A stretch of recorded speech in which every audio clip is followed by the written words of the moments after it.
But, again, that first couple minutes of this first period and that start showing that they mean business is going to be paramount and optimal for success tonight for this Toronto Maple Leafs team.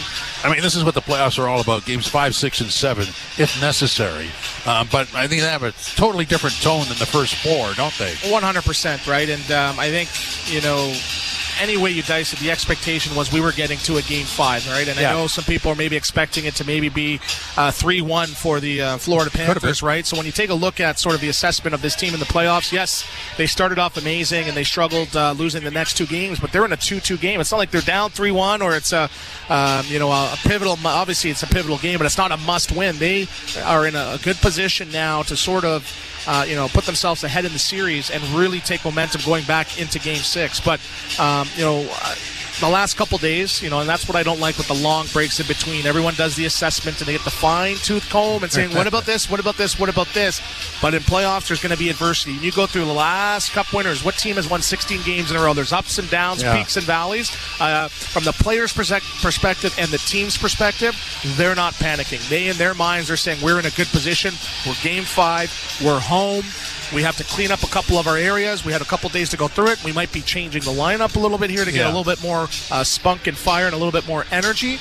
But from the Maple Leafs perspective and the team, they're confident coming into Game 5. Yeah, there's Joseph Wall leading the Leafs out onto the ice. The Panthers following suit. So to that end, we will get the starting lineup at about 6:55 or so. Real close to 7 o'clock, and there's all kinds of talk about, the way it was left today was game time decisions, and a lot of that has to do with a possible bug going through the team, although that was denied, and everybody is just going to get a look and a consideration here. You see Camp out there now, so I don't know exactly what's going to happen or if a lineup change is required, but we will have the answer in about 25 minutes. Yes, and I'm not pretending to play insider. I know we got Pierre and CJ down here too, but Camp was the first player on the ice, so I don't know if that's part of his normal routine or that's him getting fired up knowing that he's in the lineup tonight, but like you mentioned, we'll find out in the next couple minutes. But, I think that's not a sign of panic or a sign of weakness. You're seeing teams throughout this whole entire playoffs make these changes. You have to make changes if something's not working, or you got to find a way to get some extra energy. You saw Florida Panthers the other game, pretty much sub in a whole entire fourth line. So that is part of where we're at exactly with regards to, that lineup, and teams are doing it. You've seen Edmonton Oilers do it. You've got players moving up and down, in and out, and that's sort of synonymous with what playoff hockey is all about. Okay, so Ralphie just whispered something in my ear, and I'm looking down on the ice. I see Camp, I see Robertson, I don't see Yarncroke, and I don't see Holmberg. So that's likely the adjustment, and we'll figure out what lines are, how the bottom 6 will be adjusted as we go along. But I'm just doing another scan here, and I don't see Holmberg or Yarncroke. So the Robertson and Camp, I would suggest to you, are in. What do you make of that? Okay, so that's me. Well, great insider hat, but great eyesight by Ralphie there, and they're really doubling down, and we can't necessarily, question Berube, as some of the moves that he's made has paid off in games past. You saw them doubling down with Pacioretty and moving him up in the lineup. One player I was maybe expecting to see out was McMahon, right? I think the expectation for him is a little bit higher. Scored 20 goals this year. He has 0 points in his last 4 games, a -1, only 4 shots. But maybe now this is going to light up a fire under his butt, knowing that, hey, you know what? They're scratching some players and having some decent playoffs. I could be next, so I expect a little bit more from him. But Nick Robertson, this is a guy that every time he's come off the shelf and come out of the press box, he's come in and scored a goal. So right, wrong, or indifferent, he brings energy. He brings that spunk that I described before.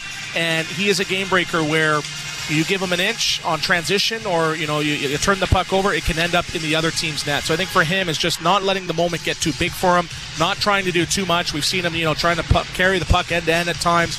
But I think he's just got to simplify, play with discipline, and get open to create that lethal shot that we all know he has. Yeah, and you have to consider also it's on home ice. So, in Game 6, you could always go back to putting Holmberg and Yarncroke in for defensive purposes because you have the Panthers have the last change. So I would assume that Robertson would play with Domi and McMahon, and then we would have on the fourth line Yarncroke or Holmberg is out, and that would be Camp there, and maybe he's centering.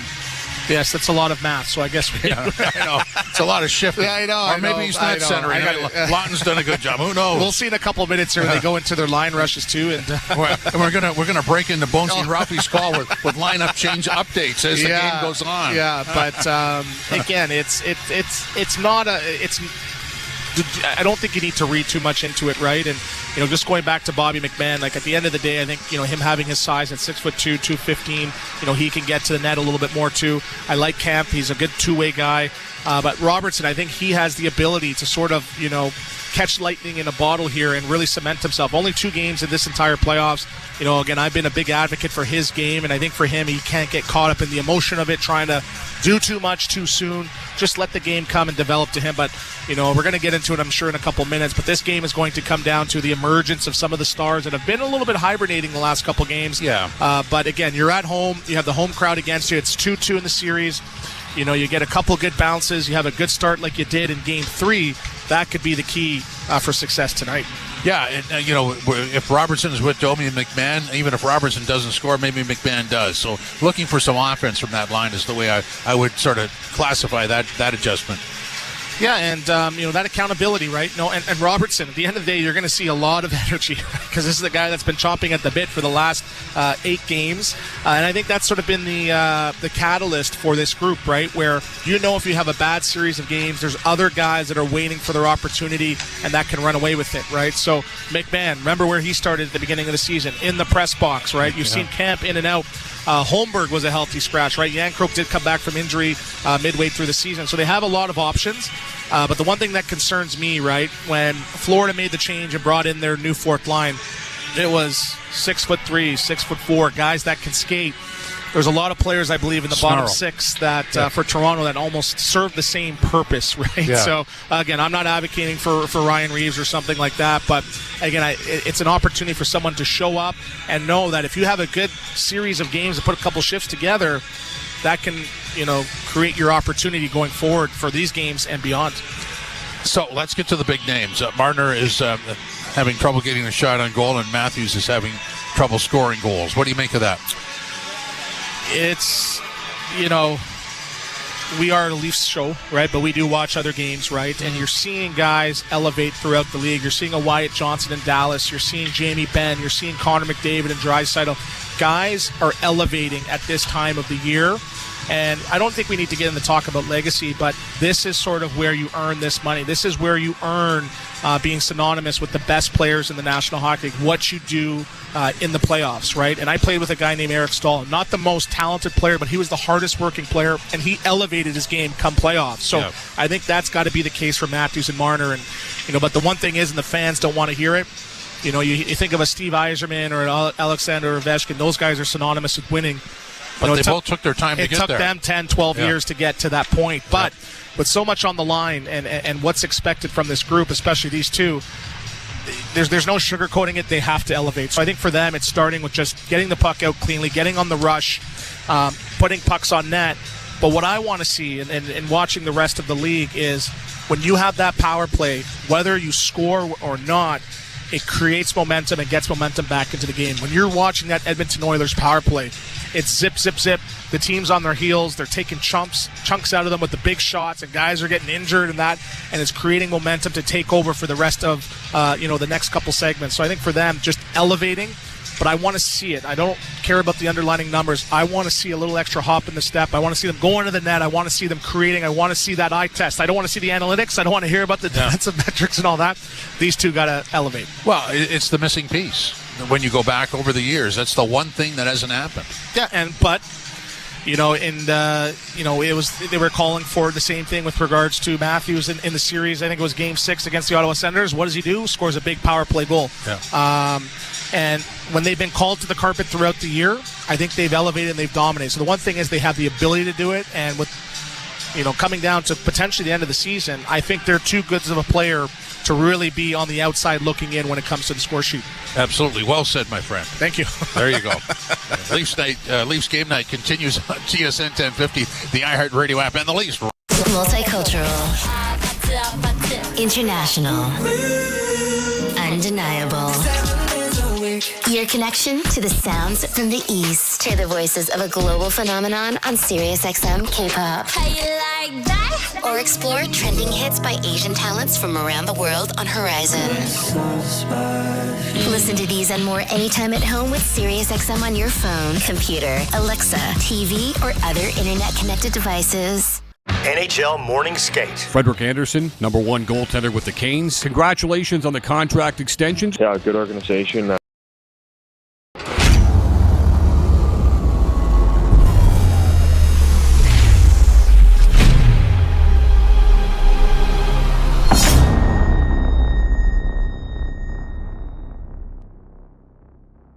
What's up, insiders? How we doing for Game 5? Decisive Game 5. We had the 2-0 lead, and now it's 2-2, so you know what that means. Tonight, we've got to get back after it. We're at home. We're at Scotiabank Arena. Our Maple Leafs are facing the Panthers for the 5th time. Who will take the edge back down to Florida in the next game? Who are you looking at tonight? I've got my eyes on Austin Matthews. Come on, Captain. Let's see what you got tonight. This is when the stars shine, when the lights are the brightest. We'll see you tonight in the chat. Thank you for being here. Thank you for hanging out with us and making this the place to be every single time the Maple Leafs are live. Go Leafs, go. The nature of it is the goaltender is responsible for 90% of the action. He's got to stop the puck. Why do we keep making apologies for goaltending? Stop it. Under Review with Mick Kern. 11 a.m. Eastern on NHL Network Radio. SiriusXM 91 and the SiriusXM app. No one brings you the passion of the beautiful game quite like SiriusXM FC. Would you believe this? Whether it's live matches from the EPL, MLS, the NWSL, or the UEFA Champions League. This is sensational. Or live talk shows featuring the sport's most entertaining experts. You don't get to say, I don't feel like making that play right now. You make the play. It's the world of soccer at your fingertips. How mouth-watering is that? SiriusXM FC, channel 157 in the car, and streaming on the SiriusXM app. SiriusXM NHL Network Radio puts you on the ice. If you're trying to describe what playoff hockey is, well, the ebbs and the flows, the momentum changes, the willingness to sacrifice whatever it takes, whether it's blocking a shot with your face. Every opportunity matters. You know, we learn an awful lot about ourselves in the playoffs and how you rise to the challenge and are willing to do whatever it takes for the team to be successful. SiriusXM NHL Network Radio. SiriusXM 91. join me, Gord Stellick, and Scott Laughlin as we recap the night that was on NHL Morning Skate, weekday mornings at 7 a.m. Eastern on NHL Network Radio, SiriusXM 91. Leafs Game Night live from Scotiabank Arena. Jim Taddy, former NHLer Anthony Stewart with you. Pre-game comments powered by your Ontario Honda dealers. Get performance and get in the game with the Civic Hybrid. Available now at your Ontario Honda dealer. John Tavares in the field of the group tonight. Yeah, I think it's good. Like the mood, like the attitude. I thought we had a good day yesterday, and back at home. So great opportunity tonight. Chief talked about this is what you work for, to play in these types of games and get to this point in the season in a series. So excited about it. What's the biggest thing that you're looking to kind of adjust or change to get things back on track here tonight? Obviously, we don't want to be in the box as much as we were in the first period. So, you just control what you can control and being really disciplined, playing hard, competing between whistles and sticking together, standing your ground when needed, but understanding the need to be disciplined and controlling the emotion, directing it the right way. So, I think it's a big part of it. Overall, we've the way we can skate and getting on puck pursuit and pressure, playing physical, being competitive, winning battles, and making our opponent have to defend us and work through us. John, there's been a lot of talk about the game plan and sticking to the game plan throughout these playoffs. How does that help in a situation like you're right now where you drop 2 straight, trying to get back on track? Yeah, I don't think you're always looking after a loss or losing a couple games, especially tight games, to reinvent the wheel and change things up and look at all these different things. I think you have a good foundation of how you want to play. Your opponent, what they do well, and just sticking to things that over time can lead to success and tilt momentum, tilt the game in your favor. So sometimes it might feel like there's not a whole lot going on, and there's not a lot of room out there, a lot of plays being made, but just sticking with the course of things over a full hockey game. I think especially with the type of team that we have, the type of game that we've built, the depth and all sorts of things, that we can put ourselves in a good spot, when we stick to things and not try to do too much or change a whole lot. Is it just a matter of execution of the real zone, or just something more to it? Well, I mean, execution always probably the number one thing, no doubt. But you're talking about a team that defends real well, have built their game over the last couple of years, and you've seen where they've gone and what they've done, and now being the defending champs, on how they can defend, their ability to pressure and limit time and space. So execution's important. Certainly, I think the pace that we want to play with, I think is important, and they certainly, I think, made some small adjustments in certain areas, and just how they want to take shooting lanes away, and the importance of good sticks and things like that, and they do those things well. So we have to adjust ourselves, execute through that, understand that type of pressure and those types of details that come with playing a very good defensive team. John, not the result Joe wanted in that last one, but he had a great performance. Does that performance and the way he played in that last game give the group a little extra confidence as the series goes on? I think Joe's been great since he's come in the series. So certainly gave us a great chance the other night to earn a win. Unfortunately, weren't able to put any home for him. So on us to go out there and provide some run support, and him to continue what he's been doing all year and throughout the series. He's been great. So a lot of faith in him. What are you guys doing well at home? It feels like you've had a really great run inside this building. What's your sense of the group in this building of late? I think we just enjoy being at home. Tremendous fan base, and the energy that the game provides and they provide us. So, I think just sticking to your process, to your routines, and not trying to change a whole lot or overthink a whole lot. Just go about the way you built your game as a team collectively over the year, at home and individually, what you got to do to get ready to play and be excited about being on home ice and what the Stanley Cup playoffs is all about. Do your kids have a greater appreciation for the playoffs these days? Yeah, every year they get a better understanding. So it's always fun to share with them, of course, and watching some highlights of the other games and things like that. So it's always, like I've said, I've always really enjoyed the opportunity to share what I love to do in the game with them and how they've embraced that. You mentioned the Panthers sticking with one space. Did you find it massively different in 3 and 4 as opposed to 1 and 2? I mean, I think certainly the way the game kind of developed in Game 4, them being on the power play a lot, having the puck a lot, skating, because they're having the man advantage, and obviously being able to get the lead, seemed that they're able to get to their game a little bit quicker than we were, and then we had to kind of build our game coming off a lot of times shorthanded in the first period and kind of get everyone going, our team going, and weren't able to get one by them to kind of change the feel of the game. So I think there was a certain comfort they had in the way they can defend. Obviously, they have a tremendous belief in that with what they've done over the last number of years. So, every game kind of brings a different feel, something different to it. But, I think over the course of the series, they stick to their guns and what they do, and they've had a lot of success with that. So, continue to expect the series and each and every game only to get harder and to get tougher. John Tavares with a in-depth look at what's at stake here tonight. Keys of the game is brought to you by Medicure and Medicure Plus. Come in for a free men's express pedicure. 4 locations in Toronto, online at medicure.ca. So, Stu, what are the keys? Well, I believe the first key for this team is a good start. You want to get back to what you did in Game 3, having a 2-0 and 3-1 lead. That's going to get the energy going, the crowd going, and find a way to keep momentum going as well, too. My second one is specialty teams. You do not want to be starting off, with 4 penalties in a row, so discipline is a key. And the power play actually had an opportunity to get them back into that game. They had 3 in the second period that they went 0 for 3 on, so that is another key as well. But ultimately, the Stars have to steer the ship. You need a lot. You need your A-plus game from Austin Matthews and Marner. And if they do that for 2 of the next 3 games, they bring their A-plus game, in my mind and in my opinion, it guarantees a win for the Toronto Maple Leafs. So it's easier said than done, but the Stars got to step up, special teams be special, and have a great start for Toronto. So many times in the playoffs, you go back to the last game and look for the carryover. In this particular case, there's an extra day between. There's a scene shift from Florida to Toronto. How relevant are those two facts? As a player, right, you hate practicing, you hate going through the video, you hate sort of just going through, you just want to get out there and play the game. So when you have that extra day, especially with travel, you got to now just worry about all these other things.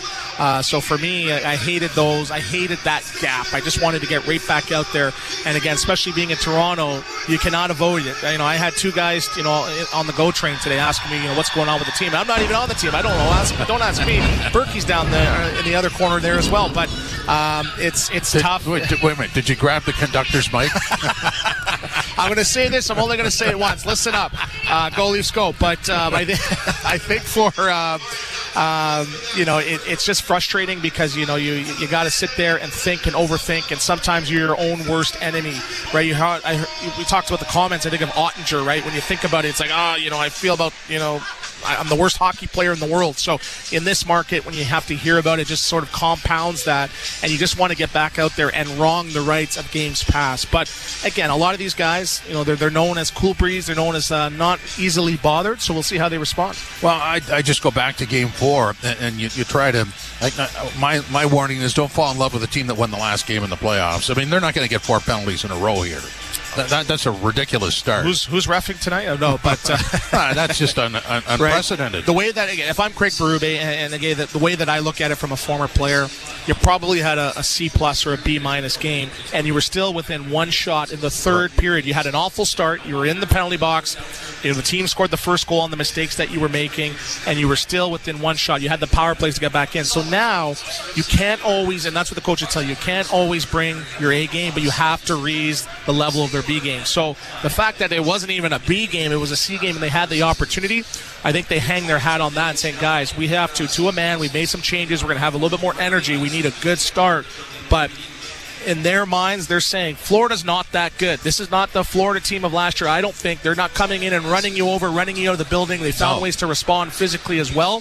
This is an evenly matched team, and I think that gives them confidence and a boost coming into tonight. I can flip that around and say it took the Panthers 4 games to get to where they wanted to be. So don't know how long they stay there, but that's up to the Leafs to determine that, isn't it? It is, right? And, you look at Bobrovsky, and yes, he did let in those goals in the first 2 games. It's not like he played awful. The Leafs, made some world-class plays. So I think they just have to find a way to do that as well. And it's coming down to these final, potentially 3 games here. They have to find a way.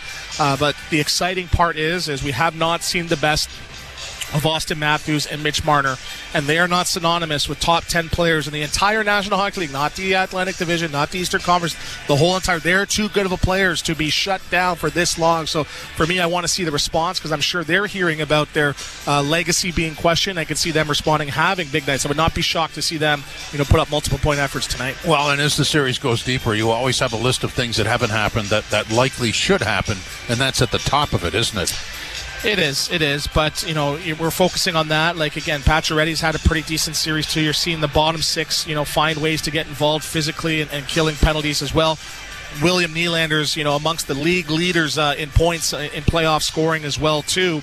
And the icing on the cake and the cherry on the top is just Austin Matthews and Mitch Marner bringing their B+ game. And again, just reiterating. They're too good. They're too good. Yep. And again, I don't want to be here in the first intermission. Don't ask me, hey, are they still too good? I'm going to say yes. So I've just written that down. First intermission, ask Stu if they're still too good. I wrote that in Etch-a-Sketch, right? So I wrote it with my invisible ink pen. Yeah. It's the one I sign all my checks with. Well, it was there a minute ago. I don't know what happened. It's gone. So obviously the key is to start differently. You can't argue with what's happening in the Leaf zone. Defense is really good. Goaltending really good. Yes, and with Joseph Woll, he started off the playoffs sort of being sick, and there's a lot of people maybe calling for him to start this series, but it takes a game or two to get into the rhythm of what playoff hockey is, and this is a guy that doesn't have much playoff experience at all. It's a totally different animal, totally different beast. totally different speed, pace, energy levels, highs and lows with regards to sort of the ebbs and flows of the game. So I think for him, he's come in after that second game and really found a way to elevate his game. And ultimately what he does is gives the team a chance to win. Yep. And he's done that. Last game, 100% he brought his A-plus game, gave them a chance to win. So there's the flip side of it. It took the Panthers 4 games to get in top gear. In Game 4, Wall got into top gear. So we'll see where that goes. Yeah, but, on the other side, the flip side, too, is Bobrovsky. He had 23 saves last night, and he wasn't necessarily challenged that much. You go back to Game 3. He made the 2 big breakaway saves in overtime, so that's a guy that can be hot or cold, and I think they caught him on the cold side, so he's heating up.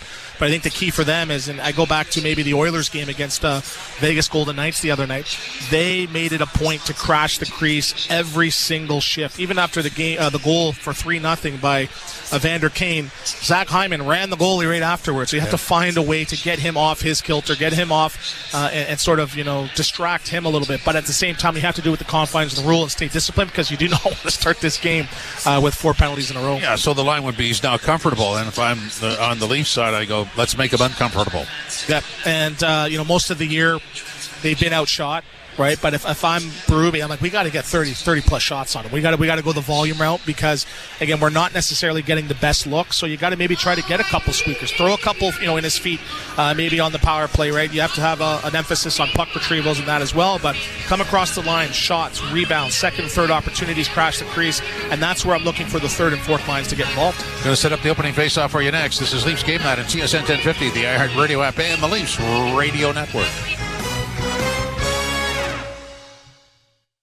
When you get a Subaru with symmetrical full-time all-wheel drive and class-leading safety included, it's like you also get a Subaru that comes with your very own golf club holder, stadium parking navigator, a basketball team transporter, a remote cottage finder, a beef.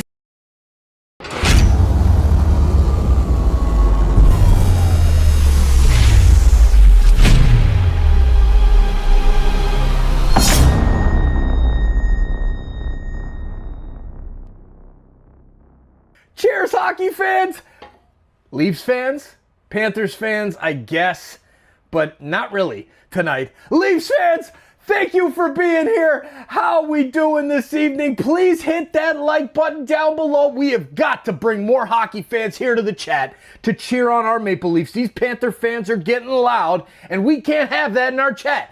We've got to light this thing up, share this link out, and hit that like button right now so that we can get more fans here in the chat to hang out with us and drown out all of that cheering for the Panthers that we see coming through, bothering our chat up every once in a while. We'll see you back in there. Go Leafs, go. Thank you for being here. It's all in good fun, and we appreciate you keeping it classy. The most reliable pros booked in seconds. It's that simple. Just download the Jiffy app or sign up at JiffyOnDemand.com. Use code SPORTS for $25 off your first job. Jiffy, Canada's #1 home maintenance app. Thank you, Jiffy. Hey, Sasquatch here. I've made a lot of friends working out at Planet Fitness. Let me introduce you to the Sasquad. First up, the Kettlebell Queen. She puts the fun in functional training. Next, Sir Lifts a Lot. He lifts a lot. And of course, the Stretcher. Her flexibility. Get started at Planet Fitness today for $1 down and then $15 a month. Offer expires May 15th. $49 annual fee applies. See Home Club for details. Well, what do we have here? The Leafs had a 2-0 series lead. Now it's tied at 2. The Leafs shut out in Game 4, but as the first round shows, they can respond to that. In fact, that's what keeps this optimistic. The Leafs' ability to battle through situations. They're in one now. Another spin. It's a home ice series so far. Will that continue? Well, let's find out. Molson Canadian Leafs hockey starts now. It's time for Molson Canadian Leafs hockey on TSN 1050 and the Leafs Radio Network. The Leafs live here. Yes, they do. Welcome to Scotiabank Arena, Molson Canadian Leafs Hockey on TSN 1050 and the Leafs Radio Network. Jim Taddy, former NHLer Anthony Stewart with you. Bonesy and Ralphie standing by. And we just have the lines confirmed and handed to us. So for the Leafs, it'll be Matthews between Marner and Nyes. Tavares centering Nylander and Pacioretty. Domi centering Nick Robertson and Bobby McMahon. David Camp centering Stephen Lorentz and Scott Laughton. The blue line pairings the same. Riley Carlo, McCabe Tanev, Benoit, and OEL. And Joseph Wall starts in goal. The change for the Panthers is Boquist is on the left side of Barkov and Reinhardt, and that means Rodriguez is out after the OEL hit. What do you make of all that? Well, it seems like it's not necessarily a panic move, but just switching things up to try to get a little bit of a different energy out of your bottom six by Craig Berube and the Toronto Maple Leafs teams. You're seeing Nick Robertson drawn to the right side on the third line with Max Domi and Bobby McMahon, and that's a line that sort of had some chemistry and some hot streaks where they played 2, 3, 4 games in a row where they've scored multiple goals. I could see Robertson, and we all know his track record. When he comes out of the press box, he's sort of due for a goal. So good there. Camp, he's another guy, just solid, safe, up and down, defensively responsible, doesn't take penalties. But again, that fourth line has been fairly decent throughout this playoffs. Scott Laughton's getting in physical. He's killing some penalties. Lorentz is adding his speed as well, too. And, you know, we've been doing a 30-minute show. We haven't even mentioned the D. That's the best compliment for a D, where you don't even notice them, you don't talk about them. They've been doing their job right now, too. But ultimately, you can interchange third, fourth, fifth liners. It's going to come down to the top guy stepping up tonight, and I'm looking for a big response in this series by Austin Matthews and Mitch Marner. So when we talk about bend but don't break, that really describes the Maple Leaf blue line, doesn't it? It's, you know, when every team wants a Quinn Hughes and a Cale Makar, and if you don't, this is how I would build my lineup. Guys that play a good two-way game but are defensively reliable, and they thrive in the DN. Starting with, Chris Tanev, who's been blocking an amazing amount of shots. He's been playing great. Jake McCabe, physical. Carlo, big, long, clearing up the front of the net. Same thing with OEL, just adding a nasty element. So this is great. And don't want to forget mentioning Simone Benoit, who scored some big goals, throughout the year and been playing a great physical game as well, too. So this is a perfect mix, a big, strong, hard to play against. And that's a key for them, playing tough to play against this Florida Panthers team. Wow, this building is really loud, and the players haven't hit the ice yet. That's going to happen in the next minute or so, and then it's going to erupt. Here is Jake McCabe on the excitement of playing Game 5. We knew this was going to be a tough series, so excited to get Game 5 here. Game 5 here at home ice. What's worked well for you guys in this building? It feels like you guys have had a good run in Toronto. I think I've liked our starts. Most of the series, obviously, Game 3 had a great start too. That's going to be key tonight, and let's get on the attack early and get our fans up in their seats. Jake, after the first 2 games, Paul Maurice said he felt like they weren't really playing Panther hockey. Did you feel a difference in Games 3 and 4? Were they forechecking a bit harder? I felt the same. I think Games 1 and 2 were difficult as well. So it's a team that forechecks hard and plays hard, and there's a reason they've been to the last 2 finals. You guys lost a couple in a row in that Ottawa series. What did you like, or what did you sense from the group when you had to respond from that? Are you feeling a similar vibe here? Yeah, I feel like we've responded all playoffs long, frankly, whether it's through a series or throughout a game. I think our resilience has been solid and composure's been good, so I don't expect that to change. Craig was saying he felt like you guys were the more physical team in Game 4, and obviously we know Florida is a very physical team. What do you like about, I guess, how the group is handling the physical side of the series so far? I'm not surprised. I don't think anybody should be. I think we've shown it all year that we can play a couple different ways, and when we're at our best, we're physical, we're on the forecheck, we're on the hunt, and we need to continue to do so. What's been your perspective on Camp and how he's managed a long layoff lately here? True pro, like he always does. He comes in and works, and he's got a smile on his face, and great teammate. When he's at his best, what does he bring to the lineup? He's a great penalty killer, good in the face-off dot. Just a steady presence for us down the middle. That is Jake McCabe. Could almost not hear him because the in-house show just got cranked. Players still not on the ice yet. The officials are doing their warm-up laps, but this is going to get really loud really fast. We see on the scoreboard that the Leafs are still at the sort of the exit of the dressing room. Joseph Wall there. I mean, it's got to be a really good feeling at this moment for both hockey teams, too. Yeah, I'm jealous, right? And this is the one thing as a hockey player that you miss, sort of the crowd, the roar of the crowd. I didn't hear one thing who was that? Jake McCabe talking? Who was that? Right? And I didn't hear it either. that's what it's all about. Playoff hockey in this city, just a different energy, different vibe. I'm going to try to get my hands on one of these rally towels here too, but just the energy is definitely, as a player, I just remember getting ramped up and fired up. So I'm expecting a big, energetic, exciting start by this Toronto Maple Leafs team. So they have the picture on the scoreboard, the live video, and there's just this ritual of how they have to sort of do the handshakes and the fist pumps with each other before, and Marner does the last, so now they can go out. Yes, there's a pecking order on who goes, and I remember it got dicey sometimes. You're having those conversations. Hey, I'm the second guy out, or I'm the last guy out as well too, but again, it just talks about the camaraderie of this group and just sort of the intersectionalities of what it is to be a National Hockey League player. Yeah, guess who just hit the ice? Amazing.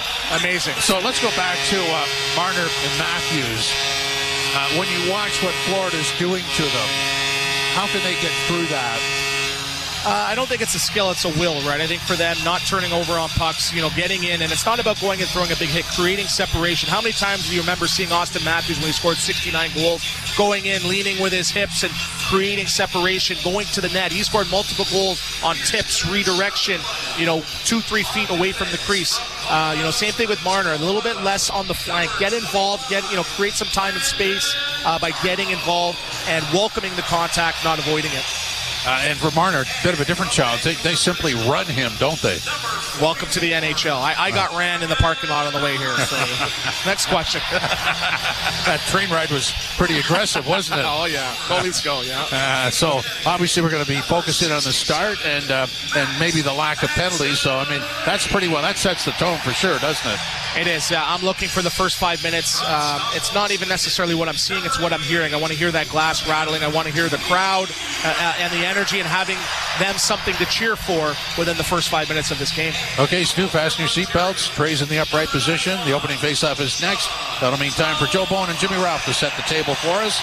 This is Molson Canadian Leafs Hockey on TSN 1050, the iHeartRadio app, and the Leafs. Sports are all about moments. One of the most incredible, miraculous finishes we have ever seen. And you can hear them all. He scores! Alex Ovechkin! There's a new goal-scoring champion! As they happen. Oh my goodness! Shohei Ohtani, a sayonara swing! Live in the moment. Rory McIlroy on his knees. He's won the Masters. With live sports on Sirius XM and the Sirius XM app. NHL Morning Skate. Frederik Andersen, #1 goaltender with the Canes. Congratulations on the contract extension. Yeah, good organization that have high standards, and I want to push for that championship every year. And we haven't gotten to the ultimate goal, but we've been knocking on the door, and that's the perfect situation. Being on a team that's got those aspirations. NHL Morning Skate with Scott Laughlin and Gord Stellar. Weekdays 7 a.m. Eastern on NHL Network Radio, Sirius XM 91, and the Sirius XM app. The Point with Boomer Gordon. 16 out of 32. If you know your math, that's 50%. In the last calendar year, Jake, 50% of the teams in the National Hockey League have made a coaching change.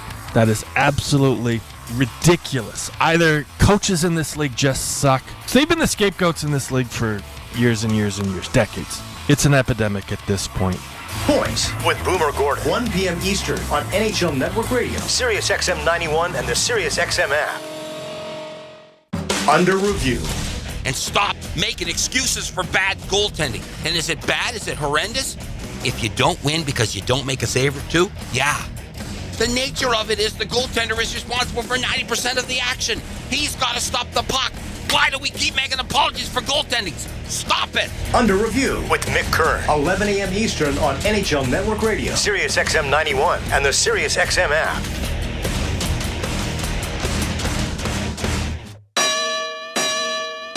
Hey, Jim Rome here. What's cracking? Hi. Hope you're enjoying the game. And when you're not taking in a game, find us on Sirius Channel 161, XM Channel 206. In fact, we'll be there every weekday afternoon, 3 p.m. to 6 p.m. Eastern Time. If you've got something you want to break down from this game, you know where to find us. Just make sure you have it taken, don't suck. Step your game up. That has never changed. In fact, the show has never changed. We're just back home. And it's great to be there. Sirius 161, XM 206. See you there. Panthers cruise in. And then. He's in. Nylander with a shot. He scores. There were 8. Draisaitl to McDavid down the right wing to the net. Score! With the first round behind us, the battles only get more intense. The whole way by Duhave. Oh, Wilson! Along the goal line to the front of the net, it's loose. Kachuk with it, a shot, and he scores! The Stanley Cup playoffs continue. Follow your favorite team. NHL Network Radio. Sirius XM 91 and the Sirius XM app. No one brings you the passion of the beautiful game quite like SiriusXM FC. Would you believe this? Whether it's live matches from the EPL, MLS, the NWSL, or the UEFA Champions League. This is sensational! Or live talk shows featuring the sport's most entertaining experts. You don't get to say, I don't feel like making that play right now. You make the play. It's the world of soccer at your fingertips. How mouth-watering is that? SiriusXM FC, channel 157 in the car, and streaming on the SiriusXM app. The biggest names in the game. Trying to get behind Ristolainen, walks in, put it between his legs, shoots and scores! NHL play-by-play on SiriusXM. And the Leafs hosting the Florida Panthers with this series tied at 2 games apiece. And for everyone that says the regular season doesn't mean anything, it's what they do in the playoffs, yeah, I agree. But the regular season means Game 5 is here. And if there's a Game 7, it's here. And the way this crowd has been and the energy they brought, I think it is pretty important. We're ready to go. Face-off at center ice. Puck is dropped and we're underway. Panthers get clear of it and will bring it in on the wing on the near side and down into the Leaf zone. Played by Morgan Riley around the boards. It's going to come out off Nylander to center. Pacioretty almost got behind Ekblad. The puck goes down into the Florida zone. Nylander against the boards, unable to come up with it. Panthers will flip it in over the line, and Marchand goes into the corner with a centering pass from Lundell that was blocked. Marchand in the far corner, ringing it around the boards. It'll come to Seth Jones at the right point with a long shot that is blocked. Nylander was in behind everyone, but no one could get him the puck. Panthers get it right back in again, and Wall out of the goal, playing it up on the boards. Leafs will get it high off the wall to the near side, and it is chopped at by Nyes and then controlled by Riley. Morgan Riley back in his own zone. Leafs organizing into the first minute. Changes coming here for both teams. Brought out now by Toronto. Drop pass for Matthews, who hits the line. Matthews in on the right wing for Nyes. Now to Marner. Marner to the near side. McCabe with a shot in traffic that is blocked. And the rebound is pushed out at center ice as Barkov tries to get to it as a shot into the Toronto end. Tanev playing it around back of the net. Unable to get it away from Sam Reinhart. It comes to the point near side Kulikov. Kulikov doesn't shoot it. Backhands it behind the net. Tanev is first there, reverses it for McCabe, and McCabe will just flip it but doesn't get it high enough to get it out. Played right back down into the Toronto end. Tanev playing it around back of the net for Jake McCabe. McCabe waiting for some of the forechecking to clear, looks up on the left wing and gets it ahead. It is Lorenz across the line for Lawton, and a pass for Lorenz didn't connect as it comes back at center ice. Now it is launched high, bouncing wide of the Florida goal. Back of the net, Lorenz. Playing it back to the point, kept alive by Benoit. Benoit with a centering effort that goes around back of the net. OEL on the far side, getting it down into the corner, but it gets by David Kemp, who's in the lineup tonight along with Nick Robertson. And the scratches, Pontus Holmberg and Kalle Järnkrok. Panthers getting a change, and the Leafs will get it up on the left wing off Lorenz's stick. He looks to the bench to see about a change as Domi is into the forecheck. The puck comes to the line, a deflection shot that goes wide of the Florida net. Neither team with a shot on goal as yet. And now a block that is going to send it all the way down into the Toronto zone. Goaltender Wall getting it along the boards is pumped around to the near side, but it won't clear. Cleared back into the corner, cut off by the Leafs and fed out at center ice with a bouncing puck that McMahon could not get to. Brought right back in by Nosek and over the line, and a wrist shot is deflected wide of the goal. Morgan Riley back of the net into the corner for Carlo. Brandon Carlo got it to the line, but not out. Kept alive here by Florida, and a wrist shot is off a leg wide. McMahon getting it back behind the net for Riley, and Riley looks back for him and will return the favor, who then sends it right back to Morgan Riley because the Leafs are changing.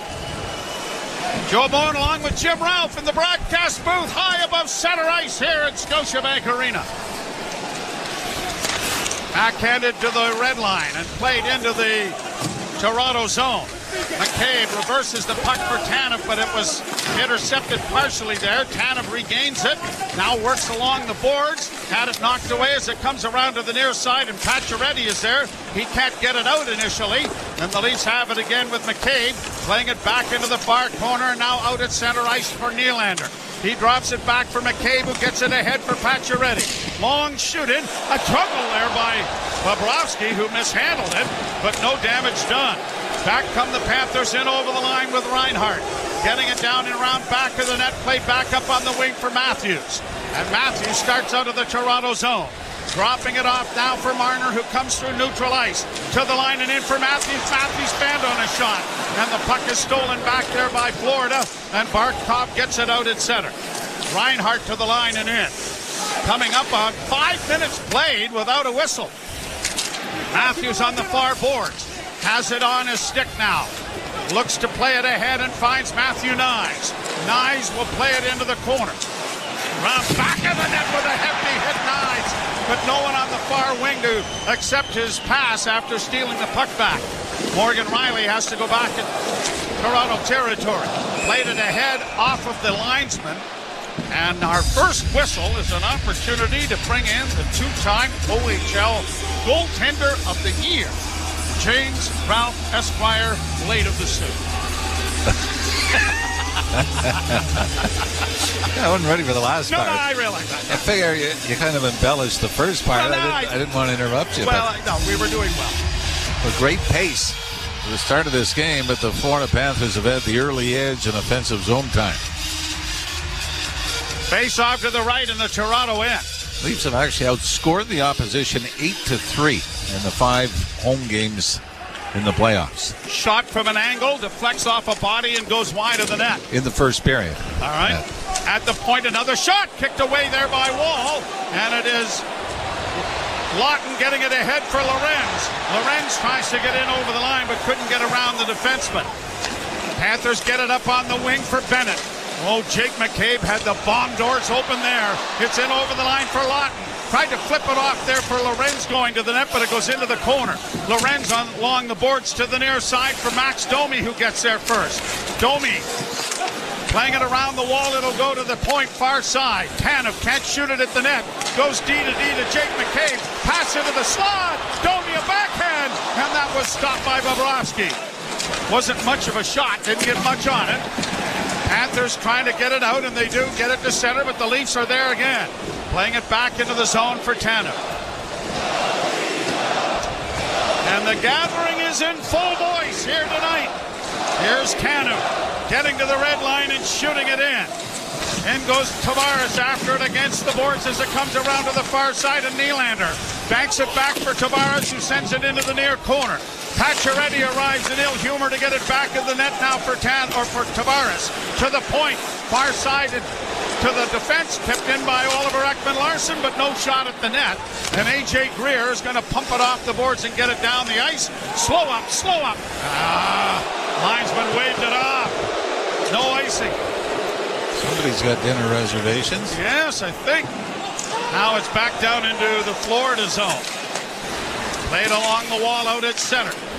Riley unable to block it as it goes into the corner for Luosterainen. Luosterainen taken to the boards there by David Camp. Camp has him pinned up against the wall. Puck is in behind the Toronto goal. Dug out by Brandon Carlo. On the boards, and Lorenz backhands to center ice. Ekblad getting it back in over the line on the right wing side. A drop pass for him, and a shot is off his stick and up into the screen and out of play. The face-off in the Leaf zone brought to you by Alpine Credits. If you own your own home and need a loan, Alpine Credits can help. Get approved at alpinecredits.ca. Oh, can't use you? We got a commercial break. Really sorry about this. We're a little busy with the game. You could always skip it. No, I suppose. No. Then they'll take it off our pay. You're listening to Molson Leaf Hockey on TSN 1050 of the Maple Leaf. There's a world where New Wave rolls. First Wave, where 80s era alternative and cult classics play 24/7. I'll stop the world and melt with you. Let me go on, like I blister in the sun. fix on First Wave. Channel 33. Or listen at home with SiriusXM on your phone, computer, Alexa, TV, and other internet-connected devices and speakers. NHL. Hey, Insiders! Thanks so much for hanging out with us tonight for Game 4 of the Leafs and the Panthers. The championship every year, and we haven't gotten to the ultimate goal, but we've been knocking on the door, and that's the perfect situation. Being on a team that's got those aspirations. NHL Morning Skate with. Cheers, Insiders and hockey fans from all over the world. Thank you for hanging out with us during Game 5 of the Leafs and the Panthers in the second round of the Stanley Cup playoffs. Tonight is a huge game, but we're in commercial break. And the most important thing right now is that link that is pinned in the chat that's going to take you to our Playoff Pulse campaign. Remember, 100% of all revenue from Toronto Maple Leafs games all playoff run long is donated to SickKids. Every single penny. As well, we pitch in from our Playoff Pulse. Thank you for being here. Just by being here, you've made a difference. If you're able to share that link out, or if you're able to donate even just a couple dollars, it is so greatly appreciated. The amazing work that they do at SickKids Hospital has been happening for 150 years. So thank you to everybody that's clicked that link. Thank you to everyone who has donated so far. Let's keep making a difference in Toronto for SickKids Hospital and our community. Go Leafs, go! We'll see you back in the chat. Hey you, yeah you, Easton Cowan, Leafs prospect here. I'm loving these Playoff Pulse live hangouts. Subscribe and turn on the bell to catch every game. Keep the chat buzzing and let's cheer for SickKids together. See you in the chat. Nice, but out come the Panthers to center ice with Luosterainen sending it down into the Toronto end. Out of the net was Wall to play it back into the corner for Tanev. Tanev finds Marner circling back, and he starts up ice. Marner ahead for Matthews and over the line. Matthews got it into the slot area, but out of the reach of Nyes. Nyes on the near boards, trying to free it up. Nyes still with it. Matthews back of the goal, but he can't get him the puck. Now Matthews joins the scrum in the corner, trying to lift it in along the boards. He gets it freed up. Centering pass goes to Marner. Marner back to the blue line. Fed it in there for Benoit. Benoit gets down into the corner, but is trapped down there, and the Panthers get it out at center. And now here's a break-in on the left wing with a chance, and it's run off the goalpost by Reinhart. Benoit pinched, and no one really backed it up. Now here's a chance for Bennett. Bennett with a shot, and that went wide. Bennett into the corner. Bennett getting it back to the point with a pass into the slot area, and it's off a stick and up into the screen. Off the stick of Carter Verhaeghe.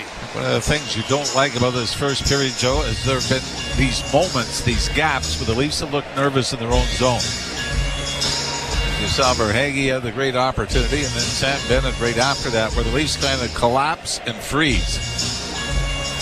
And the Florida Panthers very nearly able to take advantage of that. But you're right, Simon Benoit with the pinch, nobody backs him up. Part of the problem was the Leafs started to go for a line change, and nobody picked up on the fact that the defenseman was got deep into the Florida zone. Draw to the right in the Leaf zone is scrummed and kicked into the slot area, but Pacioretty is there. His pass was blocked, carried into the corner now by Lundell with a shot. That was stopped by Wall, and the rebound in the near corner.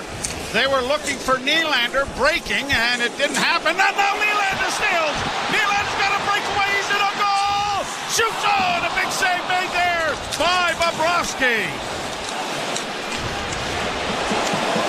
Places on his feet. Willie had a great opportunity. How does he manage to have as many breakaways as he has? Just a little disruption at the Leaf blue line, and the way he was knocking it away. But Gustav Forsling was closing in, Joe, so not quite clean cut with lots of time. Played ahead now by Florida to the red line. Shot in around back of the net. Out of the goal nicely there was Wall. He'll play it around the boards, but it's cut off by Greer. Centering pass knocked away by McMahon. Leafs trying to punch it out, and they do. Domi looking for McMahon on the left wing as Robertson trying to go to the net, and that goes around the boards on the far side. Greer trying to flip it out in center ice. Bouncing puck at the blue line. Punched back by the Leaf defense. Carried on by Florida in on the left wing. Greer into the corner with a shot from an angle that was stopped by the Maple Leafs. And now here is Robertson just making sure it gets out at center. And now the Panthers trying to send it right back in again. Seth Jones in on the wing and a shot. Big save made by goaltender Wall. Domi going to the bench. Did you see it, Jimmy? Yeah, I think Bobby McMahon's stick when McMahon had the big hit in front of the Leaf bench. I think it was McMahon's stick came up and caught Max Domi. And as the Leafs seemed trying to recover as Domi was stunned going to the Leaf bench, the Leafs were a man short in their own end, and fortunately Joseph Wall bails them out. Face off in the Toronto zone to the right of Wall. Panthers with 5 shots, the Leafs with 2, including the breakaway effort by Willie Nylander.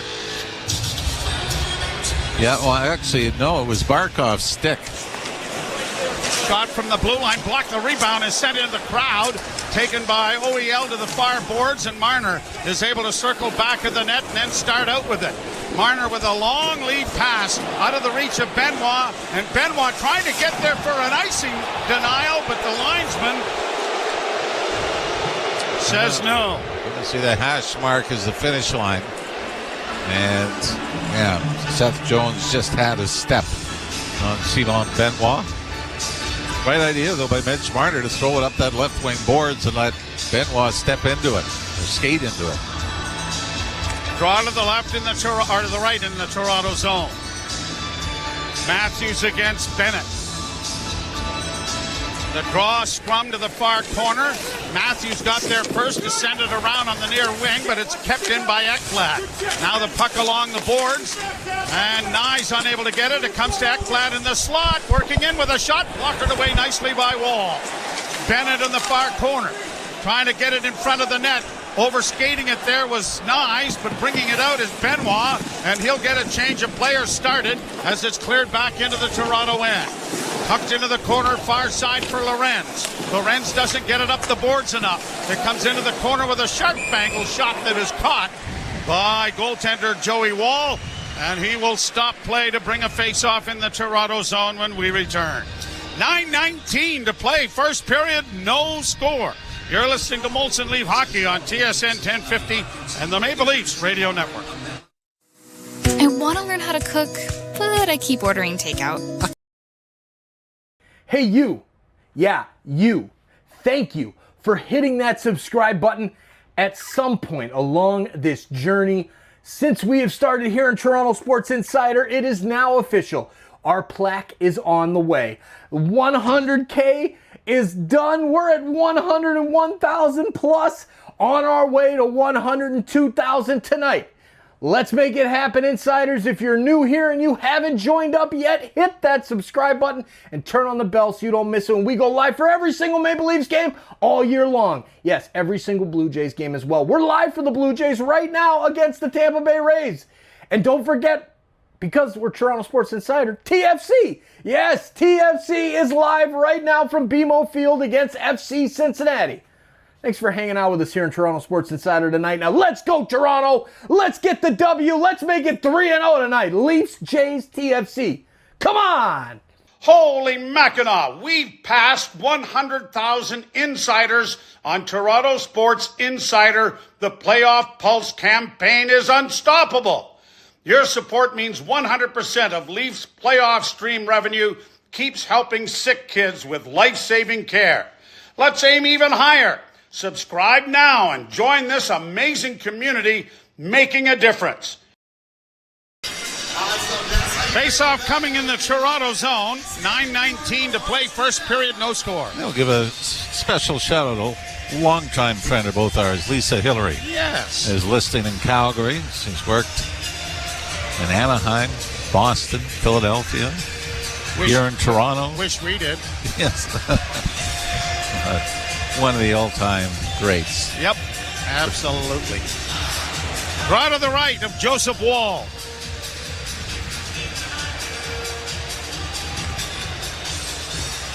David Camp into the lineup along with Robertson.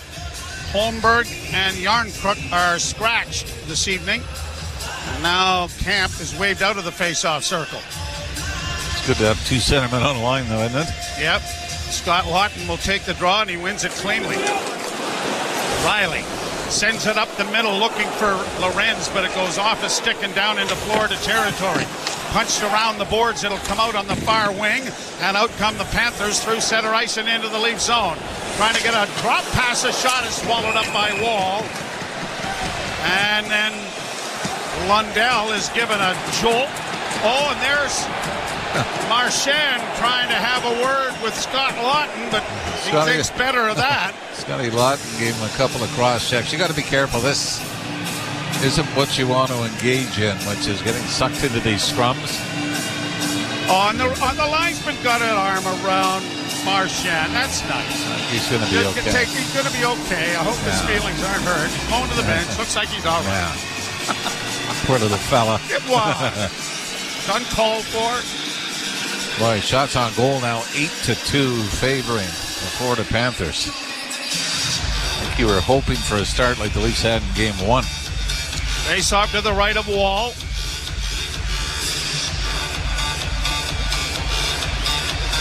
Matthews lost the draw, and a wrist shot went wide of the Leaf goal. Tanev taken to the boards, back of the net by Boqvist. That struggle carries on as it was into the corner, and McCabe trying to get there ahead of his man, had it tied up, and the Leafs get it freed up, but don't get it out. Punched ahead to the line, but not out. Kept alive by Florida to the far corner now for Reinhart. Back to the point, shot coming, and it was wide. Rebound into the near boards, back to the blue line for Mikkola. His shot deflects wide of the Leaf net. But the Leafs are playing too much in their own end. Boqvist centers, and it's intercepted, and the Leafs are going to get it out, and Nyes chips it into the left wing corner and tries to get in there to get a forecheck started. Got his man to the boards, but there was no support as the Leafs were in the midst of a change. When you play as much in your own end, when you finally do get it up there, sometimes it's just to get a change of players. Now we get Tavares down into the offensive zone as it goes off his skate. A good hit there by Pacioretty, knocked down one of the Panthers, and they get it again. Tavares in across the line, and it's knocked out at center ice again by Florida. Nylander can't get to it ahead of Bennett. A shot off the glove of Wall. And it's grabbed off by the Maple Leafs, and now Tavares plays it up on the right wing for Morgan Riley. Riley, a rink-wide pass looking for Pacioretty, but it was knocked away. Panthers get it back. Bennett gets it ahead. Knocked away by Max Domi. Odd man rush for the Leafs. Domi in on the right side. Centers! The shot taken by Pacioretty was kicked away. Back to the point. A one-timer just goes wide. And the rebound into the near corner. Panthers stretch things out. They're changing. Leafs are doing likewise. 7-17 and a scoreless first. Left to play. Played down into the corner, and Carlo takes his man heavily into the boards. Puck around the wall to the near side. Defense partner can't get to it, McCabe, but now it is launched off a stick to center, and it is the Panthers trying to bring it back in, only to have it knocked back into neutral ice. Robertson couldn't come up with it. Played down in on goal. Tucked back to the net then by Wall. Leafs having difficulties getting it freed up, but they get it to McCabe.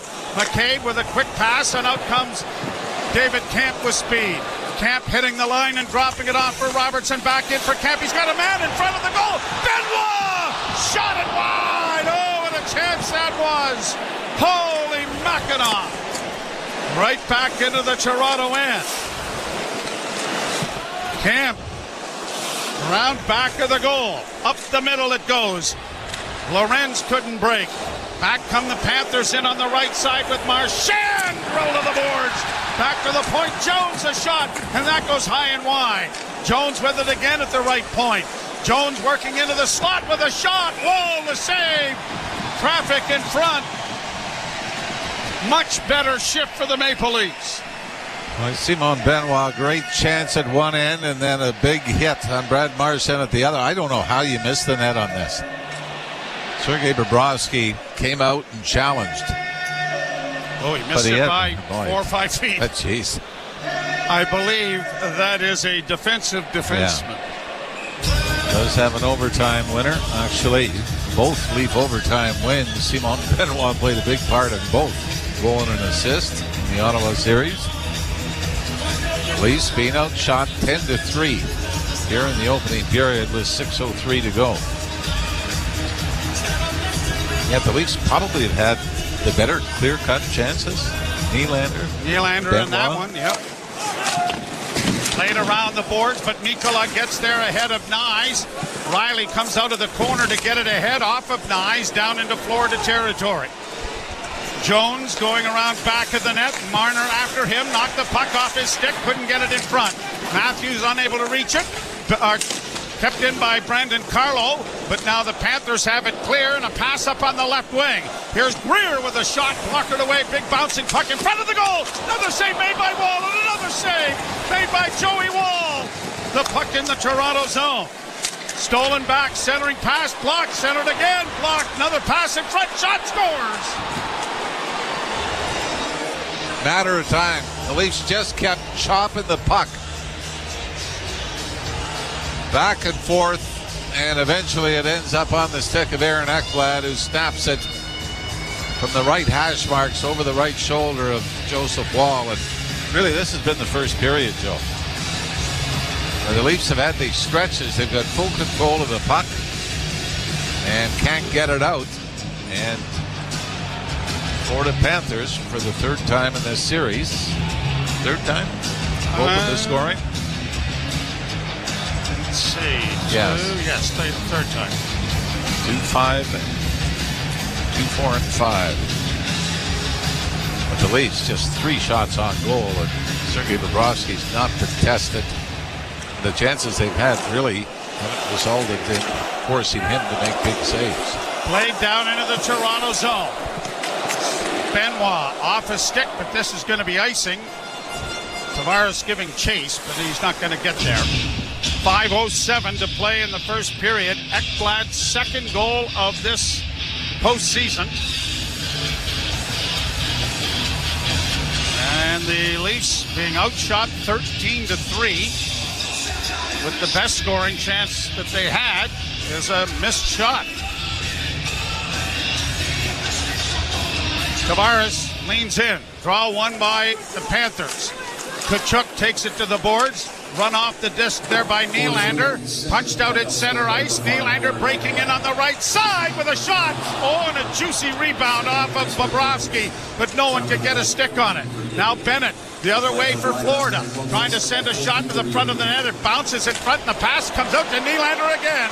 Willie can't get in over the line. He's going to be offside if he touches it. But another break by Nylander on the right wing side, and the Florida Panthers really don't have an answer for him. He has been open a lot in the early going. It is still 1-0 Florida, though. You're listening to Molson Leaf Hockey on TSN 1050. Find out who will lift the FA Cup trophy this weekend on Sirius XM FC. Crystal Palace are 90 minutes away from their first FA Cup title. Eze into the area.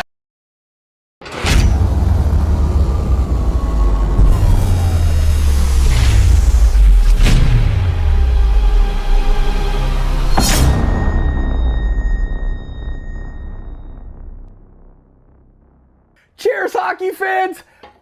Leafs fans, Panthers fans, I guess, but not really tonight. Leafs fans, thank you for being here. How we doing this evening? Please hit that like button down below. We have got to bring more hockey fans here to the chat to cheer on our Maple Leafs. These Panther fans are getting loud, and we can't have that in our chat. We've got to light this thing up, share this link out, and hit that like button right now so that we can get more fans here in the chat to hang out with us and drown out all of that cheering for the Panthers that we see coming through, bothering our chat up every once in a while. We'll see you back in there. Go Leafs, go. Thank you for being here. It's all in good fun, and we appreciate you keeping it classy. Ridiculous. Either coaches in this league just suck. They've been the scapegoats in this league for years and years and years, decades. It's an epidemic at this point. Points with Boomer Gordon. 1 p.m. Eastern on NHL Network Radio, Sirius XM 91, and the Sirius XM app. The world's most thrilling league is now in the palm of your hand. Hear every English Premier League match all season long on the Sirius XM app. Just search for your favourite team.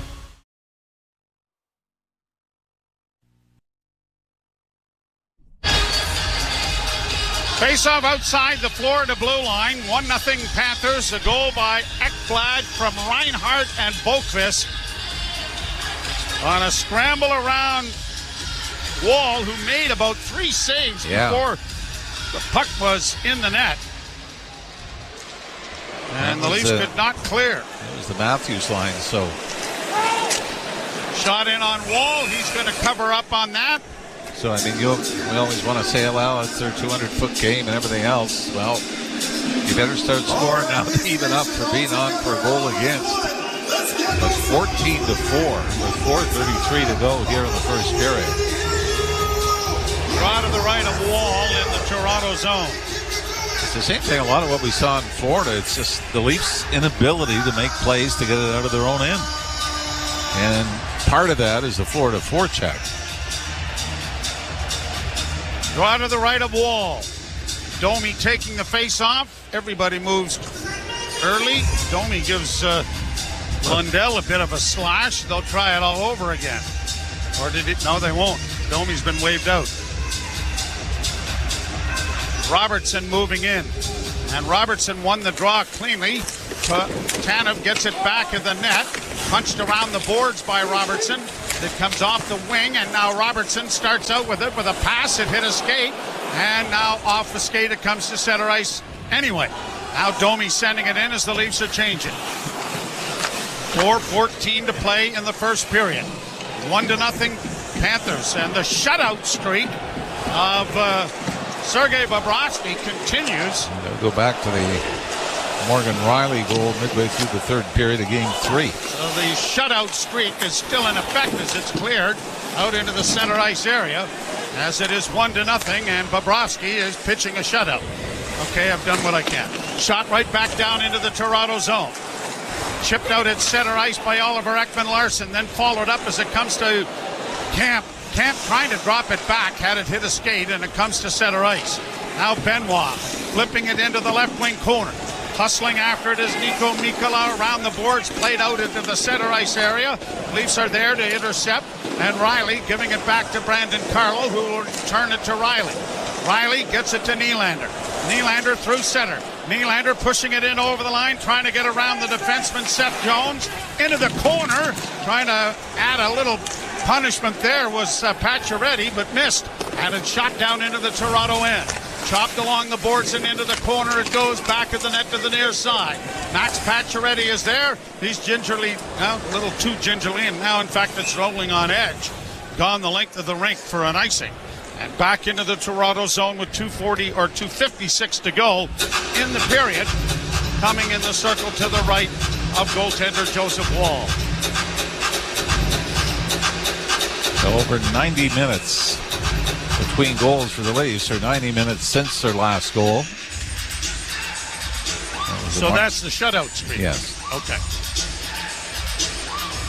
Draw to the right of Wall. Tavares won this cleanly. Back to the net, Morgan Riley, but he mishandles the puck, and the Panthers get it back to the blue line. Wrist shot coming, blockered away nicely by Wall. Into the corners for Hagee with it, though. Now for Bennett. Bennett centering pass, hit a skate. Tavares able to come away with it, and he skates it out at center. Tavares trying to send it in over the line is interfered with there by Forsling and knocked down. Brought back by the Panthers, and Bennett's going to shoot it in. Wall out of the cage. Playing it around the boards, but he gives the puck away, and a pass there by Tkachuk hit a stick, and it goes around back of the net. Wall got the stick tangled up there with Bennett, which is rather beneficial as the Leafs are going to get it now and flip it into Florida territory. Matthews back of the net. Matthews trying to one-hand it in front for Marner. That was blocked. Kept alive here by McCabe. McCabe backhands in back of the net for Matthews. Far corner, Matthews double teamed in there. Nyes trying to help out. The puck comes into the near corner, and Seth Jones will get it ahead at center, where it is shot again into the Toronto zone. Nothing fancy about the Panthers attack. They get it to the red line, and they get it into the zone, and a penalty coming here for tripping. And I think this is a gift to the Leafs. To me, this is just playing the puck. But I believe it is Anton Lundell that is going to go. I think he's just playing the puck. Kelly Sutherland and Eric Ferlot are the referees. And Jesse Marquis and Keel Murchison are the linesmen. This is a Sutherland call. Yeah, Anton Lundell is going to go, but to me, I mean, this is it's between Mitch Marner's skates. But Marner kind of clicks his heels together to click it forward, and Lundell's stick is there, but the Leafs better take advantage of it. Power play brought to you by Subaru. Hurry to the all-in-one event for great offers and experience all the features that come standard in a Subaru.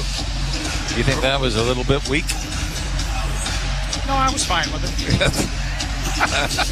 I'm good. Face off to the right of Bobrovsky. With all of the stuff that has been let go. Oh, yeah. Tavares will take the face-off, scrums it, kicks it in front of the net. It goes back to the blue line. Matthews with a pass in front, looking for Nyes, and it was knocked away and cleared back into the Toronto zone.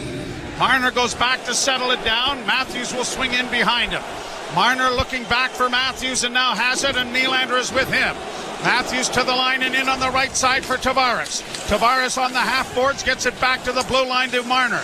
Marner saucers it back to Tavares. Tavares challenged in a hurry, got it to Matthews, and a centering pass was a bad one. It was a blind one, and the Panthers intercept, and it is Reinhart getting in over the line, but Nylander's back checking took it away from him. Boy, Florida just goes right after the Leafs on the penalty kill. They really are very aggressive. Matthews to center. Drops for Domi, who hits the line on the wing for Nyes. Back for Domi and around the boards. It'll go to Tavares. Tavares trying to pin the boards, but that brings a crowd in there. The puck comes back to the blue line. Matthews or Marner shot right. Rebound. Oh, and a great save made by Bobrovsky on Nyes. Nyes back of the net. Nyes trying to come out in front. Paddle down play made by Bobrovsky. Tavares gets it back to the point to Marner. Marner to the near side for Domi. Back it goes to Marner, stretching it out. Now to Max. Max now to Matthews. Matthews in the slot, back to Max, but the puck goes into the corner. Panthers on it quickly. Leafs trying to dig it free, and they do.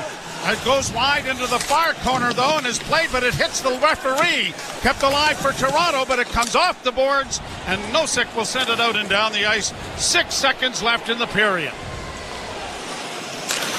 Played around the boards as Marchand tries to get a last-second hit in on Morgan Riley.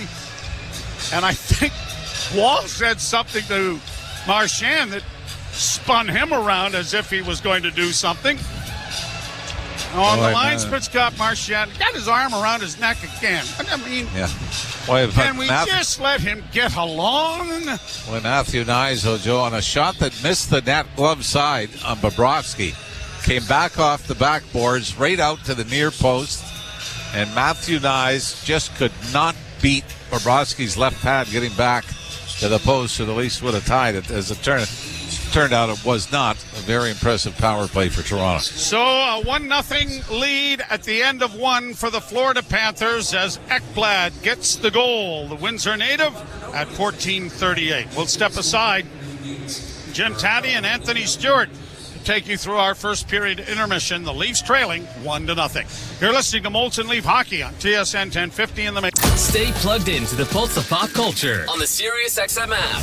From exclusive interviews with today's biggest celebrities. Demi Moore. That's Lizzo. Julia Louis-Dreyfus. Snoop Dogg. You know how much I love you, Andy. Unfiltered takes on what's trending from hosts like Alex Cooper and Andy Cohen. What is up, Daddy Gang? Hey, everybody. We are live. Plus, daily reality TV recaps, star-studded podcasts, and more. Salma Hayek. Only Kelly Ripa can ask me these questions. Keep up with all the latest entertainment buzz in one place. Just search pop culture in the SiriusXM app.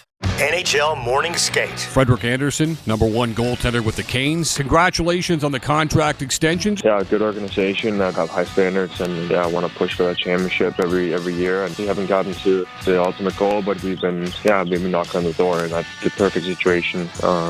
Being on a team that's got those aspirations. NHL Morning Skate with Scott Laughlin and Gord Stiller. Weekdays 7 a.m. Eastern on NHL Network Radio, SiriusXM 91, and the SiriusXM app.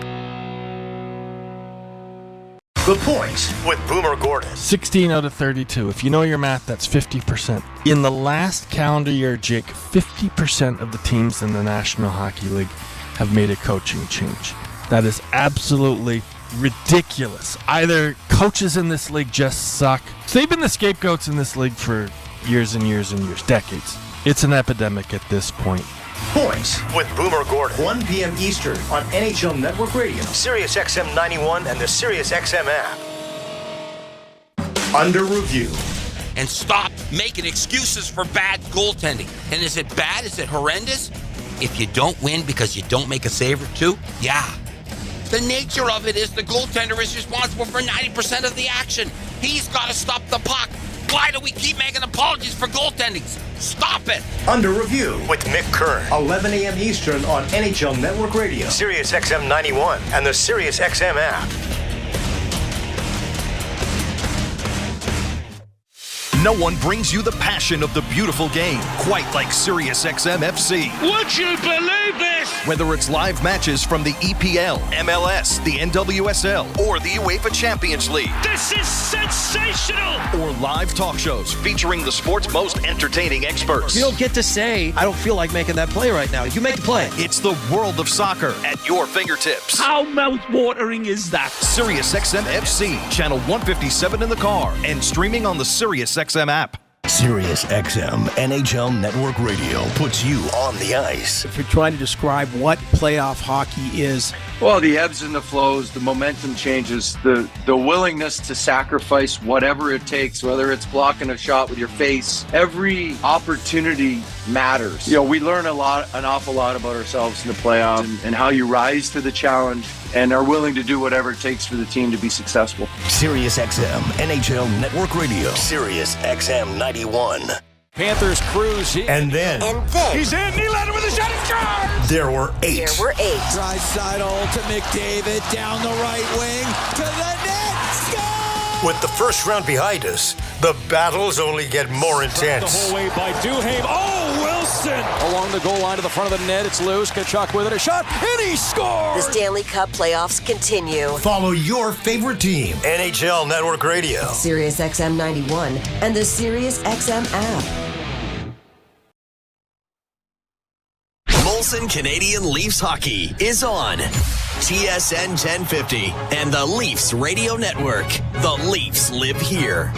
And it is Florida 1-0 over the Leafs after 20 minutes of play. TSN After 20 brought to you by Subaru. Hurry to the all-in-one event for great offers and experience all the features that come standard in a Subaru.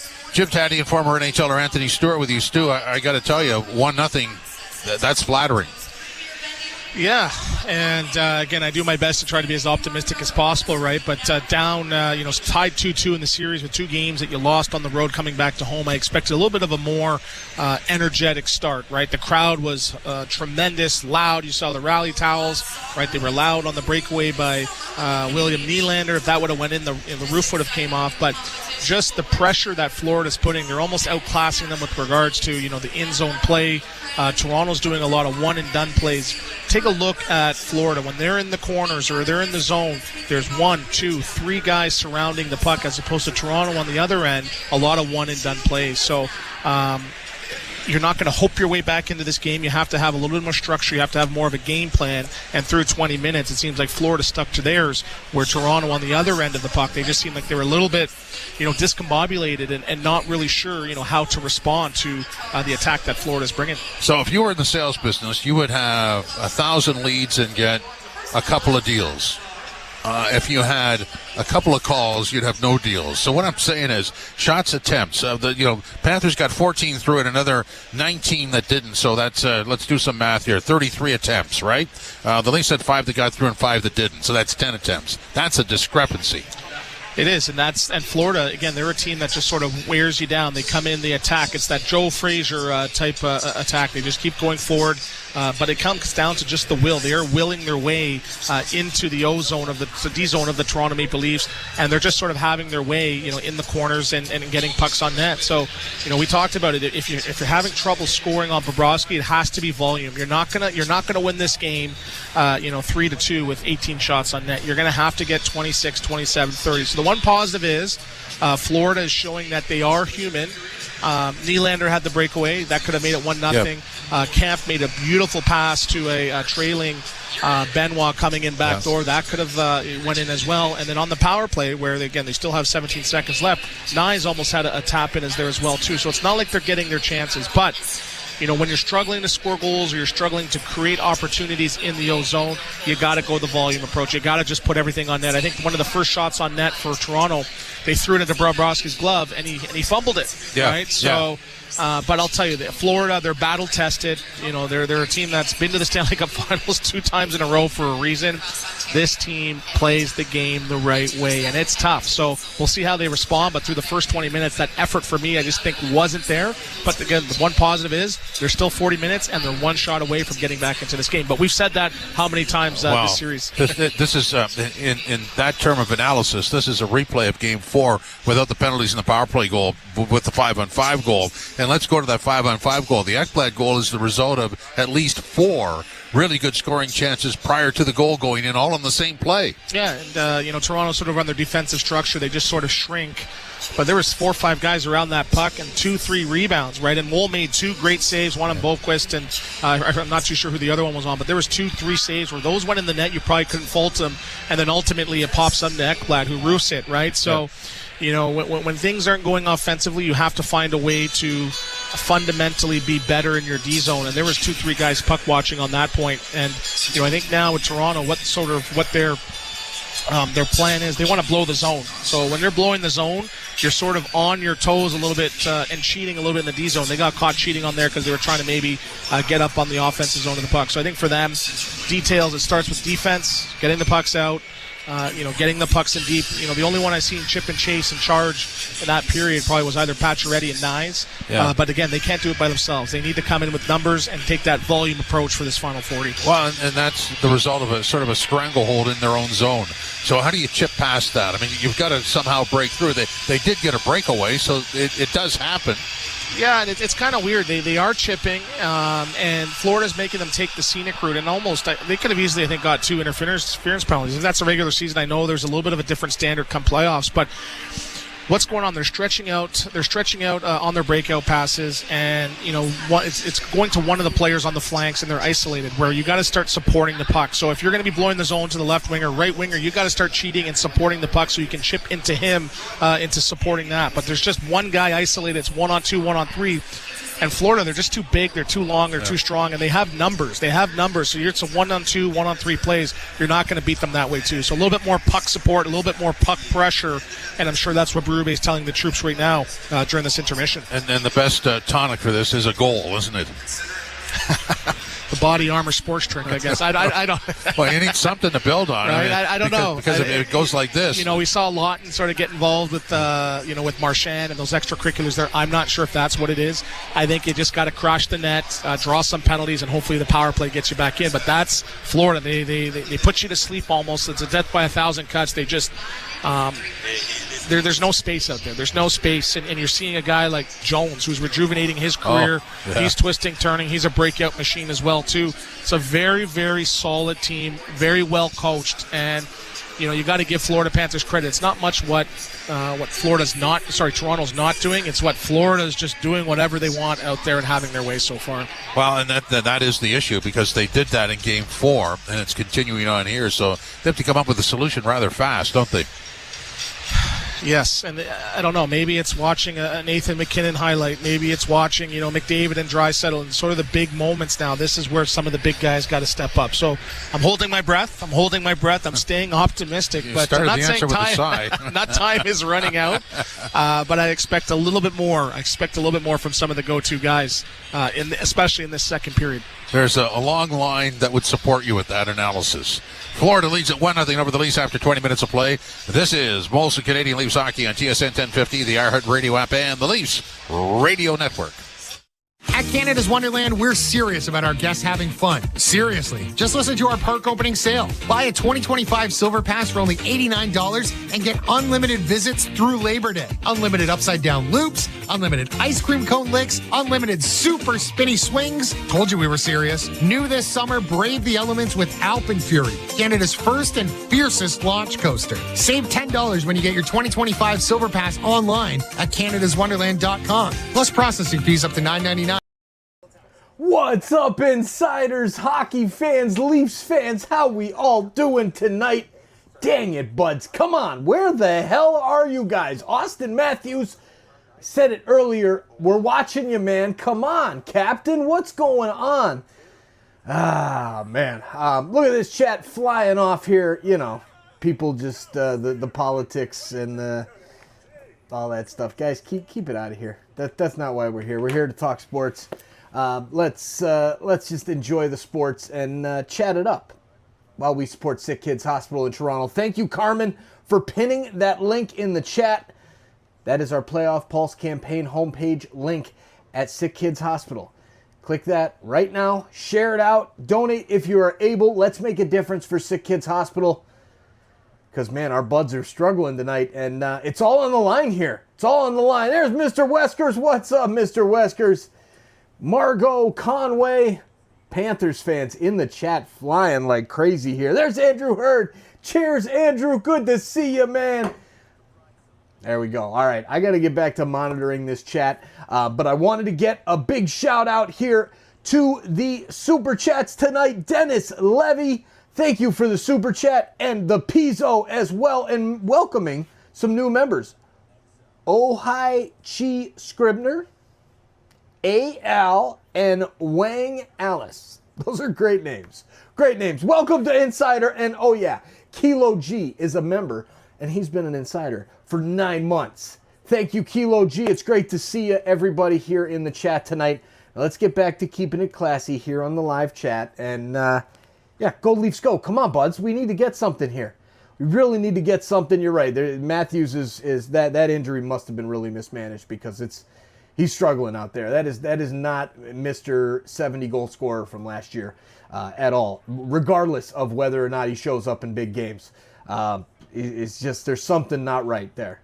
You're spot on there, Steph, on that one. All right, go Leafs, go. We want the cup. There's, Michael Johnson. Nah, we want the cup with the USA. No. We want the cup. Canada wants the cup. We're live tonight as well for Edmonton.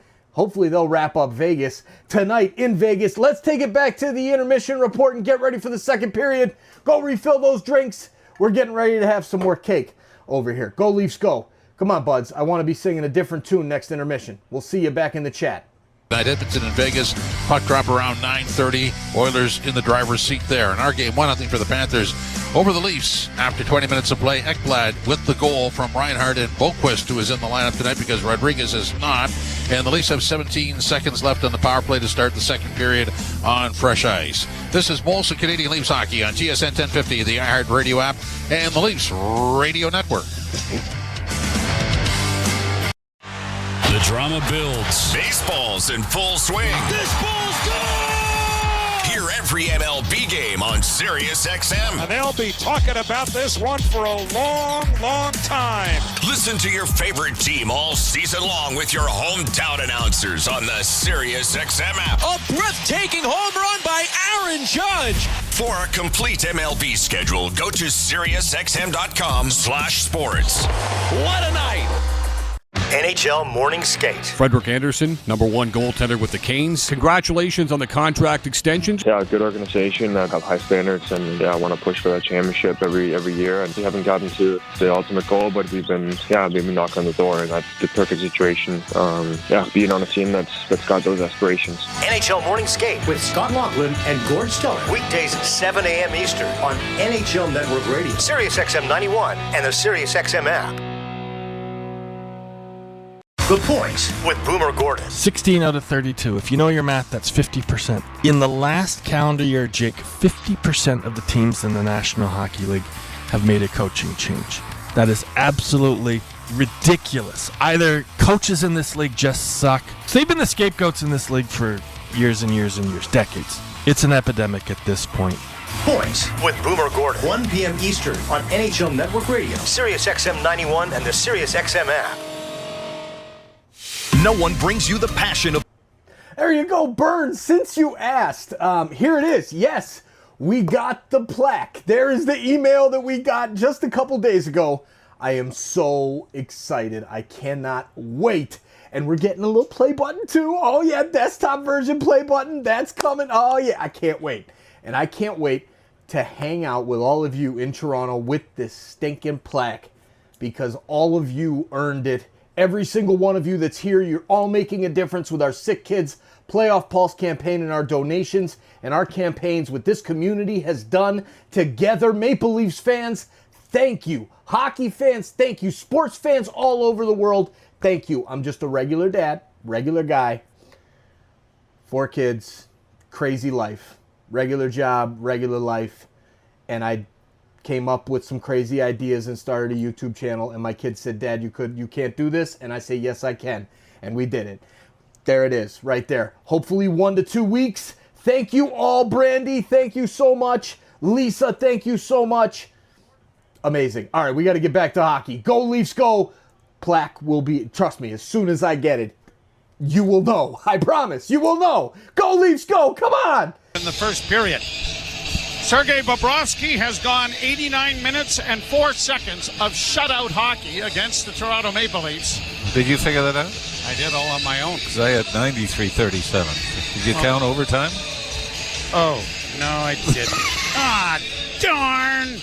I forgot to. Yeah, all right. You're right. What? No. No, you're right. I don't know if I'm right. No, you are right. But I did try to count overtime. All right. Well, I didn't count it. Darn. 93-37 is what I've got. Well, then I'm going to correct it. 93-37. I'd check it yourself. I know. I just feel awful. Well, not really.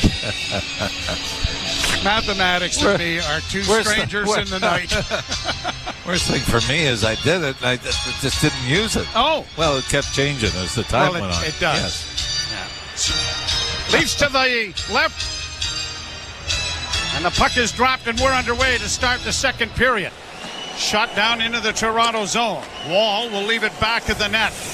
Riley stops up there, gets it up on the left wing, and Matthews finds Marner on the right wing side. He tries to flip it in along the boards and carries back. Made a spinning move, but it was knocked off his stick into center ice. Then played off on the right wing side for Sam Reinhart. He's going to send it around for Lundell on the left wing side. Oliver Ekman-Larsson got there. The puck up on the far boards, but the Leafs don't get it out. Lundell with it again, a centering pass. Coming back towards the blue line. And Nylander just failed to reach it as it's played ahead now and brought in by David Kemp. Kemp for Nylander on the wing and a shot. Went high and blockered away there by Bobrovsky. Centering pass, a shot at the goal post. Oh my, what a chance that was. That was David Kemp, I believe, Joe. Played down into the Florida zone. Out of the net was Bobrovsky. Played out into the center ice area. And it is Tkachuk sending it into the near corner. Carlo knocked it away from an intended receiver, and now Lorenz looks up ice and finds his man in Benoit. Will get to the line and shoot it in around the boards. Lorenz to the near side, able to knock it back behind the net. But Schmidt is there, and he will get it up on the wing, and the Panthers get it off a stick down in on goal, and it'll be scooped into the corner. And now Carlo with a pass off the stick of Robertson doesn't get in. Shot right back down into the Toronto zone. Benoit trying to get to it. No, never mind. It's a delayed offside. Whistle down. I didn't hear the whistle. By the way, it was. I thought it was David Kemp. It was Scott Lawton who had the opportunity. 24, not 64. And very similar to how the Leafs scored, or the Florida Panthers scored, where the Leafs were kind of chopping it up in their own end. Florida having trouble controlling the puck, and it was moved out to the left wing circle to Lawton, and he hit that square on. Right on. Face off to the right of Bobrovsky. Jimmy's just working on the shutout streak even as we speak. Time changes though, so we got to give him a little time. Brought in around the boards and played up on the wing and out at center ice. Oliver Ekman-Larsson at his own blue line. I, of course, am far too busy trying to do play-by-play to worry about such things. Played back around the boards to the far side. Riley backhands into the corner. Nylander coming out of the corner, reverses his field, centering, and it went right by Pacioretty. And it's brought out at center ice now by Carter Verhaeghe. Verhaeghe to the far side and a shot, and that's wide of the goal. Nylander had hoped for a better rebound, but now comes out with it with a pass ahead for Tavares. Back for Willie, shooting, big rebound in front, knocked wide by Tavares. Tavares with the puck in the corner tried to center. That was blocked. Back of the net, McMahon is in pursuit. Luosterainen plays it high to center ice. It bounds over the stick of Tanev. Tanev is able to get back and play it to his defense partner, but it gets by him. Nosek on the far side, and the Leafs are chopping it out at center ice. Panthers, who defend the goal to the right here in the second period, lead it 1-0. Ekblad, the goal scorer, sending it in on a bounce off the corner boards. It came right to the side of the net. And Joey Wall puts the glove on it. Good thing Wall did not start him on the net. Joe to try to play that. That might have been on sharp enough an angle that it would have gone in. He just hugged the post and was fortunate when it clanked off almost right above the line, which marks the goal line in the corner to his left, and skipped back out into the blue paint. Face off to the left of Wall. And the draw won by Toronto. Except that the linesman says it wasn't done fairly, so we're going to do it all over again. Not sure what the problem with that was. Kyle Murchison talking with Matthews about whatever it was. They'll try it again. And this time the Panthers win the draw. Back to the point, Ekblad. A shot in traffic deflects to the side of the goal. Knocked into the corner now for McCabe and Tanev. Tanev taken to the wall, trying to get some help there from Matthews, and he does. Matthews plays it back, and now here's McCabe with it, trying to get it ahead for Marner, but it's cut off by Boqvist. Back of the net, Tanev after it again, far side, Boqvist again for the Panthers, got it back to the point. Ekblad got away from one check, steps in with a shot. That was knocked away in front of the net. Panthers again with their forechecking game. Near side, and a wrist shot taken by Reinhart went wide. Ekblad is able to keep it in. It comes around the boards to the near wing again. Good hit there by Tanev to pin his man to the boards, but the Leafs are in there with bodies trying to dig it out. Back of the net it goes for Sam Bennett. Bennett coming out of the far corner with it. Bennett with a shot into the near corner. Trapped there, and another shot is gloved by Wall, and he's going to stop play with a face-off coming in the Toronto zone. One of the things that has hurt the Leafs, Joe, that anytime they try to make a pass in the defensive zone, it's to somebody standing still. And then right away are swarmed by the Panthers. You're not asking guys to blow the zone early, but it seems like every pass is to somebody that's flat-footed. Flat-footed or covered. Yeah. Face-off to the right of Wall. Bennett facing off with David Camp. And again, I don't understand. They drop the puck and Camp wins the face-off cleanly, and then all of a sudden it's whistled down. They're going to try this again. And again, this time, the Panthers win the draw, and a shot is swallowed up by Wall. I think what happened, looking at a quick replay of that, Joe, the defending player's got to keep his stick straight towards the opposing player. Like not on an angle, you got to have it straight. And David Camp cheated both times. Trying to pull it back. To try to draw it back. Try to time it. Well, what he's trying to do is time it perfectly for the puck drop. And like an early start in a track race. Face off in the circle to the right of Wall. And Bennett, this time, I think Bennett's being waved out, and Verhaeghe will move in. Quite an apology for the linesman. Put his hand on his shoulder and say, look. Really sorry about this, but. And the draw won by Florida again. Off on the wing for Tkachuk, a centering pass, and a shot blocked. The rebound clears to the line, but not out. Kept into the corner and in by Bennett. Along the boards near side. Tkachuk got it ahead. The Leafs trying to get it ahead, and now it is brought out at center by Scotty Laughton. Laughton to the line and in. Laughton stick handling with it, and then Bennett tackles Laughton in the corner. Interesting to see if anything comes of this. Laughton may have gone down a little early, Joe, trying to draw the penalty. But still, it was well after the whistle that Bennett came in and took a shot at the Leaf forward. I thought he had full control of the puck at the blue line, but they're saying he put himself offside, didn't they? Well, maybe it was knocked off his stick just a bit, but was kind of a strange offside. Face off outside the Florida blue line.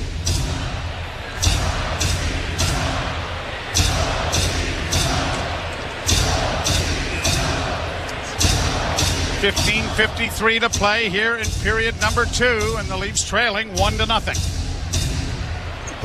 Boy, someone is getting waved out every face-off by a linesman. This time it's Lundell. Tavares will take the draw for Toronto against Luosterainen. And the Panthers win this face-off again. And it's shot in again into the Toronto zone. Down the boards far side for Pacioretty. Pacioretty trying to play it in front of his own goal to an open man. That didn't work. And now he's able to play it out at center. Nylander skating hard after it. Can't get to it in time. Gadjevich sends it around the boards to center. Leafs bring it right back in again with Tavares. Makes a move to get it into the corner. Tavares tried to center. That was blocked. Nylander back of the net. Pacioretty sending it back to the blue line. Trapped there on the backhand by OEL, who gets it down along the boards. Now a pass back into the slot to Riley to OEL! And the drill is into the chest of Bobrovsky. The Leafs, they tried, but they didn't get anybody to take the eyes away from the Florida netminder. And so a long point shot is drilled right into the crest. Yeah, Pacioretty was trying to get there and was tied up with the Florida defenseman. John Tavares got there a little late. Tavares maybe the best. Well, Pacioretty's pretty good with the deflections as well. Leafs out shooting Florida 4-3 here in the second period. The only goal, Ekblad from Reinhart and Boqvist. Draw to the right of goaltender Sergei Bobrovsky. And the Leafs need a goal to get this crowd roaring again. Matthews. How many face-offs? Every one. Every face-off. No, just every one. Yeah. And it's another a little ridiculous, isn't it? Person waved out. Here we go again. Matthews wins it cleanly. Back to the blue line. It'll come to Tanev. Tanev down along the boards for Matthews, around back of the net, trying to come out in front. And it rolled off his stick before he could deliver a backhand. Played off the boards now for McCabe, and Tanev back in the Toronto zone. McCabe will start out with a lead pass deflected by Nyes into the zone. Matthews goes in after it, trying to get an angle on Seth Jones. It doesn't materialize. Marner got the puck free. Nyes getting it back to the point. Tanev to McCabe. McCabe with a wrist shot. Again, no traffic. And an easy scoop by Bobrovsky. But the Leafs are getting a little more zone time and a little more puck possession and more traffic, more attempts to the net. They need more traffic to the net. Yeah, didn't have a lot of that in the opening period. I think they've readjusted the shots to 6 for the Leafs in the first. They've got 4 here in period number 2. Oh, sure. So I was wrong again. Well, I didn't count the overtime on the shutout streak.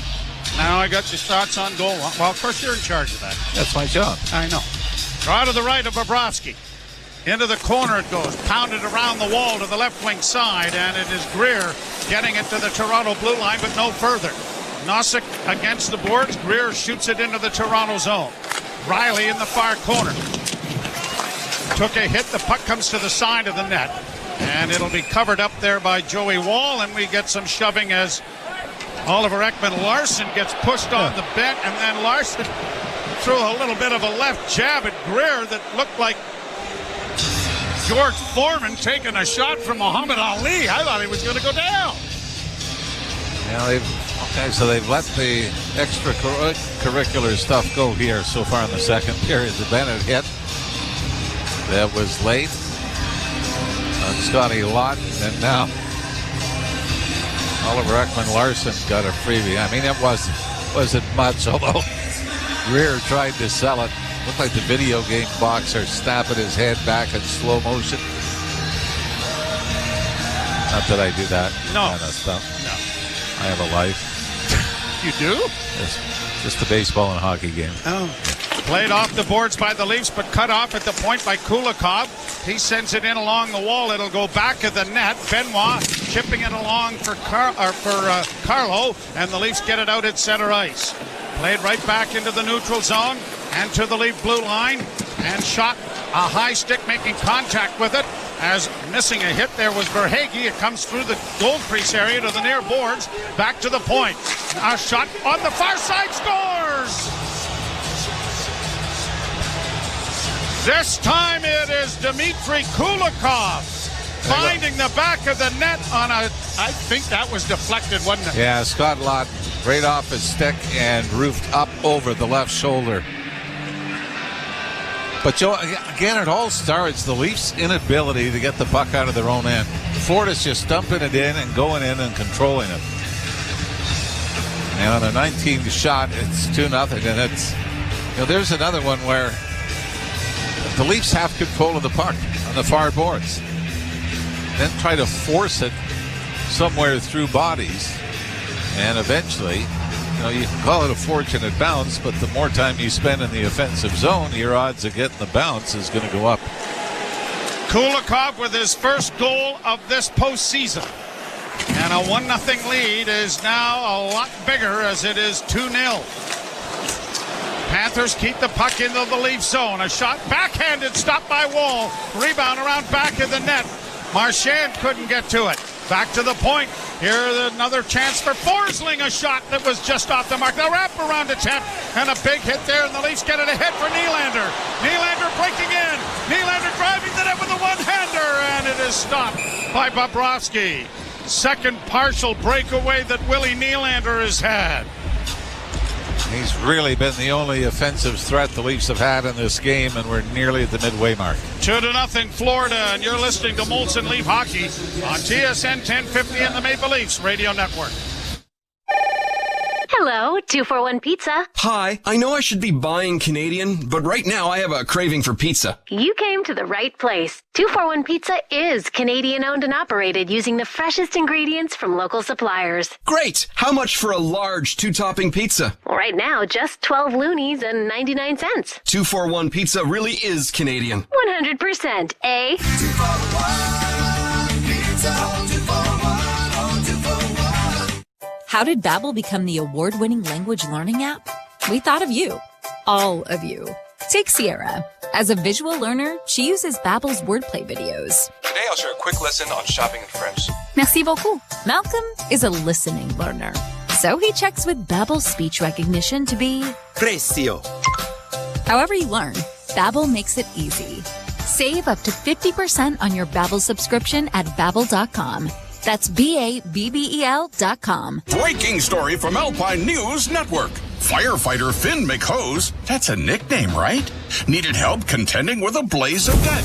He called Alpine Credits and a superhero was sent his way. Summoning water, she extinguished the fire and consolidated his debt into one low monthly payment. His floors may be wet, but his debt is under control. Own your home? Need a loan? Alpine Credits can help. Alpine Credits, where homeowners get approved. Just for license 12616.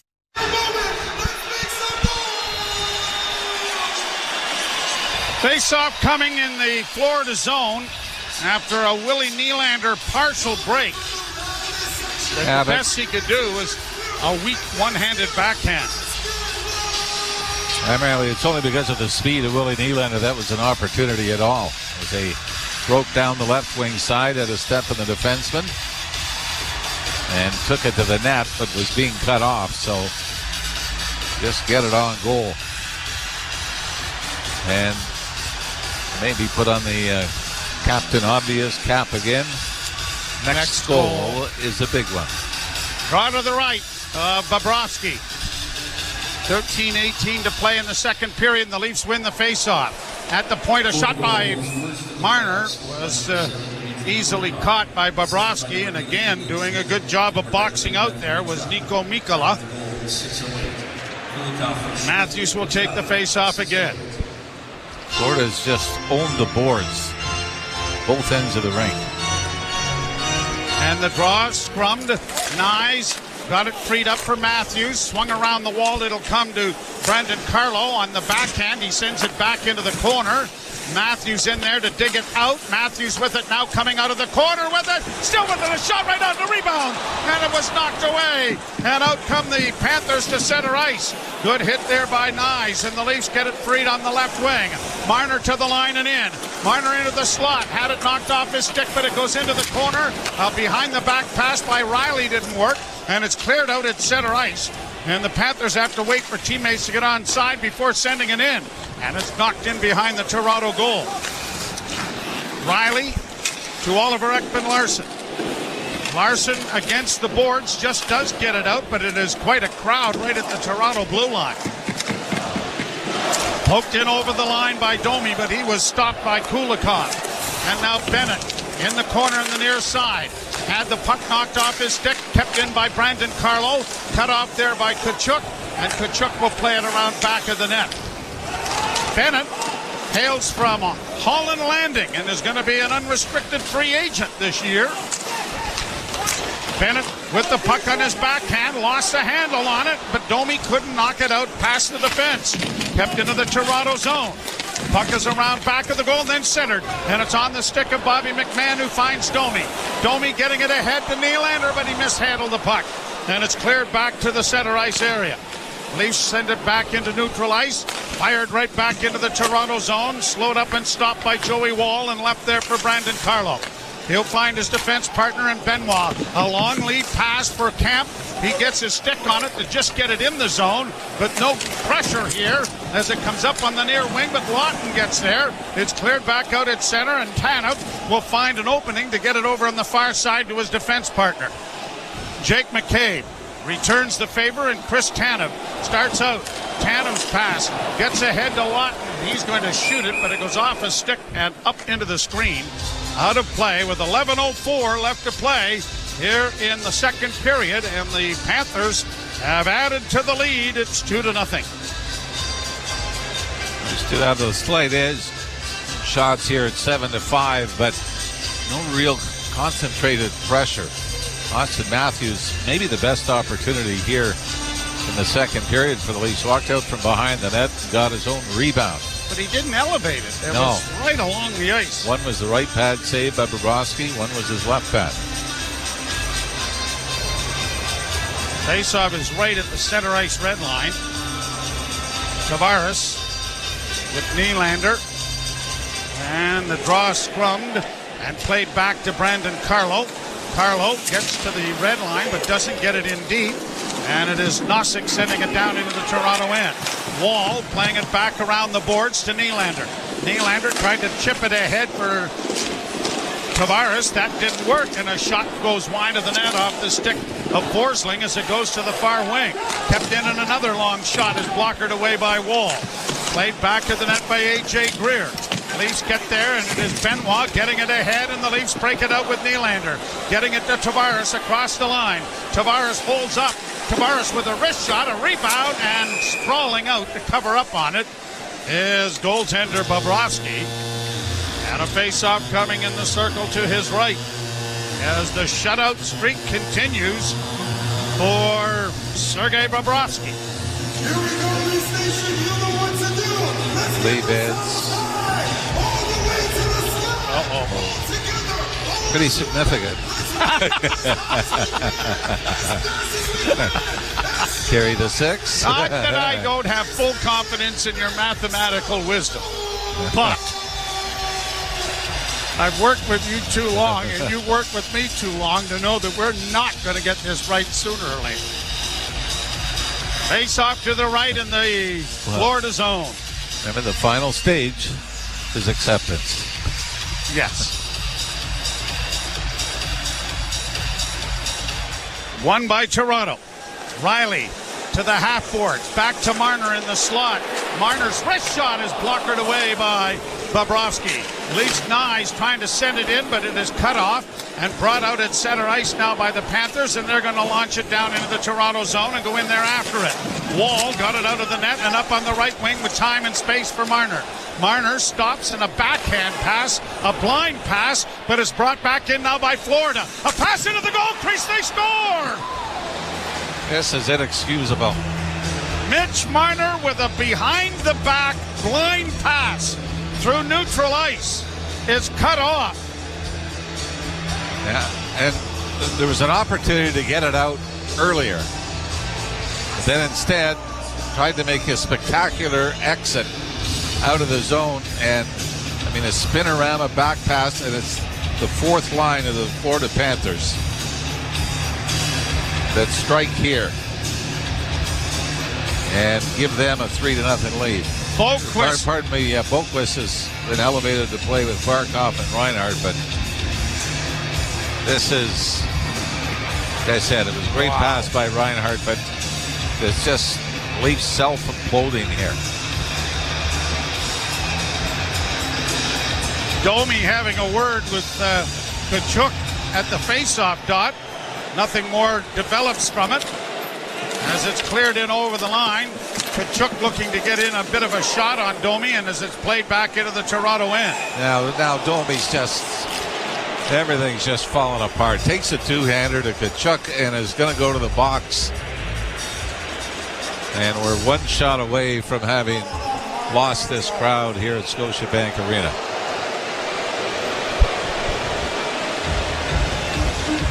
Penalty Kill is brought to you by CMC Markets. Take your trading to the next level with $0 commission on stocks. 3-0 Florida, and things going from bad to worse. You're listening to Molson Leaf Hockey on TSN 1050 and the Maple Leafs Radio Network. From the biggest stadiums, the PGA Championship is on Sirius XM. Yes! Are you kidding me? What a shot. Follow all the action on Channel 92. He made it! My goodness! Rory McIlroy! Our roster of experts discuss how Rory McIlroy will follow up his masterful performance. Rory's going to win a second major. I put him as a favorite this week because of the golf course and how much he likes it. Coverage of the PGA Championship from Quail Hollow Club begins tomorrow at 2 Eastern on Channel 92 in the car and on the Sirius XM app. Under review. And stop making excuses for bad goaltending. And is it bad? Is it horrendous? If you don't win because you don't make a save or two, yeah. The nature of it is the goaltender is responsible for 90% of the action. He's got to stop the puck. Why do we keep making apologies for goaltending?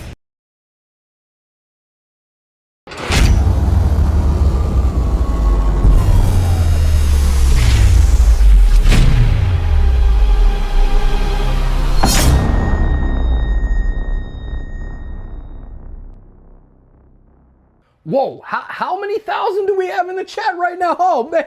All right, now's the time of the show for you to let us know where you're watching from. Let's see where hockey fans are gathering from all over the world. Let's see where Leafs Nation is hanging out together here on TSI. Listening to Joe Bowen and Jim Ralph, the best in the business, the best that have ever done it.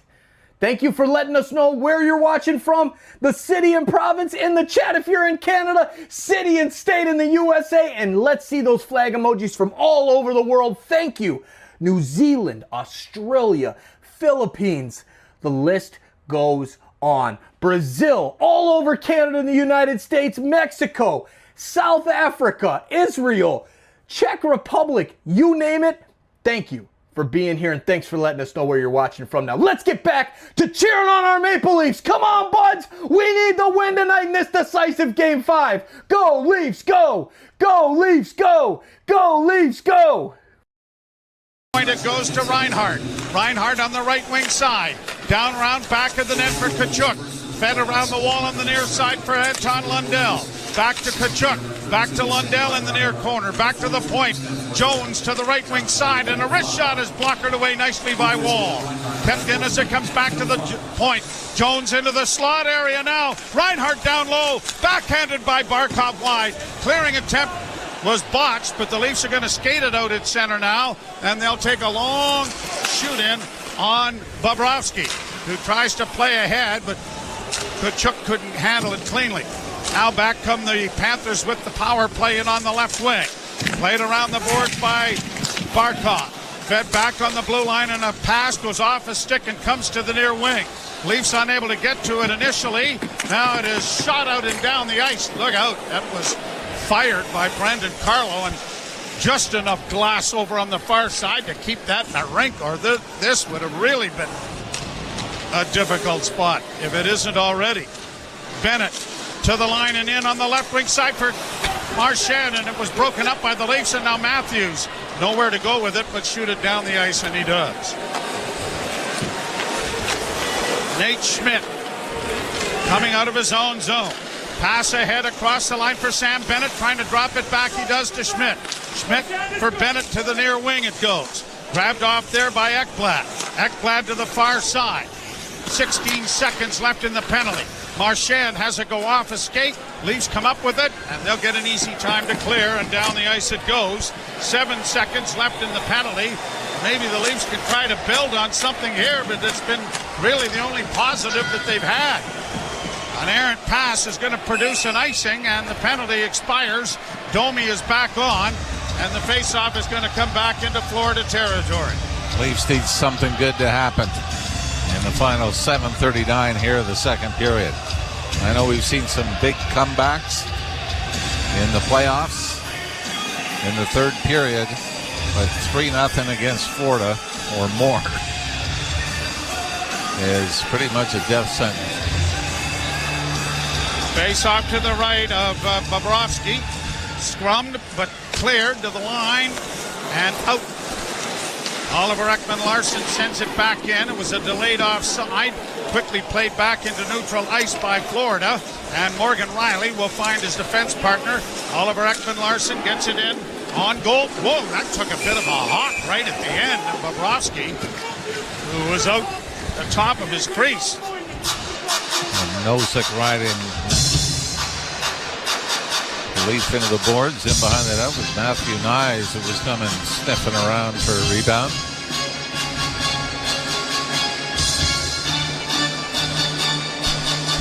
So the face-off will be in the Florida zone.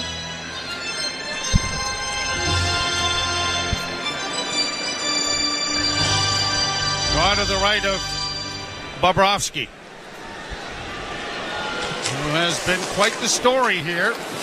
Leafs scrum the draw into the corner, but can't come out with it. And now loose puck into the slot, and a shot went well wide of the net. Kept in by Oliver Ekman-Larsson, back for Marner. Marner around back to the net for Pacioretty. Pacioretty getting it back to the blue line. Riley's shot is blocked in front of the net, grabbed off by Marner again. Marner on the far wing needs to get it in deep, and he does, but it's cut off there by Nosek. He'll get it ahead. Marner got to it, and then Pacioretty bowls over his man. Marner against the boards for Matthews. That doesn't work, and it's launched high out and down the ice, but it's going to be right on goal, and Wall has to turn it aside.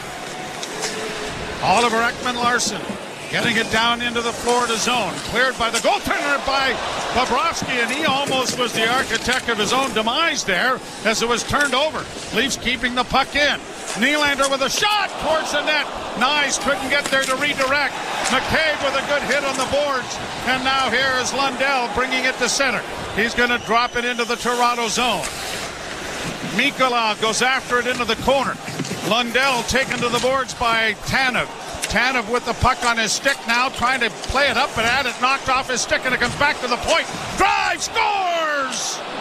Mikkola makes it 4-0 Florida.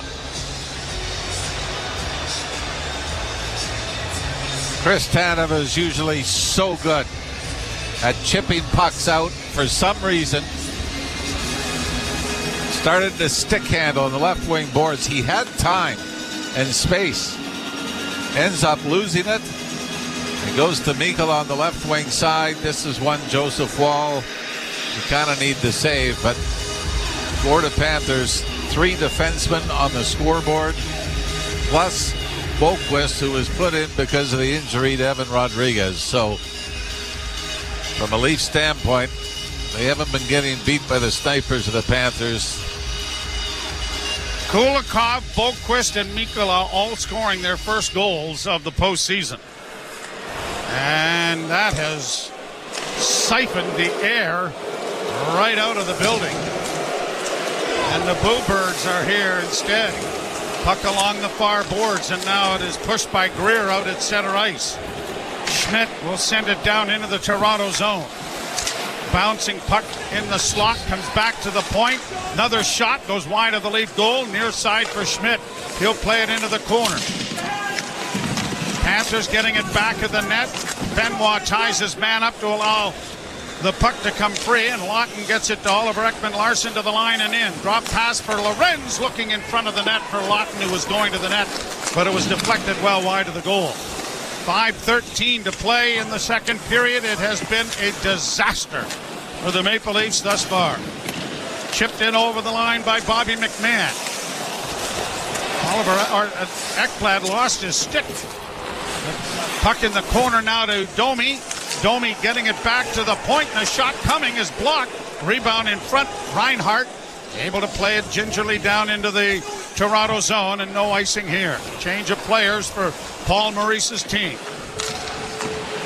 Off the boards and into the zone it goes. Grabbed off by McMahon, and a sharp angle shot was handled easily by Bobrovsky. Robertson trying to get it back in front of the net. McMahon back to the goal, and the Panthers have flipped it high to center ice. And Kachuk couldn't get away, and Tanev has it back in his own zone. Off a stick and down into Florida territory. Domi goes into the corner after it, tried to play it in front. Bennett intercepts, and he'll flip it high to center ice. And there's no strange tactic that the Panthers are doing. Punch it out, punch it in. And win every battle. And the fans are letting the Leafs hear it. And with 4:07 to go in the second, trailing 4-0, they probably deserve to voice their opinion. You're listening to Molson Leaf Hockey on TSN 1050 and the Maple Leafs Radio Network. Lately, times have been challenging, with many people facing increased interest rates, inflation, and rising credit card debt. Everyone needs a little help from time to time, but it can be hard to ask for help when it comes to your personal finances. But you're not alone. Millions of Canadians share that feeling with you. 500,000 Canadians have found help with their debt, and so can you, with Consolidated Credit Counseling Services of Canada. They are one of the largest non-profit credit counseling organizations in the country, with an A+ rating from the Better Business Bureau. They could help you consolidate your bills into one affordable payment, minimize your interest rates, and get you out of debt fast. No matter how much you owe, you don't need to do this alone. To get help, call 1-800-318-1940. That's 1-800-318-1940. Let Consolidated Credit get you back to a debt-free life. Call 1-800-318-1940. Call toll-free today for a free consultation. 1-800-318-1940. Ontario license number 4705786. When you get a Subaru with symmetrical full-time all-wheel drive and class-leading safety included, it's like you also get a Subaru that comes with your very own golf club holder, stadium parking navigator, a basketball team transporter, a remote cottage finder, a beaver spotter, a coach hauler, bear country guide, a family road trip carrier, a muddy road controller, extreme wind stabilizer, plus a... And we're out of time. Subaru is the multi-tool that masters every unpredictable weather condition. Visit your local Subaru dealer for great lease and finance options. Turn that on. 4:07 to go in the second period. It has been a disaster for the Maple Leafs. Kulikov, Boqvist, and Mikkola. Not one of them high-scoring product of the Florida Panthers. But that's, I mean, they're full marks for the 4-0 lead simply because they've out-hit the Leafs. They've out-chanced them. Well, the thing they have done is out-forecheck. I mean, they have that is their game. But, yeah, I mean, their X's have been so much easier. And the Leafs, let's put it this way. Wouldn't it be nice to bookmark this moment and say, nobody thought they would have come back in this game? It would be something, but it is now we've got Tavares with Matthews and Nylander on the forward line. And the pass deflects in off of Matthews down into the far corner.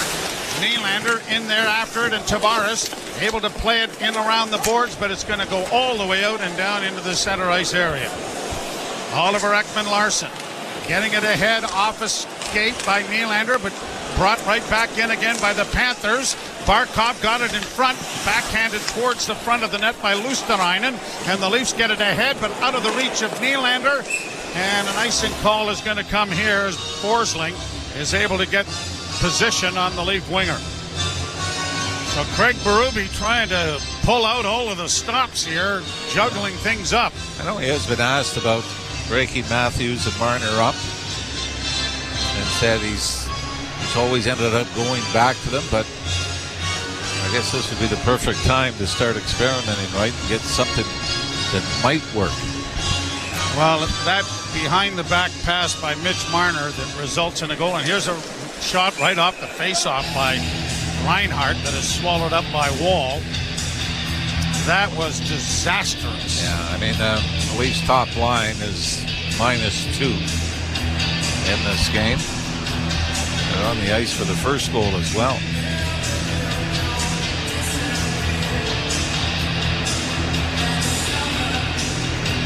It's pretty difficult to win in the playoffs by being spectacular, right? In your own end, you're going to try to get it out with a spectacular play. As you've seen, I mean, Florida's just owned them in the chip and chase and bump. They sure have.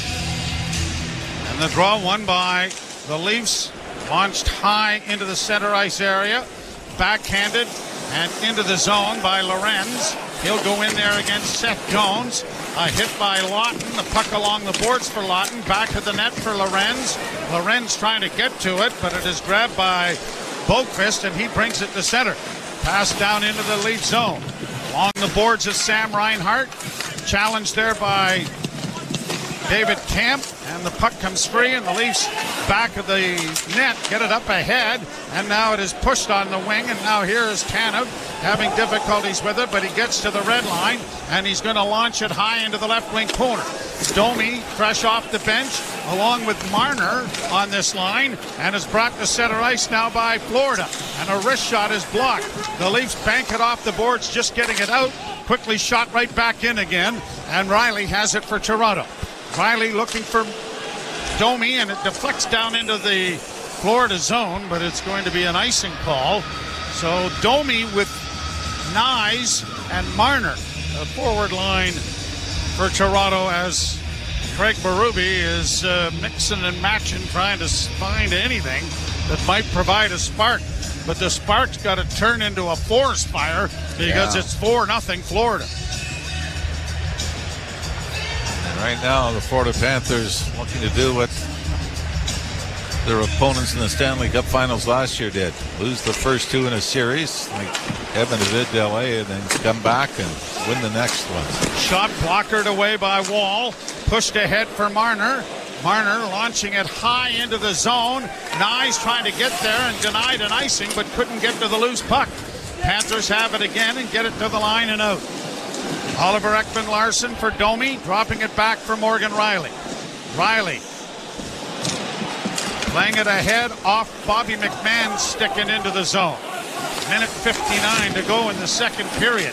Centering pass by Marner comes back to the point. Benoit's shot, that was deflected, and Bobrovsky has to make a pretty good save there, but he's right out at the top of the crease and swallowed that up for a face-off in the Florida zone. And Bobby McMahon providing a screen. It might have been McMahon, Joe, that redirected that, but instead of it going up and past Sergei Bobrovsky, went right down into the equipment. Nice play. Yeah, I mean, this is a great redirection by McMahon. It just, fortunately, didn't work. Draw to the right of Bobrovsky. And the draw scrummed. It goes into the corner, and Jones will play it to the line, but not out. Matthews had his stick knocked right out of his hands. The puck comes free. Nylander couldn't get to it, and it's pushed down the ice, and Benoit being chased hard here by Boqvist, taken to the boards. Benoit knocked it along the wall, but it is grabbed off by the Panthers, and back of the net is Reinhart trying to make a play. Punched along the boards for Barkov. Good hustle there by Boqvist, and that's the reason the puck is still in the Toronto zone with a minute 18 to go. Draw, the puck dug out. Nylander trying to flip it high, looking there for Bobby McMahon. He was knocked down on the play and lost his stick in the fray, and it's down into the Toronto zone, and an icing call coming here against the Florida Panthers. It's amazing how the ups and downs in a series, right? First two games, the Leafs looked faster than Florida. The last couple, it has been the exact opposite. Leafs haven't been able to find their speed. What they've created off the rush has simply been Willie Nylander. And Florida just seems quicker to the boards, quicker into the zone. Well, their dump and chase game is... Yeah, but they look faster, don't they? Yep. So they're making the puck work for them, right? Draw to the right, won by the Leafs to the point. Riley into the slot and a wrist shot, blocked before it reached the goal from Marner. And it is played out into the center ice area and knocked down into the Toronto zone. Brought out by Morgan Riley. A pass for Marner didn't connect. Then Tavares trying to send it in, has it deflect into the Toronto bench. With 44.5 seconds to go in the period. And I do believe they're going to get saluted with the Bronx cheer when this thing is over with in the next 44.5 seconds. Well, unfortunately, I mean, this is the 8-year history, right?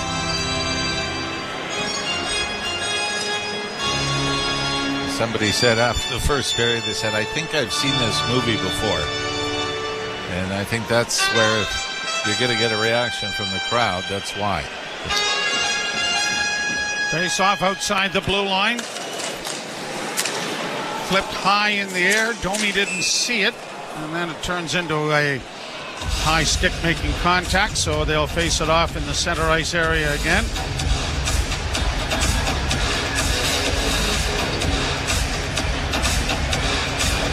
.8 seconds to go.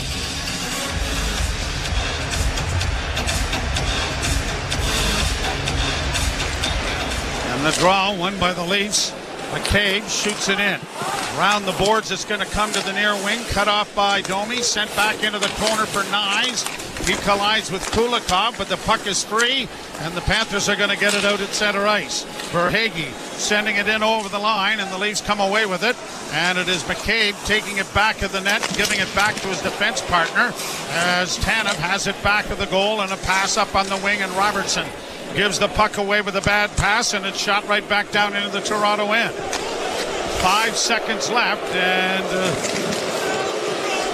the expected is just getting tuned up. 3 unanswered goals by the Florida Panthers. Kulikov, Boqvist, and Mikala, all first of the playoffs. And a 1-0 first period lead has blown up to a 4-0 Florida advantage after 40 minutes of play. Really, the 3 goals that Wall gave up, the first 3 goals, not much of a chance. But the fourth one, the one from Mikala, fairly far range, no screen, beat him low glove side. The Leafs, really, the one that really hurt them is the Kulikov one that goes in off Scott Laughton's stick. And yet what led up to that is what's led up to all the goals against, which is just not being able to handle the Florida forecheck, turning pucks over at your own end, and finding it in the back of your net. Leafs outshoot the Panthers 15-12, but they are outscored 3-0. And Jim Taddy and Anthony Stewart coming along with our second period intermission. You're listening to Molson Leaf Hockey on TSN 1050. And the sports are all about moments. One of the most incredible, miraculous finishes we have ever seen. And you can hear them all. He scores!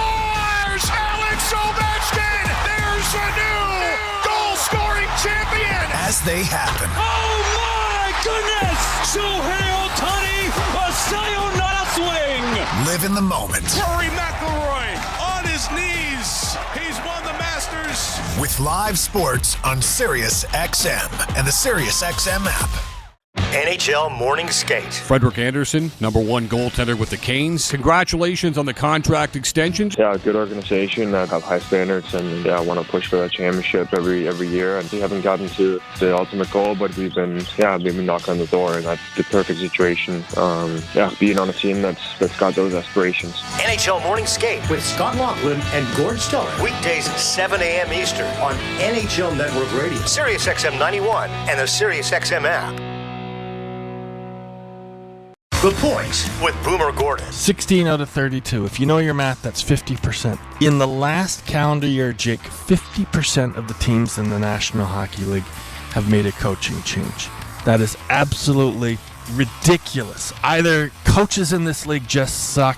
They've been the scapegoats in this league for years and years and years, decades. It's an epidemic at this point. Points with Boomer Gordon, 1 p.m. Eastern on NHL Network Radio, Sirius XM 91, and the Sirius XM app. Under review. And stop making excuses for bad goaltending. And is it bad? Is it horrendous? If you don't win because you don't make a save or two, yeah.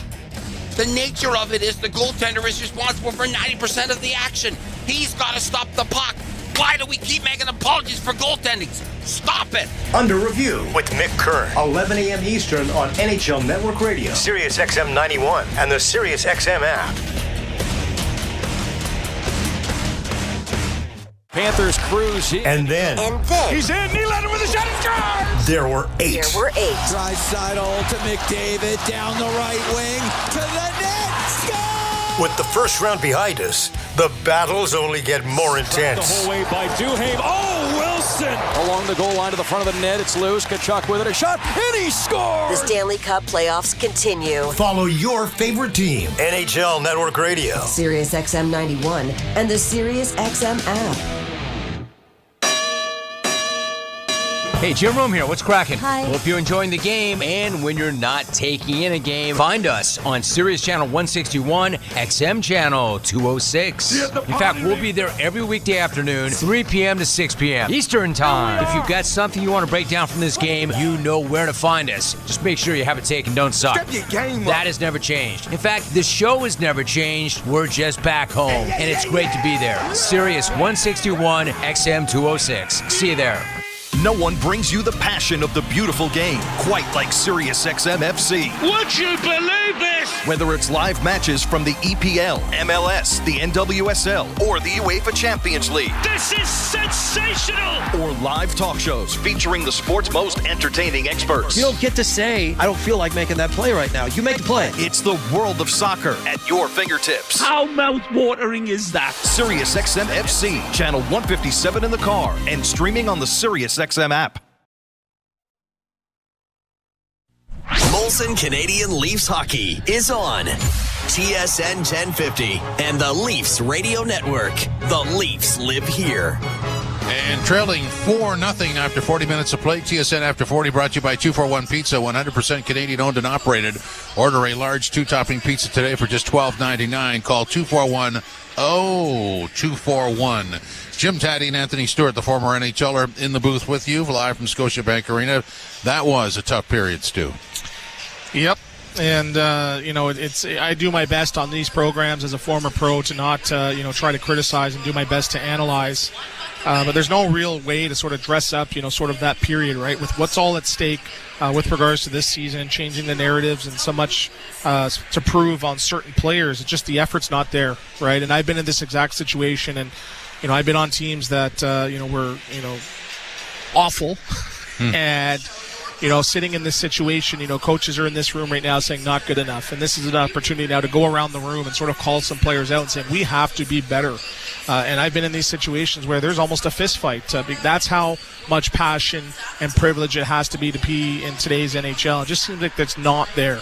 Guys missing checks, missing assignments, throwing, no-look plays. It's just they're hoping. They're hoping. And against this defending Stanley Cup champions and a team that plays the game the right way, they smother you. They play heavy. They take away your time and space. A stretch zone pass, a no-look pass, a point shot from, with no traffic in front, that's not going to get it done. So, the narrative has been like this group cannot get it done, and they haven't done anything to change that narrative. So in the NHL, you sell wins or you sell hope. The first couple games, they didn't play their best, but they had the 2 wins. But sort of those symptoms that crept into their game in those first 2 games are now becoming, major problems on why they're struggling. And you can't put it on Joseph Woll. Yes, I'm sure he wanted that Niko Mikkola goal back. Yeah. But he's been doing his job. And, in a period, you had 3 players score their first goal of these playoffs. Any way you dice it, and I think everybody can agree, and Craig Berube is probably describing this to his group right now, it's just not good enough. Well, and that's well said. I mean, there's 3 goals from defensemen.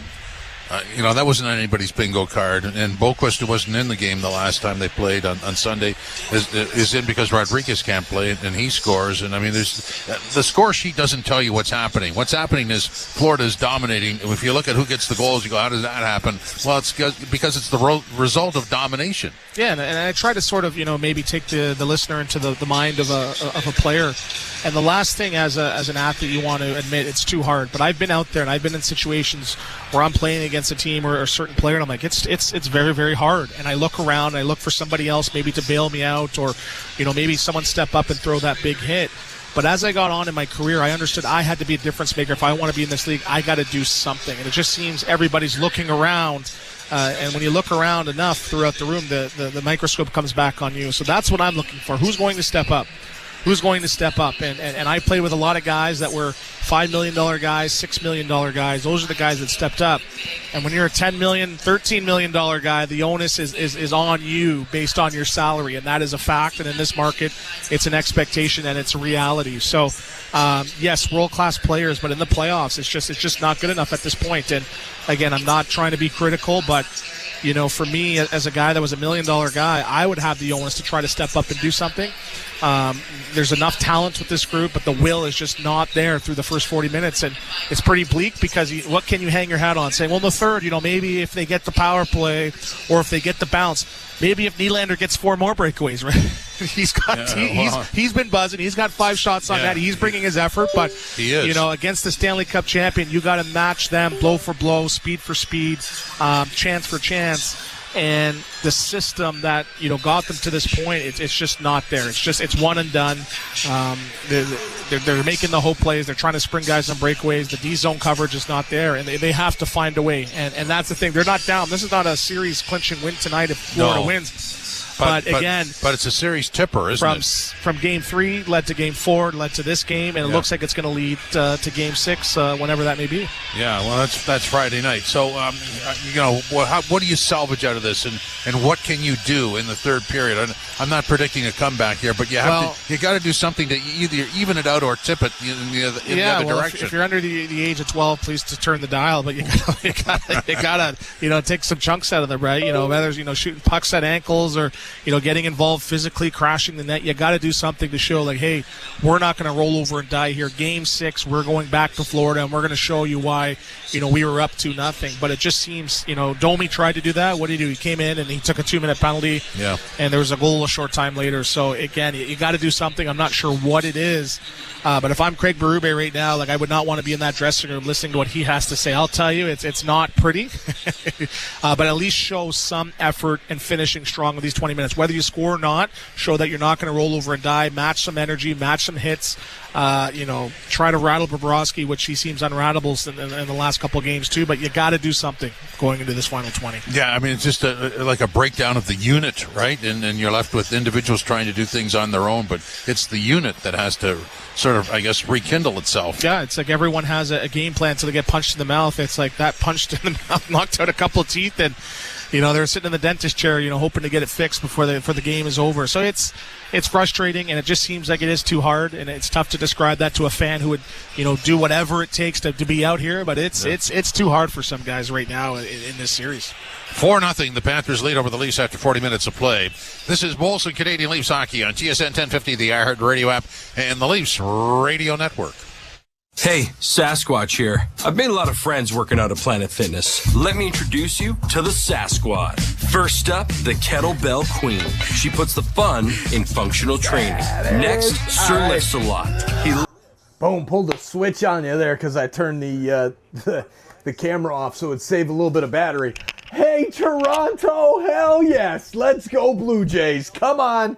The Blue Jays are doing something that no other Toronto sports team is doing right now. I've got the TFC hat on as well because we are live for all 3 Toronto sports teams right now. And dear God, I know a lot of people have left and went over to the Blue Jays stream because it is crazy. And TFC is down 1-0 to Cincinnati, FC Cincinnati, who's the best team in MLS. So it's not a pretty night here in Toronto so far. But look, we're used to this, Toronto sports fans. This is what we do, right? This is what we do. Am I wrong? Look, This game's not over yet. We still have 20 minutes left. I've seen crazier things happen. Is it going to happen? I doubt it. But I'll never say never. And we're going to keep cheering our buds on and drowning out all of these Panthers fans. Oh my God, no. We have got to get behind our buds and give it all we've got until this whistle is over. And then we can light off on them all we want in the chat. Because yes, like Steph said earlier, change is coming. If they lose this is going to be really, really bad. You can't go up 2-0 in the second round and then lose out. If that's the case, because if they go down tonight, it's gonna be a struggle and a half back in Florida. So with that being said, let's take it back to the intermission. Refill the drinks. Get ready to cheer loud. Come on, ladies and gentlemen, let's go. And I'm gonna be hanging out in the end of the TFC stream, hanging out in Blue Jays stream as well, and get the Leafs game on the TV here just to see how pathetic it is. Hopefully we get a goal quick and make this happen.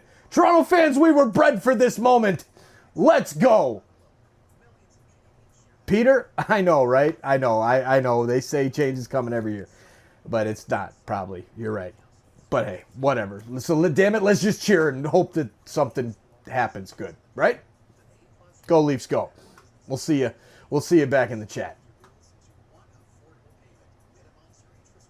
Get you out of debt fast. No matter how much you owe, you don't need to do this alone. To get help, call 1-800-288-4991. That's 1-800-288-4991. Let Consolidated Credit get you back to a debt-free life. Call 1-800-288-4991. Call toll-free today for a free consultation. 1-800-288-4991. Ontario license number 4705786.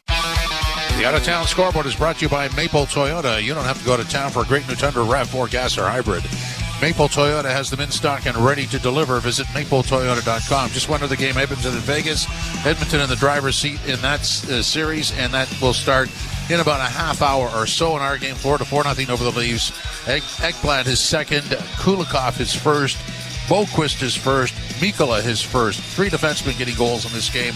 4-0 for the Panthers over the Leafs after 40 minutes of play. This is Molson Canadian Leafs Hockey on TSN 1050 and the Leafs Radio Network.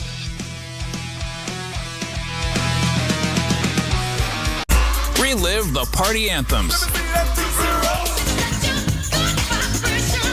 line dances, and cringeworthy slow songs. You're like a dream come true, and I don't want to miss a thing. On Prom Radio. Find it in the SiriusXM app on your phone and at home on your computer, Alexa, TV, or other internet-connected devices. Just search Prom. NHL Morning Skate. Frederik Andersen, #1 goaltender with the Canes. Congratulations on the contract extension. Yeah, good organization. I got high standards, and I want to push for that championship every year. And we haven't gotten to the ultimate goal, but we've been knocking on the door, and that's the perfect situation. Being on a team that's got those aspirations. NHL Morning Skate with Scott Laughlin and Gord Stiller. Weekdays 7 a.m. Eastern on NHL Network Radio, SiriusXM 91, and the SiriusXM app. The Point with Boomer Gordon. 16 out of 32. If you know your math, that's 50%. In the last calendar year, Jake, 50% of the teams in the National Hockey League have made a coaching change. That is absolutely ridiculous. Either coaches in this league just suck. So they've been the scapegoats in this league for years and years and years, decades. It's an epidemic at this point. Point with Boomer Gordon. 1 p.m. Eastern on NHL Network Radio, SiriusXM 91, and the SiriusXM app. No one brings you the passion of the beautiful game quite like SiriusXM FC. Would you believe this? Whether it's live matches from the EPL, MLS, the NWSL, or the UEFA Champions League. This is sensational! Or live talk shows featuring the sport's most entertaining experts. You don't get to say, I don't feel like making that play right now. You make the play. It's the world of soccer at your fingertips. How mouth-watering is that? SiriusXM FC, channel 157 in the car, and streaming on the SiriusXM app.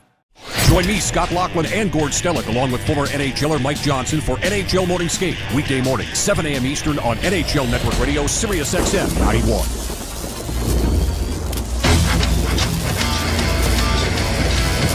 Kings Leafs coming back onto the ice to start the third period. Second period was brought to you by Molson. Whether it's Canadian, Ultra, Export, or XL, there's a Molson with your name on it. The Leafs have not scored in 129 minutes and 4 seconds. And during that period, they've been outscored 7-0. Boy, starting with Brad Marchand overtime goal in Game 3.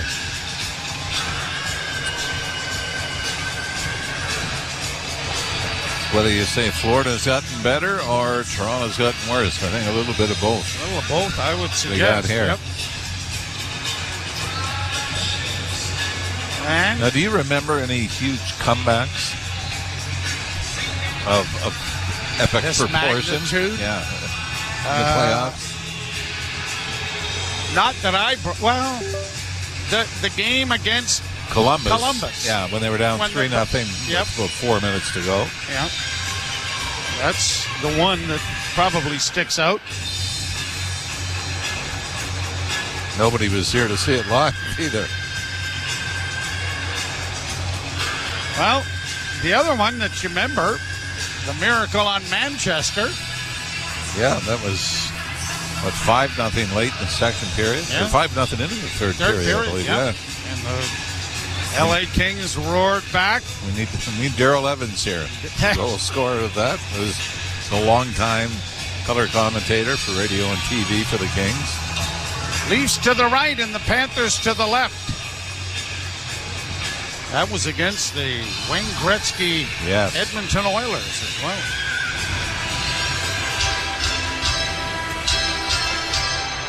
They lean into the face-off circle at center ice.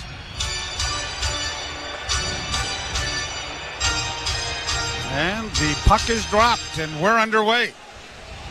Panthers get to it and backhanded down into the Toronto end. Brandon Carlo sweeping it around the boards, but it won't clear. Kept in, and a deflection goes wide of the Leaf net.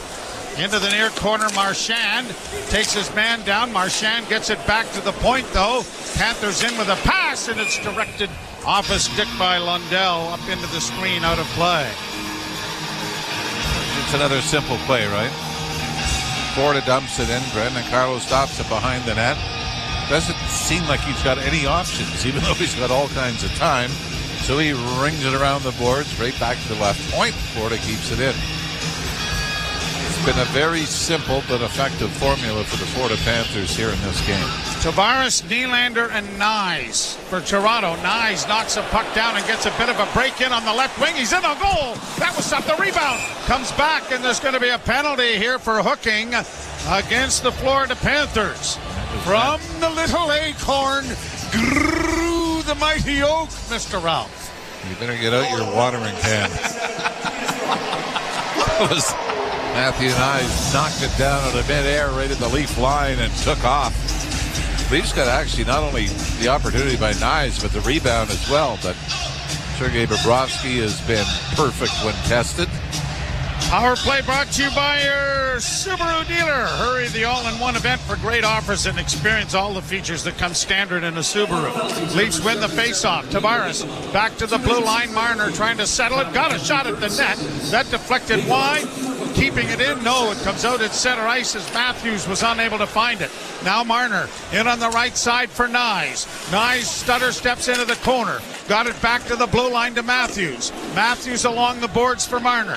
Marner back to Matthews. Matthews back to Marner on the far side. Back to Matthews in the slot, closing with a shot. He had Nyes trying to provide a screen, but it was blocked and then shot down the ice by Florida. The Leafs have had one power play going. Now they give the puck away in their own zone. Boy, Wall just kind of left it there. Nobody came back for it. Florida comes in and jumps on it. Here's Tavares back of the goal, and that ate up a good hunk of the power play. Leafs are 2 for 16 in this series. 0 for 1 here tonight. Domi shooting it in, and around the boards it's going to go to the far side. Cut off there and pounded on the wall. Blocked by Morgan Riley, but cleared again by Florida out into the center ice area and down into the Leaf end. And the Boo Birds are out again. Brought on the left wing side by Domi. Shot in around the boards, blocked there by Bobrovsky, the puck goes free. Domi trying to find an open man, gets it back to the point to Morgan Riley. Riley back to Domi. Domi back to Riley. Domi gets the shot away. That was picked away nicely by Bobrovsky. Domi again, trying to handle the puck on the far boards, kept in by the Maple Leafs. But a penalty coming here to Domi, I believe. I don't think he knows it yet. Draw 11, minor penalty holding. Yep.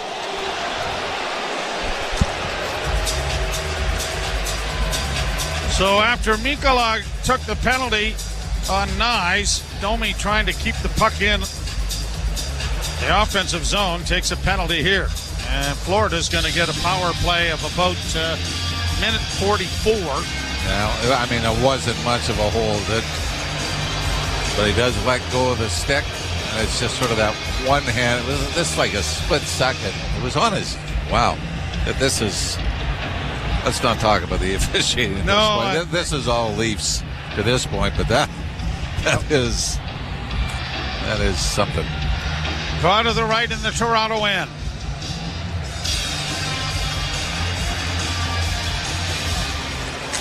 Won by Matthews. Leafs with the puck back in their own zone. Dropped back by the Leafs for Tanev. Tanev looking for Marner. That was knocked away. Down into the corner again it goes.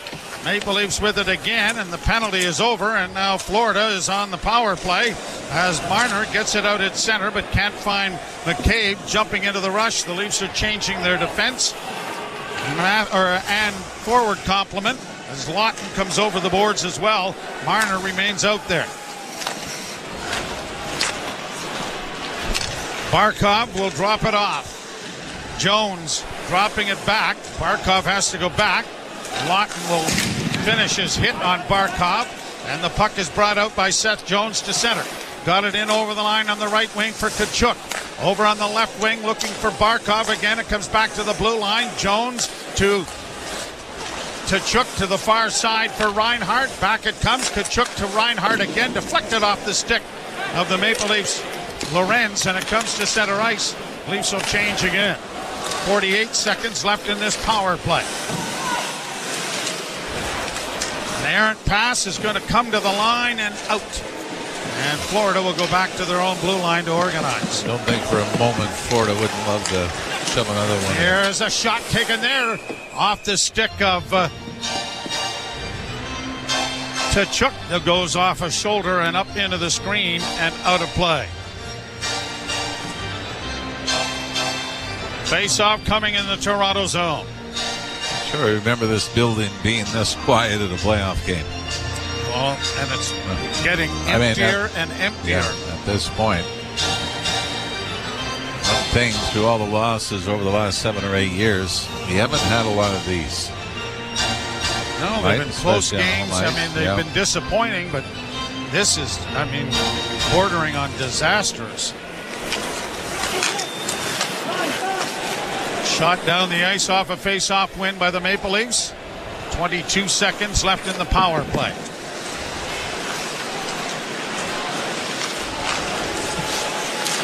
To the line and in for the Panthers into the slot. Lundell, a shot, and he whistled it high and wide. Rebound punched around the boards to the far side. Trapped there by Ekblad.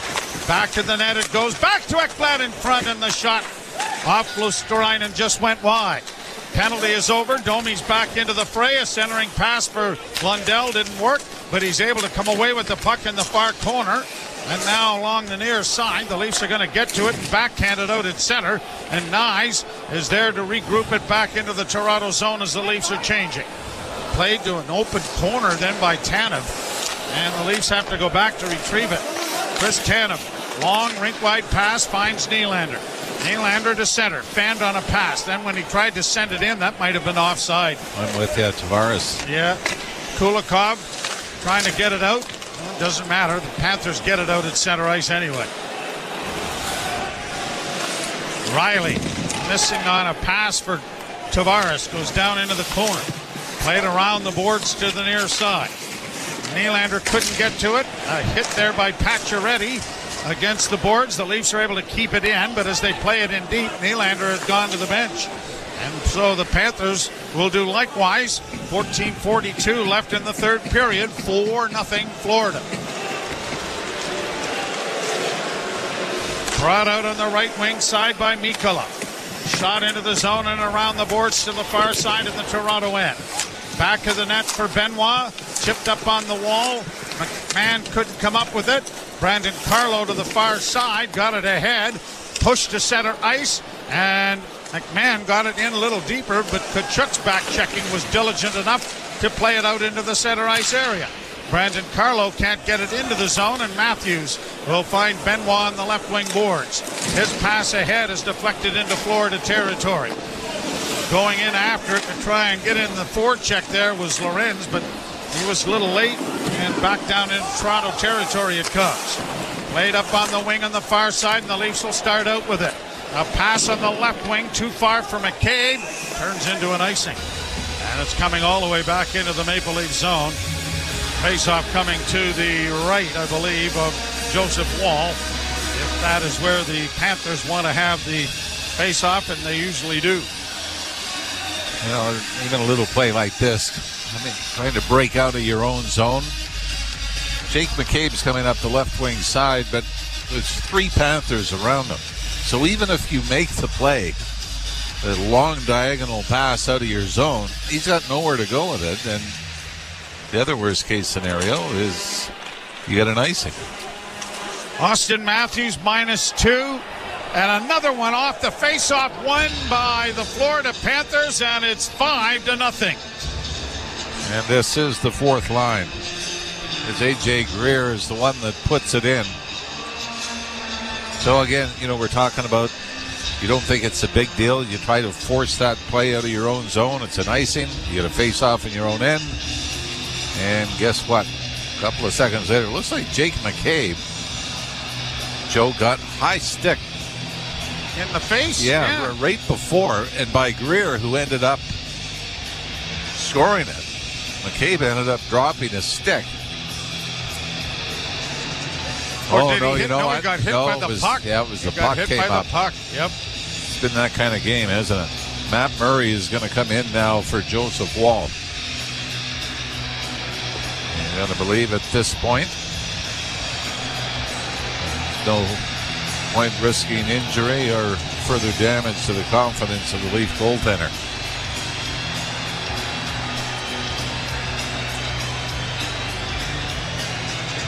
Well, we can safely say that Game 6 is going to have to be a hell of a lot better than what we're watching here tonight.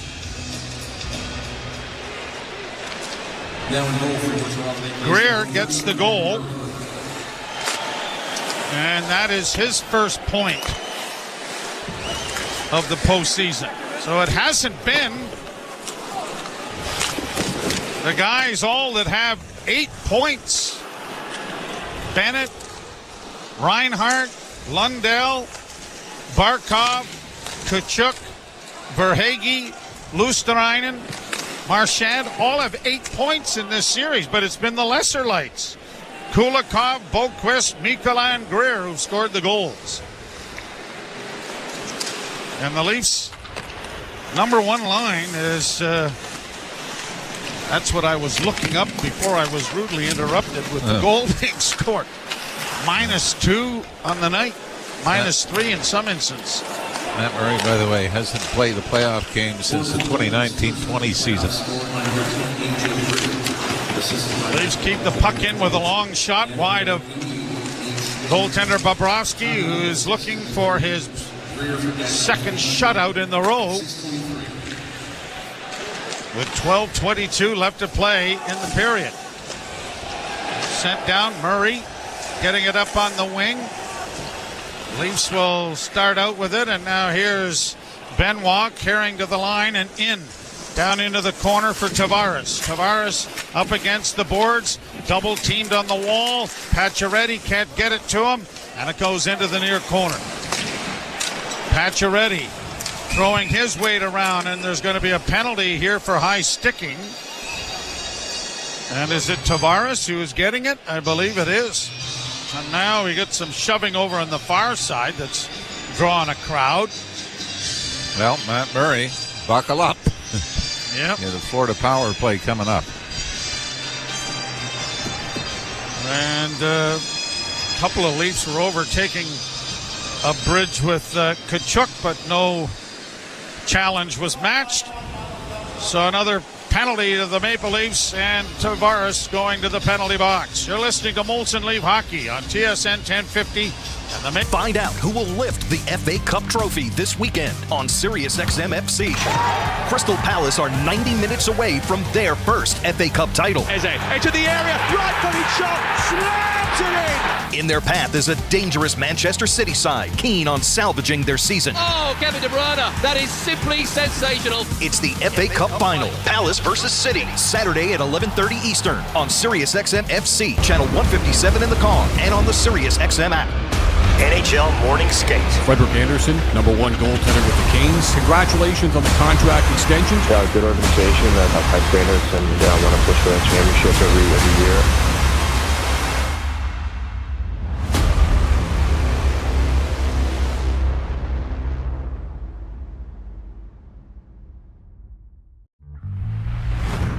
To every child and family who've needed us since 1875, and all who support us, our hospital needs no introduction. But just in case, it's SickKids. And it's our 150th birthday. Our mission has always been healthier children, a better world. The first children's hospital in Canada, SickKids. Pasteurizing milk to prevent disease 30 years before it was mandatory. The heart-lung machine that transformed open heart surgery. A pediatric kidney transplant in 1969. SickKids. SickKids. And SickKids. We discovered the gene for cystic fibrosis so patients live longer lives. And we just created the world's first Atlas of Cancer using machine learning to analyze 13,000 variations. Today, the hospital sees over 130,000 patients a year. We're a research powerhouse, a training magnet, attracting nearly 600 clinical and research fellows from around the globe every year. Cross scrummed into the and we're corner. the number 1. Played around the boards. It'll come to the near side. Tkachuk keeps it in. Panthers going with their number 1 power play and a 5-0 lead as it's sent out and down the ice by Toronto. Think that's the message? Sure it is. Brought out by Jones. Dropped back now for Reinhart. Reinhart sends it in around the boards to the far side. Played around back to the net into the near corner for Tkachuk. Running at him was Lorenz, but he didn't get much of him. Puck on the far side, kept alive by the Panthers. Back to the point it goes to Jones. Jones to Barkov, a pass into the goal crease area. Knocked away to the near boards, but not cleared. Barkov into the corner, right back to the point it comes to Jones. A shot that was deflected wide of the Leaf goal. Matt Murray in goal for the Leafs now. Pass onto the left wing side and a shot blockered away by Murray, and he's able to cover up on it. Off a save off Sam Reinhart. Well, the unfortunate part for the Leafs and Joseph Woll is that Woll's best game was Game 4. Only gave up 2 goals, loses 2-0. If he plays that way in Game 3, Leafs win, right? They get him 4 goals in support, and they win it. Or, if the Leafs get 4 goals in Game 4, the same difference. His best game came at the wrong time, but now the Leafs, who scored 13 goals in the first 3 games of this series, are in danger of being shut out in back-to-back games. Face-off will be in the circle to the right of Woll. 58 seconds left in the Tavares minor. And it's swung in front of the net, and Bennett snaps home right off the face-off, and it is 6-0 Florida. How many goals right off the face-off now? That's a couple anyway. 3. Yeah, that's right. Greer's the last one was right off the draw. It's David Kemp. Kemp actually wins it back. But the Panthers, puck is drawn. It's just about a foot behind Kemp's right skate. And the Panthers get to it first. Throw it out to the slot, and Sam Bennett just flings it up over the left shoulder into the crossbar behind Matt Murray. And for Bennett, that is his 6th goal of the postseason. And it is his first power play goal. Nyes gets the puck down into the Florida zone. Matthews overskates it. Chopped at it, couldn't get it. Pushed to center ice by Florida, then shot back in by Toronto. Bobrovsky getting it up on the wing and out at center ice. And the Leafs back in their own zone. A pass for Pacioretty goes down wide of the goal. Icing waved off. The Florida Panthers 6 and the Toronto Maple Leafs no score. Pushed out into the center ice area. Well, it's a best of 7. This is one game. And I suppose if you're going to have some motivation, you might as well get your noses rubbed in it. Well, I was going to say it wouldn't be a very popular sentiment, but sometimes you lose this game, say in triple overtime, it's a gut punch. You use this, it's just a write-off. And I do believe, I honestly do believe it. Sometimes if you're going to lose big. Not that that should be the game plan, but I think as you get through a series, I mean, this isn't, I think game 3 hurt them, how they lost. They blew a 2-goal lead, lost in overtime. But for this one, there's no way Florida can expect the Leafs to be this bad in game 6. Bouncing puck knocked along the boards. Leafs trying to keep it in the Florida zone. Nick Robertson taken to the wall. McMahon gets it back to the blue line. Far side Tanev. Wrist shot coming. That's wide. Bounced off the inboards and is quickly cleared down into the Toronto zone by the Panthers. Domi circles back and gives it ahead and gets a return pass on the left wing. He'll get it across the line for McMahon. Easy save made by Bobrovsky on a long wrister. Played into the slot area. Grabbed off there by Reinhart. Out come the Panthers at center and across the line. Drop pass by Boquist, and that was blocked. And Nick Robertson turns back up ice for Toronto. An alley-oop pass trying to get it ahead for Camp, but he was unable to come up with it and then gives the puck away anyway. Comes to center ice and or at least the Maple Leafs Lorenz there. But another turnover. Wrist shot is gloved by Murray, and he's going to hold on. And there's not going to be a corporal's guard left in here. With 8 minutes and 42 seconds left in the third period, a lot of people heading for the exits. 6-0 Toronto. You're listening to Molson Leaf Hockey on TSN 1050 and the Maple Leafs Radio Network. I want to learn how to cook, but I keep ordering takeout. Accomplishing goals is hard, but when your goal is to learn a new language, Babbel makes it easy. In just 15 minutes a day, Babbel will help you start having conversations in as little as 3 weeks. Words and phrases you'll actually use. So when someone asks, "How's your French going?" you can say, Babbel facilite grandement l'apprentissage d'une nouvelle langue. Now save up to 50% on your Babbel subscription at Babbel.com. That's Babbel.com. At Canada's Wonderland, we're serious about our guests having fun. Seriously. Just listen to our park opening sale. Buy a 2025 Silver Pass for only $89 and get unlimited visits through Labor Day. Unlimited upside-down loops, unlimited ice cream cone licks, unlimited super spinny swings. Told you we were serious. New this summer, brave the elements with Alpen Fury, Canada's first and fiercest launch coaster. Save $10 when you get your 2025 Silver Pass online at canadaswonderland.com. Plus processing fees up to $9.99 and applicable taxes. When you get a Subaru with symmetrical full-time all-wheel drive and class-leading safety included, it's like you also get a Subaru that comes with your very own golf club holder, stadium parking navigator, a basketball team transporter, a remote cottage finder, a beaver spotter, a coach hauler, bear country guide, a family road trip carrier, a muddy road controller, extreme wind stabilizer, plus a...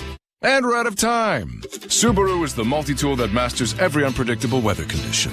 Visit your local Subaru dealer for great lease and finance options. Face off in the Toronto zone with 8:42 to play in the third period.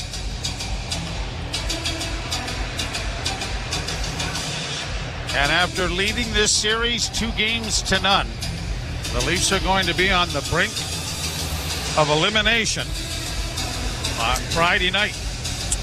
The start time hasn't been decided for that yet by the National Ice Hockey League. There's more to do with U.S. television than anything else. Think? Well, it has nothing to do with the owner that's in a lot of hot water down there. Leafs get it in their own zone and will launch it out at center. It goes down into Florida territory. Mikkola against the boards to find Kulikov. Laid up on the wing to the line. Fanning on a shot was Ben Juan. He has to go back to retrieve it for Brandon Carlo, who shoots the puck in, and it's down into Florida territory. Kulikov around back of the net with 8 minutes to go in the third period. And the Florida Panthers are hanging a whooping on the Maple Leafs 6-0. Down into the zone, and now Nyes trying to bring it out. Matthews does. Pass ahead on the left wing for Riley from Marner. Riley works down with a centering pass, went right through the blue paint. No one there. Brought right back out at center ice now by Tkachuk and sent down into the Toronto end. Riley missing a hit there from Tkachuk as the puck comes out at center ice before it is shot right back in again. Murray waiting for it to get into the trapezoidal area. Will find his defenseman in the far corner. Pacioretty turns with a pass, gets it back to Morgan Riley. Nylander swinging in the zone as the pass for Pacioretty got in over the line. Tavares curling out of the corner, got it to Nylander. Nylander, when the game was still in doubt, had two great chances on breakaways or partial breakaways, but was unable to score. He's really been the lone bright spot up front. Absolutely. Puck back in the Toronto end. Far corner pushed along the boards for Pacioretty. He can't get it out. It comes back to the point. Seth Jones with a shot. Swallowed up by Matt Murray. Now we got a gathering along the boards at the end. Nosek in there. So is Mikkola. Oh, and there's Marchand in there. He's got somebody in a bear hug from behind. That's strange to see. Oh, and it's Nylander.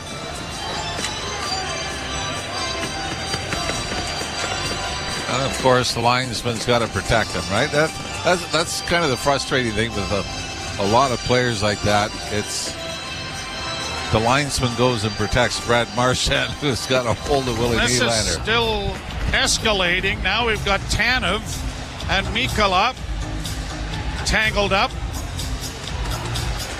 But all it is pushing and shoving, and no one has dropped a glove and thrown a punch yet. And is that Marchand coming to the penalty box? I believe it is. Well, when you got Nosek playing the tough guy here, you know you're getting killed in the game.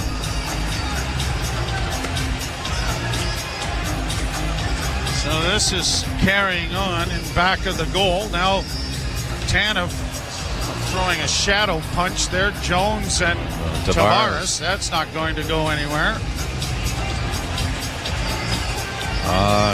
Getting a look at Matthew Tkachuk over in the Florida bench. You can imagine what the swagger is like going through him right now.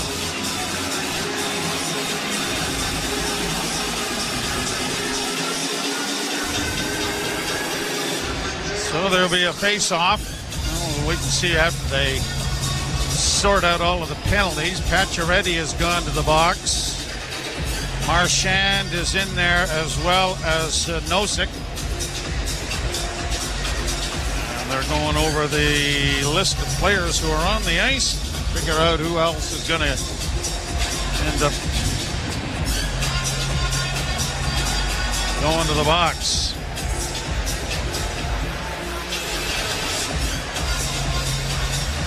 That says we've seen two penalties tonight. Max Domi and Tkachuk, and then Tavares and Ekblad already, which was the get sucked in penalties. Right? Now Marchand is coming out of the penalty box.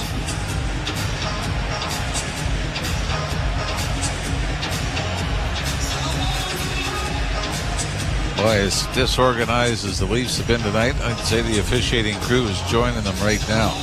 Now McCabe goes into the box along with Pacioretty.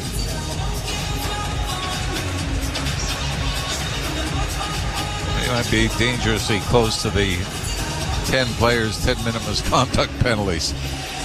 Now Marchand is being escorted to the... Oh, yeah. Like even he can't go to the dressing room by himself. He's got to have a linesman help him.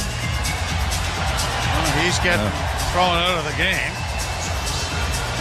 Has a word for a couple of the fans on the way out the door. I think this is, how can we diffuse this 6 minutes and 41 seconds? Let's take 40 minutes to make a call. That'll do it. That'll cool everybody down. I mean, this is a little on the end. I mean, I understand if this was a close game. But at this point, yeah, you almost feel like this is part of the tactic with the officials saying, every scrum, we're going to take 25 to 30 minutes to sort it out. They want to stay away from the stuff that could have players get hurt. So you do understand the mindset of the officials right now, but I'm not sure the difficulty of making those calls. Paul Maurice is the one being talked to by the officials, so that would probably lead you to believe that they're going to be the team shorthanded, right? Well, Marchand is banished from the game, and you would have to think now another Leaf is coming in. No, Tavares is 5-on-5 or 5-on-4. Well, they're saying the face-off is in the Florida zone, so the Leafs will get a power play. And they are now sending another Panther to the penalty box. And I think Marchand's got the extra. We do have, 3 Leafs down there. Pacioretty, Tavares, and McCabe. I mean, Tanev was as much involved in all this stuff as well. Well, with Nikola, too, at the end. Anyway, 6:41 left in this embarrassment. 6-0 Florida. Who will go up 3-2 in this best of 7 with game 6. How's your train looking now? Not real well. Yeah. 6:41 to go, and a huge delay here in the third period. Craig Berube is going to go with his number 1 power play unit minus. Who have you got? Oh, yeah, Tavares is in the box, so Morgan Riley's going to come out and play the left point. Third power play of the game for the Maple Leafs, brought to you by Subaru. Hurry to the all-in-one event for great offers and experience all the features that come standard in a Subaru. Still haven't got it all sorted out as they're coming over to the penalty box again.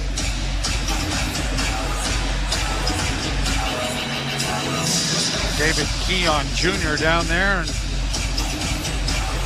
finally they get Nino Apostoli trying to get it sorted out as well. All right.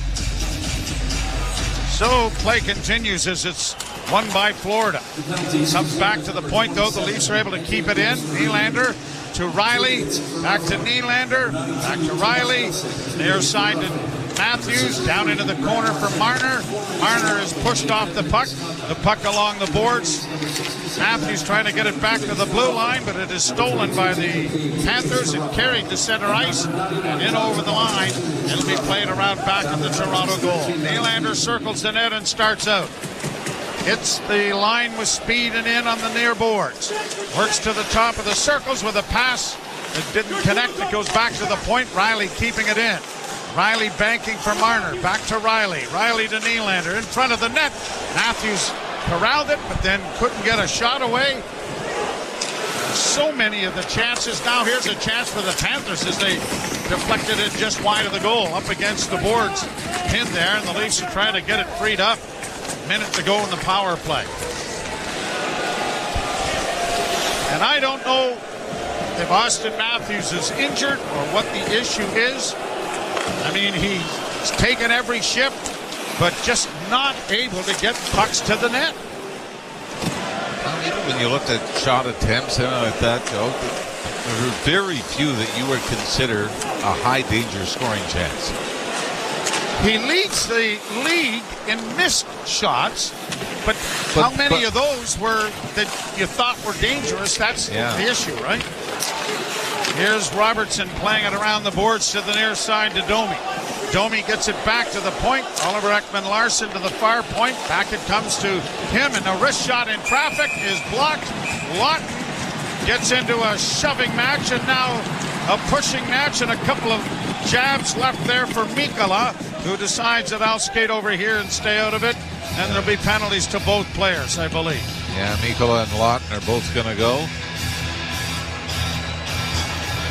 This is Lawton trying to dig the puck out from under Sergei Bobrovsky after making the save. Florida penalty number 77, 2-2 for roughing. And mercifully, the officials didn't read out what happened previously. Oh, yeah. We might have been here for a while, even longer. Would have been like an audio book. 4:53 to go here, still 12 seconds left. And the Leaf power play. They've not scored a power play goal since game 3 when John Tavares. That was a goal that put the Leafs up 3-1. In game number 3, Florida would come back with 3 straight before the end of the period. The penalties to Florida's number 17, and to the Maple Leafs number 24. Shot by Riley, a centering pass is gloved by Bobrovsky. And McMahon getting into a bit of it with Gadjevich. Nothing more there.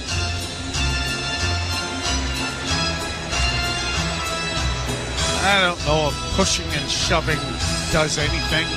I mean, in the old days, it would have been bingo. Here we go, right? Yeah. And it would have been a major league slugfest. But back in the game has changed. In the 70s and 80s, if push came to shove turned came to punch. Yeah. No kidding. Down the boards, a hit by Oliver Ekman-Larsson. Didn't keep the puck in. Now turning with it is Nick Robertson. Robertson drops it back, quickly played ahead for Domi on the left wing. Max brings it to the line and in for McMahon. McMahon down the boards and into the corner is given a shove by Kulikov. McMahon to the ice as the puck comes back to Benoit. Far side, and a long wrister and an easy save for Bobrovsky off the stick of Brandon Carlo.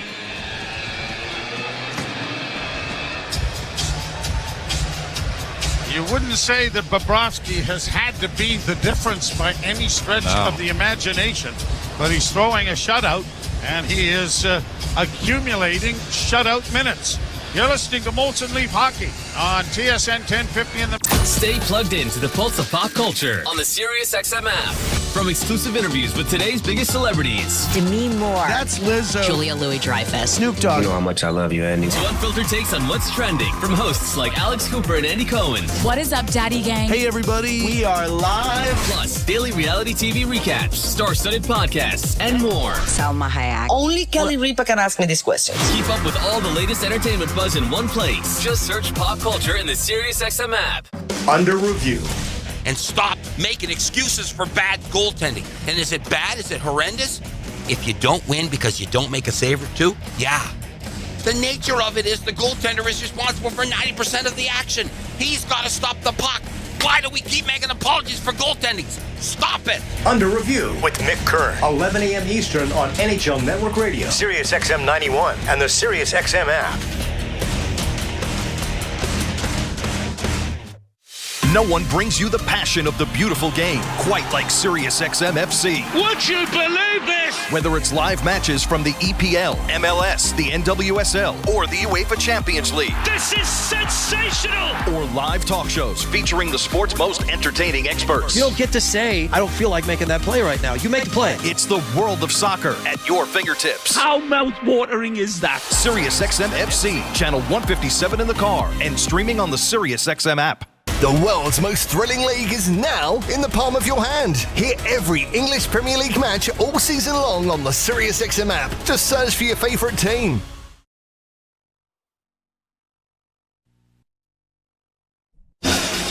Four minutes and 6 seconds left to play in the third period.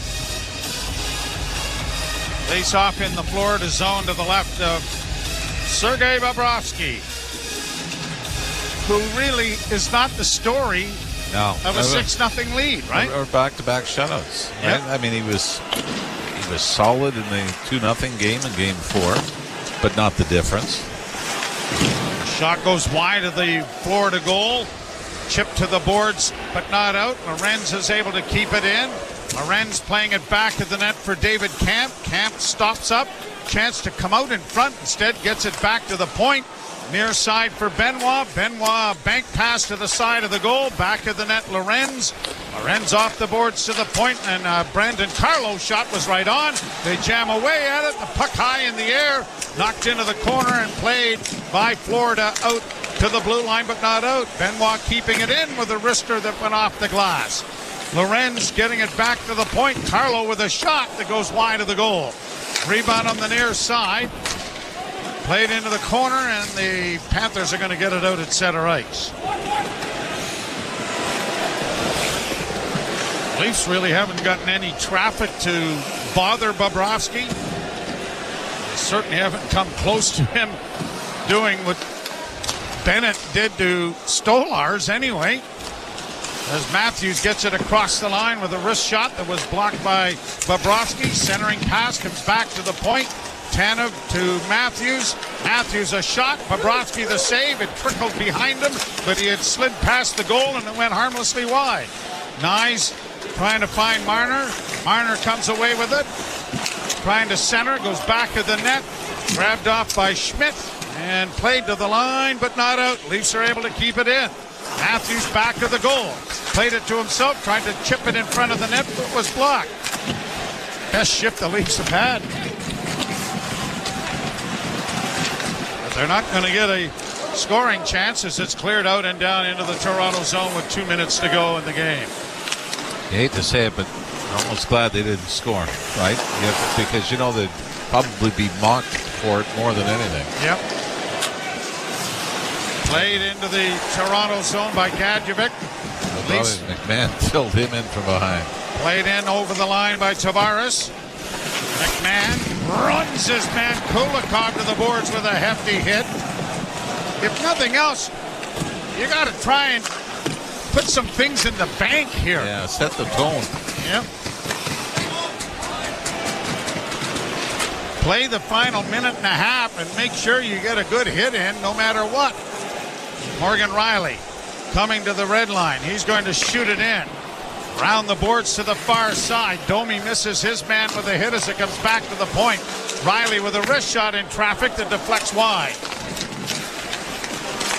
Puck along the near boards. Robertson got it. Got a backhand away and scores.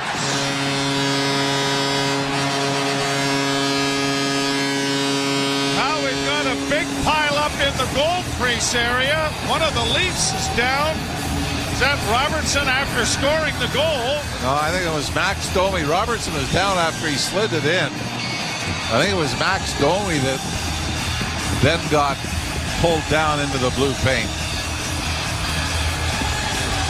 Where's Bobrovsky? Oh, he's in the corner of the ring. Okay. I thought he was underneath everything, but that is not the case.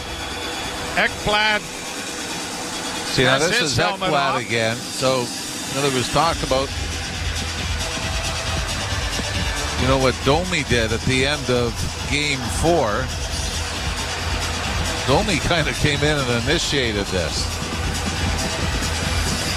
It was Ekblad, well, I shouldn't say that. Ekblad drilled Robertson after he put the puck in the net. And then Domi came in with Ekblad still down and kind of put him in a headlock. Ekblad has already been suspended twice this season.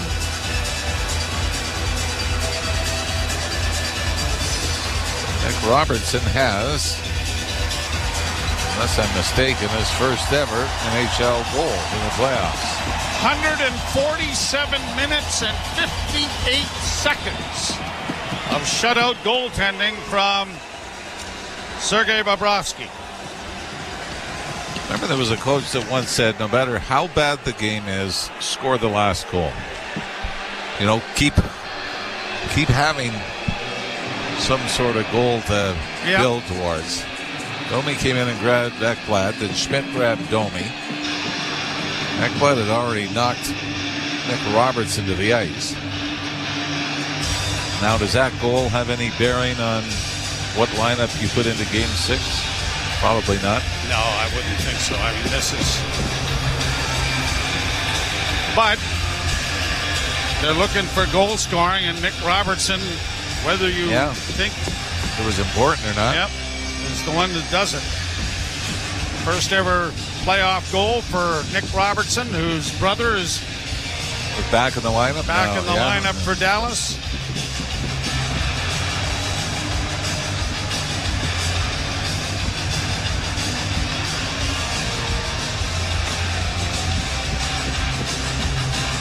Like we said, now the officials, I'm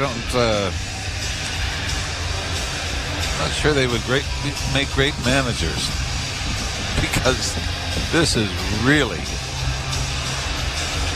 another drawn out bit of decision making by the officials. But you should be good for the 2:30 train. Yeah, I'm gonna be fine. Yeah. And the mics weren't working, so we didn't get anything on what the call was.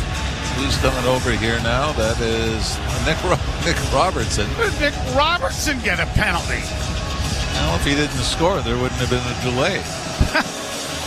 So Nick Robertson's got the extra penalty, or maybe he's serving it for someone. Max Domi took it. But a Florida power play. Man short. And the Panthers will take their time coming out and decide to retreat. Kulikov dropping it back. Greer gives it even deeper. And it looks like the Panthers are going to be content to just play a little keep away here in their own zone. And Greer now gets it ahead, and Florida will bring it down into the Leaf end with a pass back that goes wide of the Toronto goal. Down into the corner, around on the far side. Nosek getting it back to the point. 26 seconds left to go in the game as Kulikov has it on the near side. Well, those that have stayed have been the troop. They have celebrated Nick Robertson's goal, but there has been very little to celebrate here tonight. Panthers playing catch on the outside with the final 6 seconds. It'll be played down into the corner. They would be just as happy to keep it away, and there is the horn to end the game. Domi and Lorenz draw the assist. There's some pushing at the end of the game. And Greer getting his gloves throwing, but no gloves off with Lorenz. Now they're wrestled to the ice, the two of them. A.J. Greer wouldn't drop his gloves. With his gloves on, he started throwing punches at Steven Lorenz, who eventually wrestles him to the ice. This is what the officials were trying to avoid. Still a scrap going with Lawton in the far corner. That's Nosek. I think that it's tangled up with him. But from a Leaf standpoint, winning the little battles this way, if you want to look at it, means absolutely nothing at this point. Panthers have got their swagger back. You see the grinning and taunting of Matthew Tkachuk over from the Florida bench. But as he used to play on some pretty bad teams in the American League. One of my favorite sayings. On a 6-game losing streak in the middle of February. Big speech before the game. Somebody would say, boys, we got to play it. Might as well win it. Yep. And that's going to be the kind of the feeling for the Leafs going into Florida. Everybody is going to have them written off, but you got to play it anyway. Why don't you win it? Bring it back for Game 7. And I know that's going to be difficult for a lot of Leaf fans to believe, simply because this was the biggest game of the season and maybe the worst effort that we've seen. They laid an egg, and there was no question about it. Yeah, I mean, it does happen, but boy, have it happen in Game 1 or Game 2 in a series.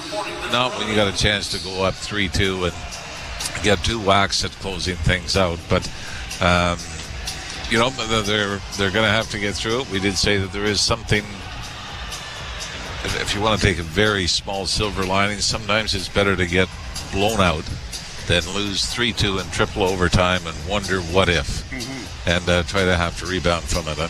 But obviously not the game plan to do it, but we'll see. I mean, the Florida Panthers are going to know that the Leafs cannot be this bad in another playoff They're game. on the ropes, but Muhammad Ali spent a lot of time on the ropes and came back to win. So we'll see what happens. Yeah, but he eventually threw a punch. Well, he did, yes. Yeah, he did. Yeah, George Foreman threw a lot of them, but that was it. Well, that's another sport, another era, and another time. We will have that game for you, but we do not know the start time as yet. Friday night in Florida, Game 6, and the Leaf season is on the line, hoping to bring it back for a Game 7 in Toronto, but they are down now in a situation of 3-2. We will step aside. Jim Taddy along with Anthony Stewart coming your way. You've been listening to Molson Leaf Hockey on TSN 1050 and the Maple Leafs radio. The drama builds. Baseball's in full swing. This ball's gone! Hear every MLB game on Sirius XM. And they'll be talking about this one for a long, long time. Listen to your favorite team all season long with your hometown announcers on the Sirius XM app. A breathtaking home run by Aaron Judge. For a complete MLB schedule, go to SiriusXM.com/sports. What a night! Sirius XM NHL Network Radio puts you on the ice. If you're trying to describe what playoff hockey is, well, the ebbs and the flows, the momentum changes, the willingness to sacrifice whatever it takes, whether it's blocking a shot with your face. Every opportunity matters. You know, we learn an awful lot about ourselves in the playoffs and how you rise to the challenge and are willing to do whatever it takes for the team to be successful. Sirius XM NHL Network Radio. Sirius XM 91. Panthers cruise. And then he's in. Nylander with a shot. He scores! There were 8. Draisaitl to McDavid down the right wing to the net. Score! With the first round behind us, the battles only get more intense. The whole way by Duhaime. Oh, Wilson! Along the goal line to the front of the net, it's loose. Kachuk with it, a shot, and he scores! The Stanley Cup playoffs continue. Follow your favorite team. NHL Network Radio. Sirius XM 91 and the Sirius XM app. Hey, Jim Rome here. What's cracking? Hi. Hope you're enjoying the game. And when you're not taking in a game, find us on Sirius Channel 161, XM Channel 206. In fact, we'll be there every weekday afternoon, 3 p.m. to 6 p.m. Eastern Time. If you've got something you want to break down from this game, you know where to find us. Just make sure you have it taken. Don't suck. Step your game up. That has never changed. In fact, the show has never changed. We're just back home. And it's great to be there. Sirius 161, XM 206. See you there.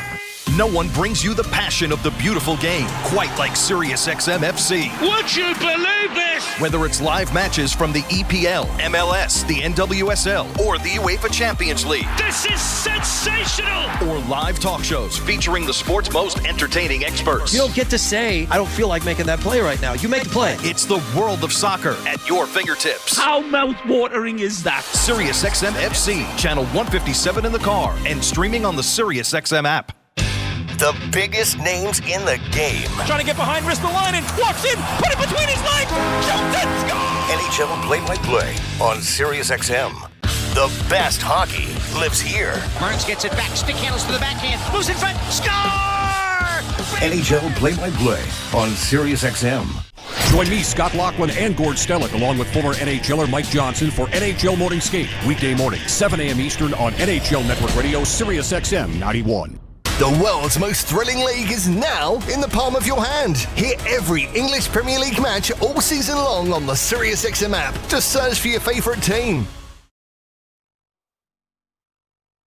Is Leafs Game Night on TSN 1050 and the Leafs Radio Network. The Leafs live here. And dealing with a 6-1 loss in Game 5 against the Florida Panthers. Panthers with the 3-2 series lead. Welcome back to Scotiabank Arena. Jim Taddy, Anthony Stewart, and Jimmy Ralph to sum up what was a disappointing night for the Maple Leafs and their fan base.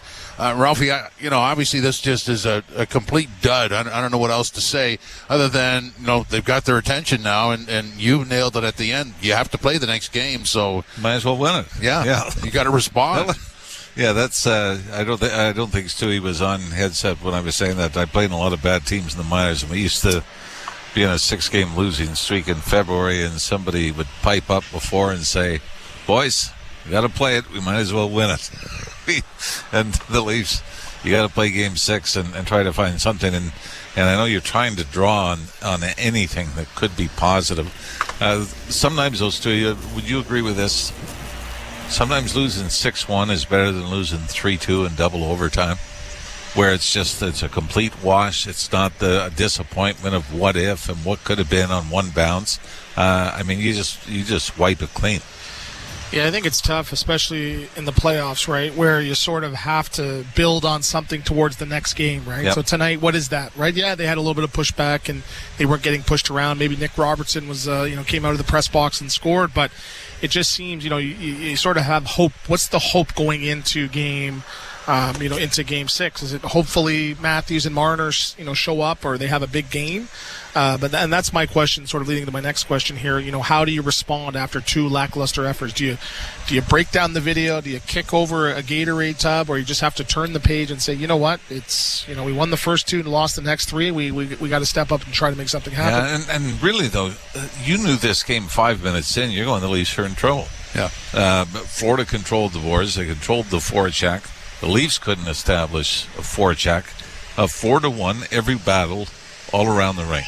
And you really felt that, boy, if they get a power play and can score, maybe you were really grasping. When the score was 1-0 for the longest time, you keep thinking they've got to be able to turn it on somehow. And maybe a break, maybe a power play goal can do it for them. And it just never came. And then, with the pressure of the Florida forecheck came the mistakes. Now, guys, instead of throwing it around the boards, now I'm going to stop and make a play. Now I'm going to do a spin around or move and try to backhand it up the middle of the ice from our own zone. And Florida simply, you feel like it's one of those movies where the bullies start to take over. And in the first scene, and the Leafs have got to make sure they've got Ralph Macchio in Game 6 and 7 because that's what it's done. They've got their swagger back. Oh yeah, cutting to shots of Matthew Tkachuk over in the bench. It's like we own you guys, and the Leafs are battling not only the Florida Panthers but their own demons. And whatever criticism comes out of this, unfortunately, it's you deserve it. I mean, it's something that was earned. But the great thing is about sports is until you're eliminated, you've got an opportunity to redeem yourself. Paul Steigerwald just sent me a text, and as we're looking for something to grasp, a longtime voice of the Pittsburgh Penguins, he said, I remember in 2009 Stanley Cup Finals, we got blown out in Detroit in Game 5. And everybody thought that was it. He said, we won at home in Game 6, and, of course, win the Stanley Cup in Game 7. He said, nobody thought it could be done because we couldn't win in Detroit. And you can see it can happen, but it's not going to happen with a repeat of the effort and the execution we saw tonight. Well, and what we saw is hardly inspiring. But, to your point, Ralphie, what ails the team?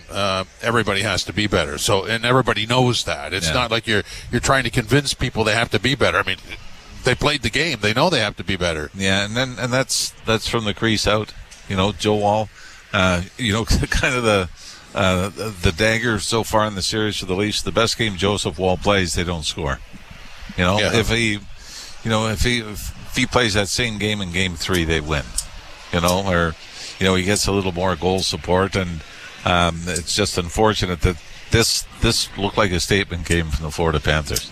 And, the fans obviously showed their disapproval, going back with trying to look for something. Remember Phil Esposito's speech at center ice with Johnny Esau? Johnny Esau. Yeah, I'm talking about when Canada was down 2-1-1 to the Russians after Game 4 in Vancouver. We're trying. We're playing our best. We're doing our best. I don't know if those answers would be received too well by Leaf Nation from anybody, but bottom line is, whether it's a 2-1 loss, it could have gone either way, or it's a blowout, it's still only one game. And I think what you worry about is you say, you look at the 2 Stanley Cup finalists last year. Edmonton did this to LA.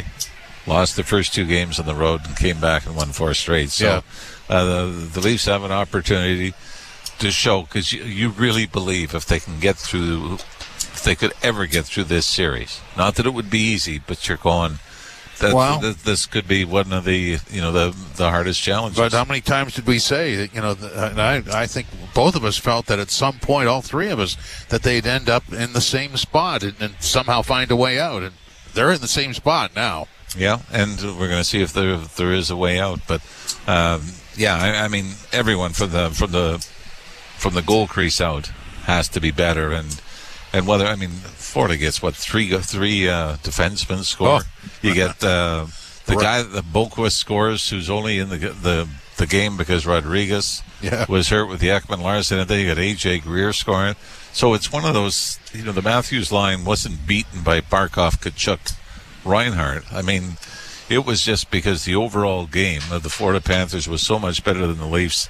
That allowed them the opportunities to eventually get the breaks that they did. And it really seemed to be after the second goal that went in off lot and stick. It was almost like, okay, it was done. Yeah. What were your thoughts on the lineup changes tonight for the Maple Leafs? And if you're Craig Berube going into Game 6, do you put the lineups in a blender, or what do you do here? Other teams aren't afraid to do it, right? You're seeing Edmonton Oilers and Perry going on the first line to the fourth line. They're mixing things up. Like, do you feel after 3 games they have to do something substantial, or you just got to let it ride and hopefully the stars show up? I mean, that's the thing. If your big guys aren't there, everything else just feels like panic, right? And if you get to this point, you go into the 11th game of the playoffs, you're saying now we've got to hope a combination can work. I mean, I still think you put it on the pressure of the lines that got you here. And you say, you know what, it's up to you guys. I don't know if the Nick Robertson goal was enough to say, hey, that provided us with enough offense or enough looks.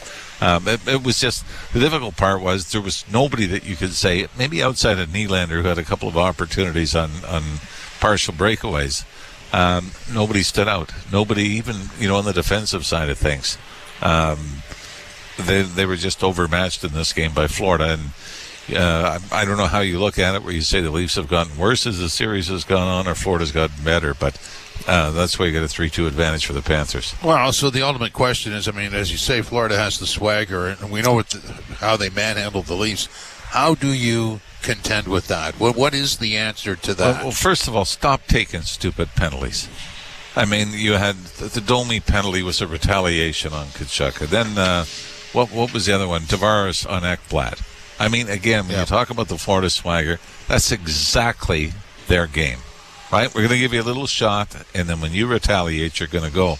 So, I mean, it's, Craig Berube talked about it after Game 3, where he said, or after Game 4, and where he said, we got to stay out of the box. We got to be smarter. We've got to pick our spots. And, it just looked like the frustration spilled into more scrums and more careless penalties. And that's the part that probably worries me the most about Game 6 is now it's as if they're in the Leafs' heads. And now, they're controlling them, and they can suck them into taking some penalties. And, the Leafs have to somehow try to, I don't know if you sit and you watch highlight tapes of your season or the playoffs or whatever to try to get that feeling and that momentum back. But, they've got to worry more about their game than what Florida's doing to them.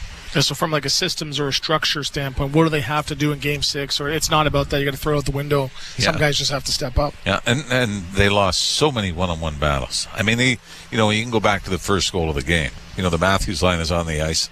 The Leafs probably had, 6 or 7 touches with the puck in their own end. Yeah, oh yeah. And nobody could do. And Florida just won the battles and eventually pops out front, and Ekblad puts it into the back of the net. So there's... we can talk about execution and getting bounces and everything else. The desire's got to be there. You've got to know in the first period that the desire for the Leafs to get back into this series and bring Game 7 back to Toronto is there.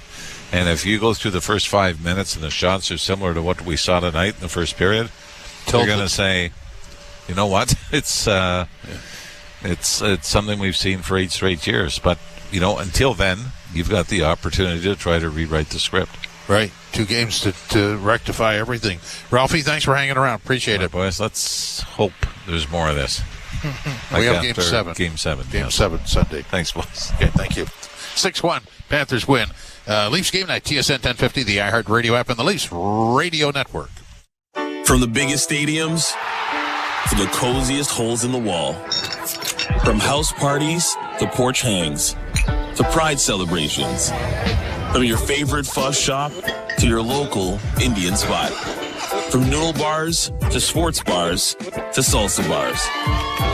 There's a Molson with your name on it. Canadian Ultra XL. Molson. Everyone in. Must be legal drinking age. Alpine News Network is here live with one of our superheroes. People often ask me how fast I am. Oh, 1 sec. I just went to Bali and back. I'm also fast when it comes to helping people. Like when I helped Bill. His company vehicles were being serviced, and I was able to help him with a business loan. He got the transport trucks they needed, and I got to honk the horn. All of them. Own your home? Need a loan? Alpine Credits can help. Alpine Credits, where homeowners get approved. Just for license 12616. When you get a Subaru with symmetrical full-time all-wheel drive and class-leading safety included, it's like you also get a Subaru that comes with your very own golf club holder, stadium parking navigator, a basketball team transporter, a remote cottage finder, a beaver spotter, a coach hauler, bear country guide, a family road trip carrier, a muddy road controller, extreme wind stabilizer, plus a...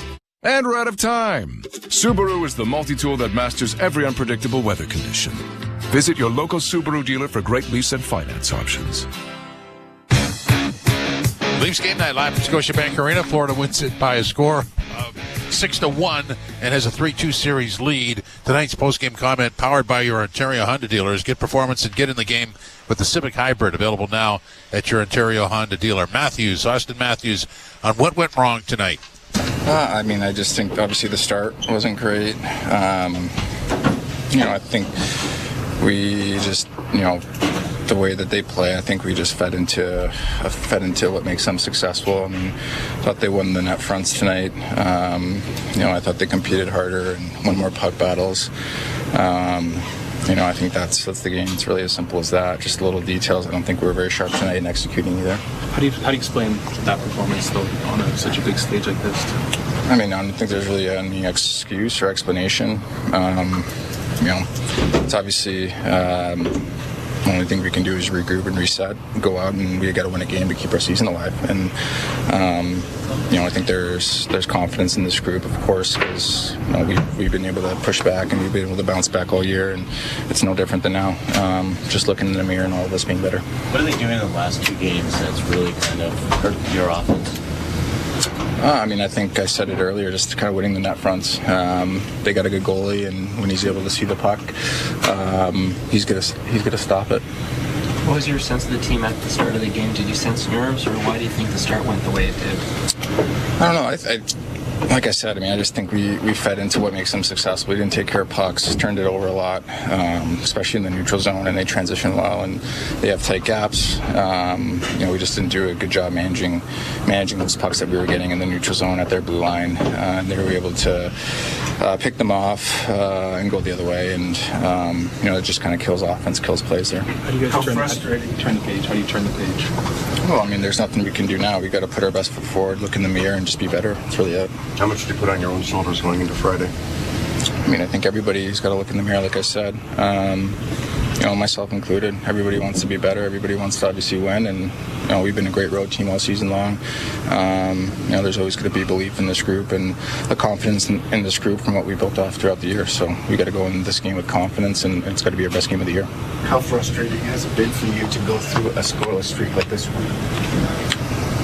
Honestly, I don't look at myself as like a one-dimensional player if I'm not scoring. I'm trying to do all the other little things that make the team successful, that make myself successful, and just try to be an all-around complete player. So I'm going to continue to push and try to score, obviously, and keep shooting. But obviously all the other little details of my game, I want to do at a high level as well. What goes through your mind when you see some fans leaving or hearing boos in the middle of such an important game? I don't think we gave them much reason to stick around, so. Austin Matthews, postgame, 6-1, the Panthers win. I guess the most mystifying thing about this, Stu, is the start. It's a big stage. You're on home ice. You need to reestablish yourself in the playoff series, and just did not start well. Yeah, for me, it's a little frustrating, right? Because we sound a little bit more doom and gloom than some of the post-game comments. Because we saw it. I mean, to sit there and cover something like that, it's difficult to process because there's literally no response. Yeah, and again, it's not like they were down 2-0, 3-0, but what you typically want to do, whether or not you're scoring, is sort of have something to put your hat on to ride momentum into the second period or, the rest of the game. And, since the first period of game, 4, there wasn't really anything generating any sustained offense, any pushback with regards to, in the forecheck and getting in front of the net and penetrating. So there wasn't really any game plan that they seemed that they were executing where you know exactly what the Florida Panthers were doing. They were getting down low.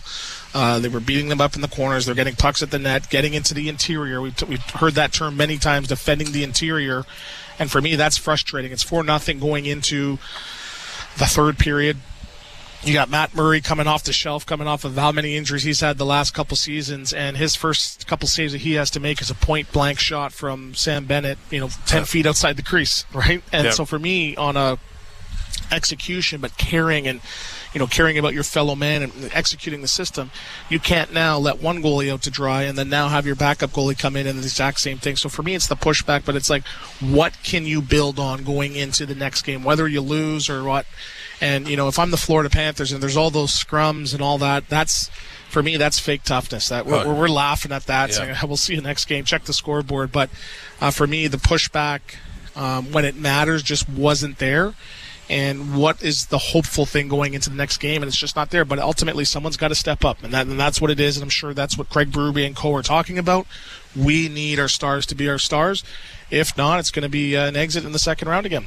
Yeah, again, is the key word. 6-1, Panthers win over the Leafs. This is Leafs Game Night live from Scotiabank Arena, TSN 1050, the iHeartRadio app, and the Leafs Radio Network. Switching your Sports are all about moments. One of the most incredible, miraculous finishes we have ever seen. And you can hear them all. He scores! Alex Ovechkin! There's a new goal-scoring champion! As they happen. Oh my goodness! Shohei Ohtani, a sayonara swing! Live in the moment. Rory McIlroy on his knees. He's won the Masters. With live sports on Sirius XM and the Sirius XM app. NHL Morning Skate. Frederick Anderson, number 1 goaltender with the Canes. Congratulations on the contract extension. Yeah, good organization that have high standards, and I want to push for that championship every year. And we haven't gotten to the ultimate goal, but we've been knocking on the door, and that's the perfect situation. Being on a team that's got those aspirations. NHL Morning Skate with Scott Laughlin and Gord Stellick. Weekdays 7 a.m. Eastern on NHL Network Radio, Sirius XM 91, and the Sirius XM app. The Point with Boomer Gordon. 16 out of 32. If you know your math, that's 50%. In the last calendar year, Jake, 50% of the teams in the National Hockey League have made a coaching change. That is absolutely ridiculous. Either coaches in this league just suck. So they've been the scapegoats in this league for years and years and years, decades. It's an epidemic at this point. Point with Boomer Gordon. 1 p.m. Eastern on NHL Network Radio, Sirius XM 91, and the Sirius XM app. Under review. And stop making excuses for bad goaltending. And is it bad? Is it horrendous? If you don't win because you don't make a save or two, yeah. The nature of it is the goaltender is responsible for 90% of the action. He's got to stop the puck. Why do we keep making apologies for goaltending?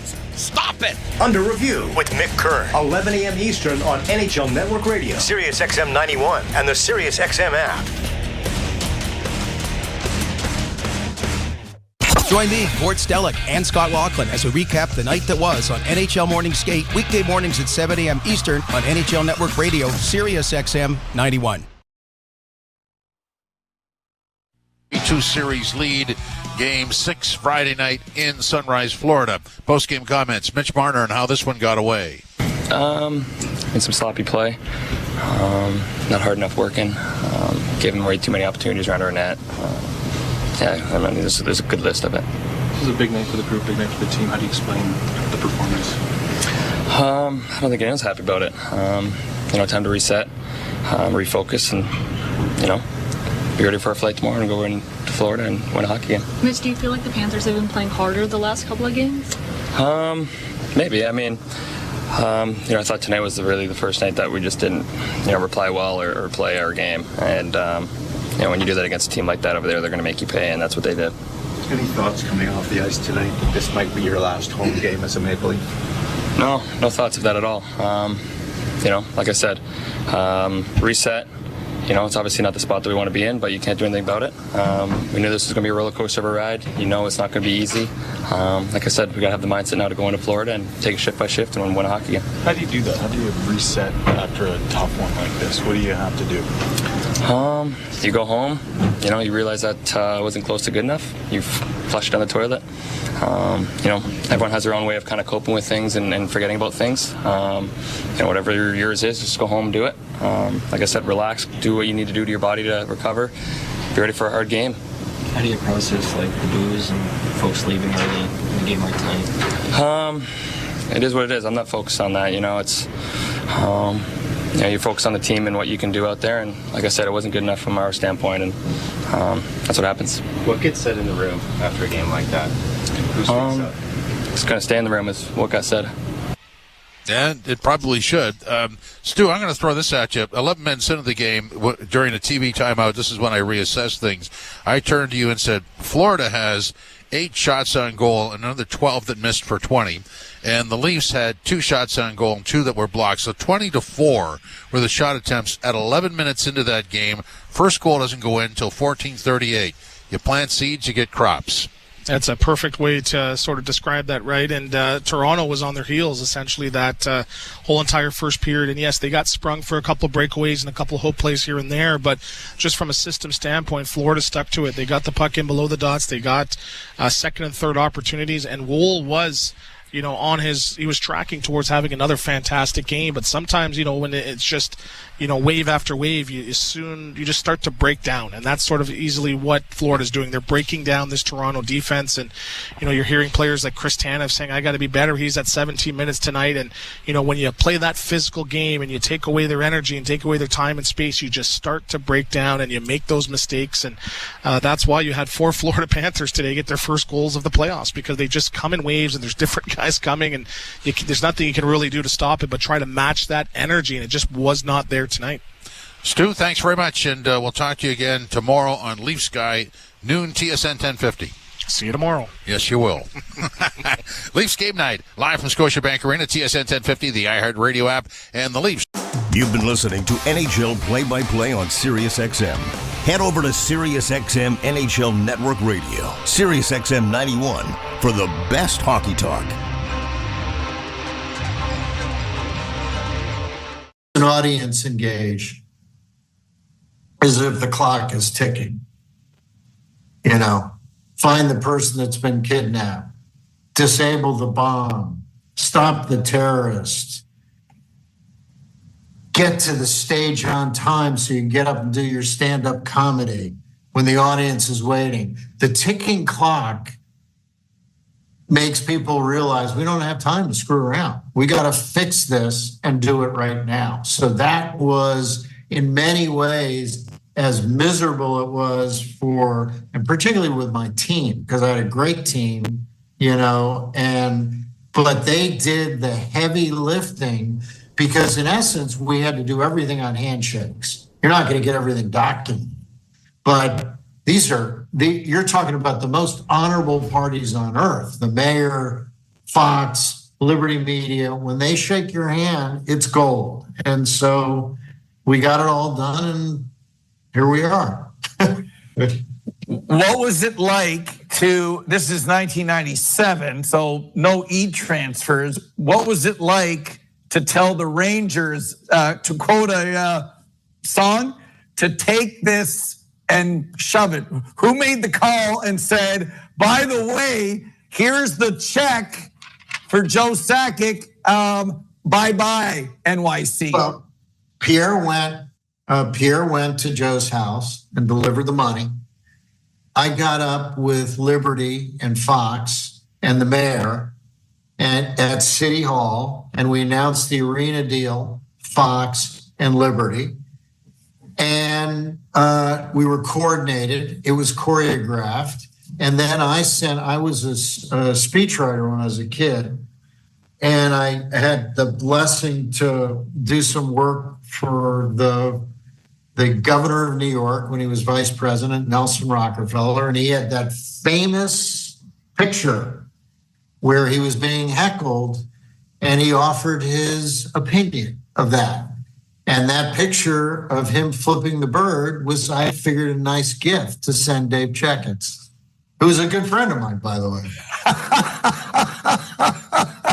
I love it. I never knew that. I love it. Hear it all on demand. Your favorite shows, your favorite games. Don't miss a second of your favorite SiriusXM programming on demand with the SiriusXM app. Download it now for free. I'm Frank Trachtenberg with your SiriusXM NHL schedule for Wednesday, May the 14th. All times are Eastern, and please remember, all games, times, and channels are subject to change. Check SiriusXM.com for the latest updates. In the NHL playoffs, 7 p.m., Toronto Maple Leafs take on the Florida Panthers.